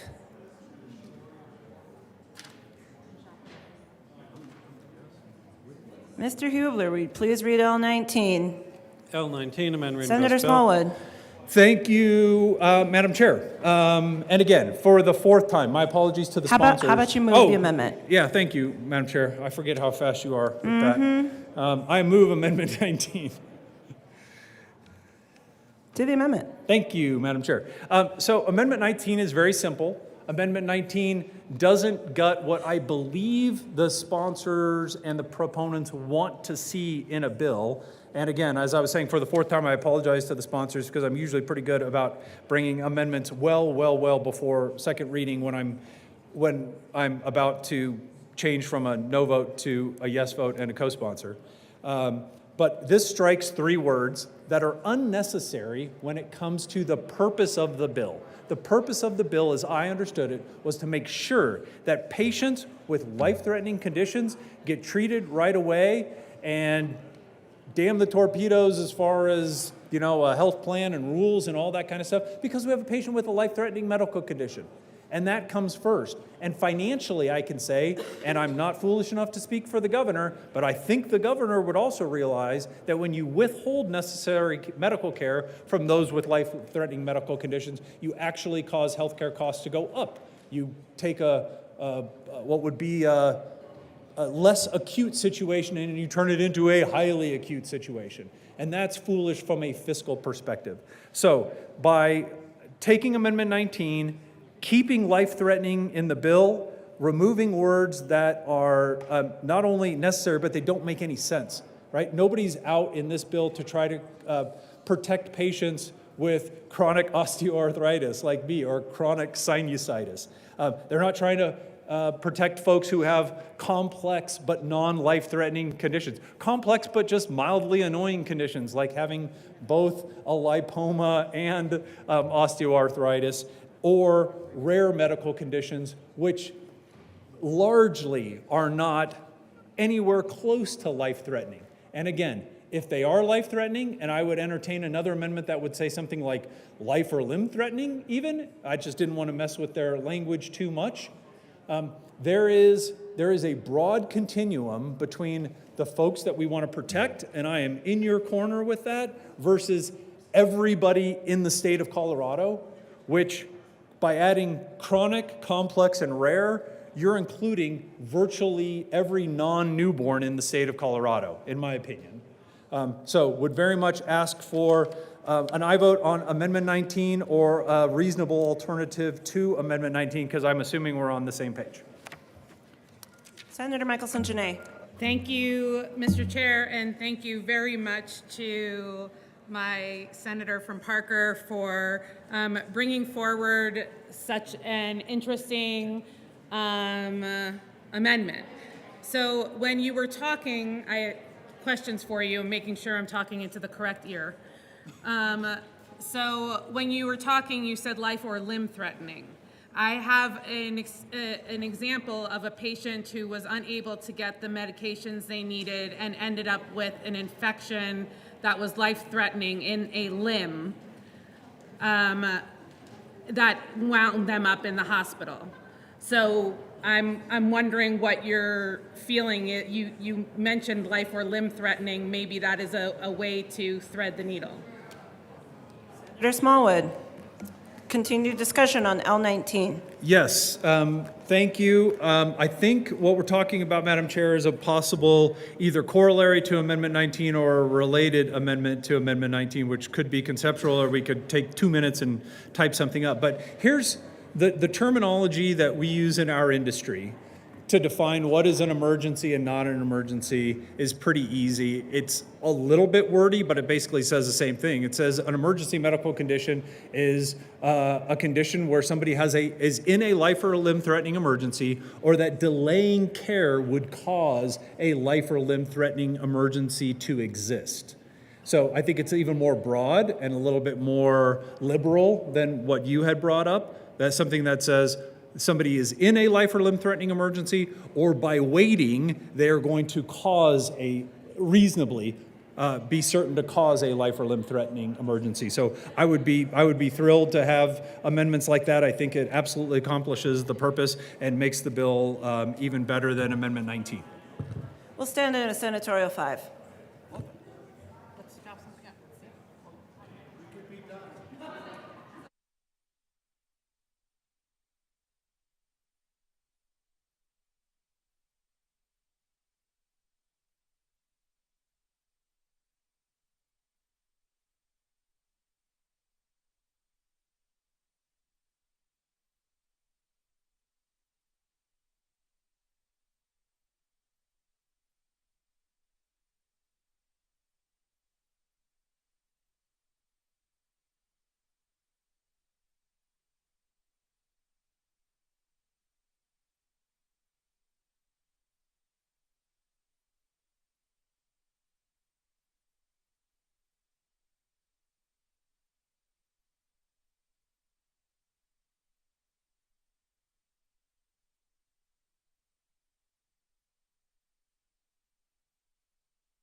And we're back. We're still discussing L19. Senator Smallwood. Thank you, Madam Chair. I withdraw L19. Great. L19 to 1010 has been withdrawn. And Mr. Hubler, will you please read L20 to 1010? L20 amendment. Senator Smallwood. Thank you, Madam Chair. I move L20. There you go. Do the amendment. Appreciate the comments from the Center from Commerce City. Think we thread the needle really well here, making sure that we are not going to have health plans delay necessary prescription medication care for patients, members with a life or limb-threatening medical condition, or by where delay in receiving medication could cause a life or limb-threatening emergency to exist, a medical condition to exist. I think this is a great amendment and certainly something that is easy to support and makes the bill easy to support, and would ask for an aye vote on both.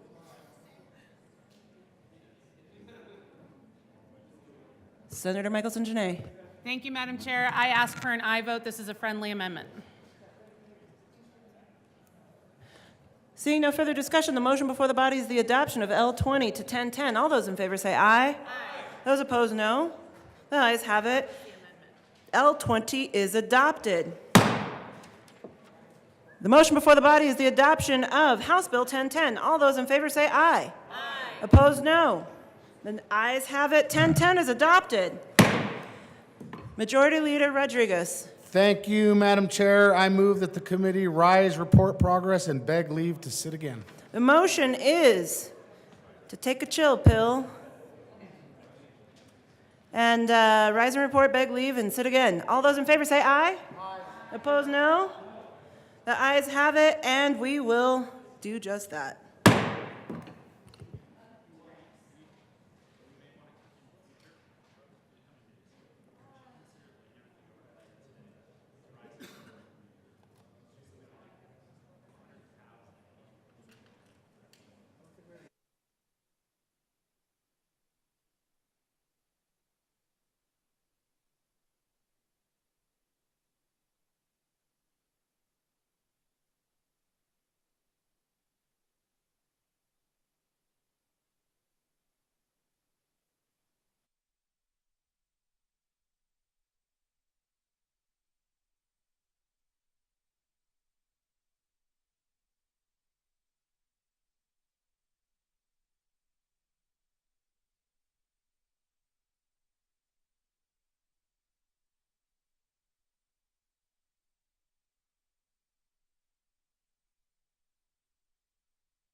Senate will come back to order. Senator Gonzalez. What up, Mr. President? The committee met and had a number of bills under consideration. Mr. Hubler, will you please read the report? May 2nd, 2024. Mr. President, your committee of the whole begs leave to report it as had under consideration the following attached bills being the second reading thereof and makes the following recommendations thereon. Senate Bill 214 is amended. Senate Bill 223 is amended. Senate Bill 226 is amended. Senate Bill 205 is amended. Passed on second reading and ordered engrossed and placed on the calendar for third reading and final passage. House Bill 1010 is amended. Passed on second reading and ordered revised and placed on the calendar for third reading and final passage. Senate Bill 130, House Bill 1152, House Bill 1230, House Bill 1270, laid over until May 3rd, 2024 and retaining their place on the calendar. Cool. Bye. Mr. Majority Leader walked out of the chamber.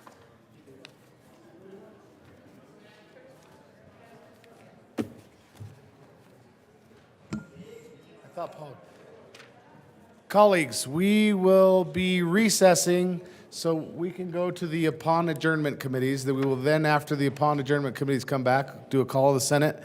We will proceed back into the calendar to do more bills on seconds.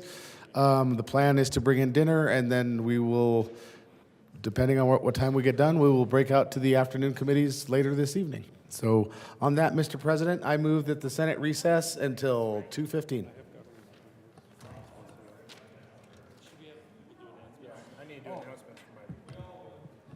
Announcements. Never mind. I withdraw my motion. Senator Malika. Thank you, Mr. Chair. Members, Senate Finance Committee will be meeting 15 minutes upon adjournment in room 357 to hear Senate Bill 230, Senate Bill 229, Senate Bill 231, Senate Bill 166, Senate Bill 165, Senate Bill 228, House Bill 1268, House Bill 1449, House Bill 1051, House Bill 1314, House Bill 1365, House Bill 1157, and House Bill 1353. Senator Exum. Thank you, Mr. President. Senate Local Government Housing will be meeting 15 minutes upon adjournment to hear House Bill 1237, House Bill 1302, and House Bill 1315. Thank you. 352. Senator Danielson. Thank you, Mr. President. The Senate Business, Labor, and Technology Committee will be meeting on adjournment as well. We had two more bills, so it'll be House Bills 1360, 1108, 1260, 1280, 1001, 1095, 1004, 1378, and 1307.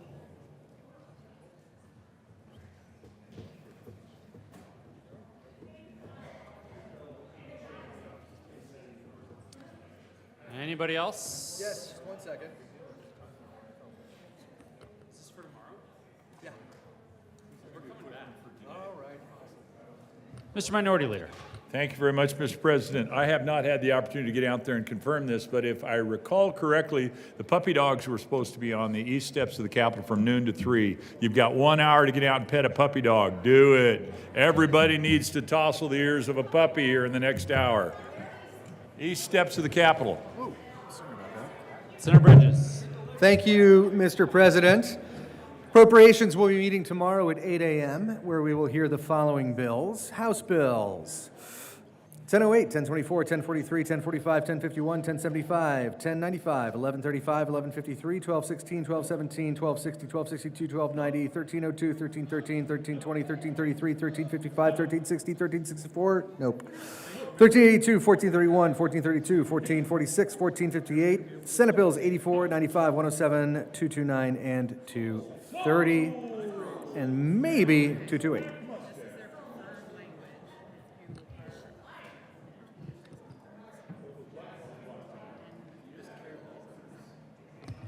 Members, before we break, we have one more important announcement. At approximately 6:30 p.m., there will be pizza here. So whether we're on the floor or if you're still in committee, you can still help yourself to the pizza. I'd square dance with you if you want. Senator Malika, back for more.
Senator Malika.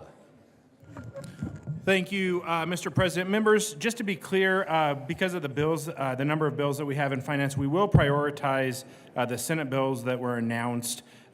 We will be taking a break when BLT is done with their committee and coming back to the floor. But if we get through those Senate bills in this first part, we can move on to the House bills. But that's going to be the priority. And then finance will be meeting again if we need to later on when the afternoon committees meet. And so just wanted to be clear for the public. Mr. Majority Leader. Thank you, Mr. President. Sorry for that early recess. Mr. President, I move that the Senate recess until 2:20 today. You have heard the motion. All those in favor say aye. Aye. Opposed, no? The ayes have it. The Senate will stand in recess until 2:20 p.m. today.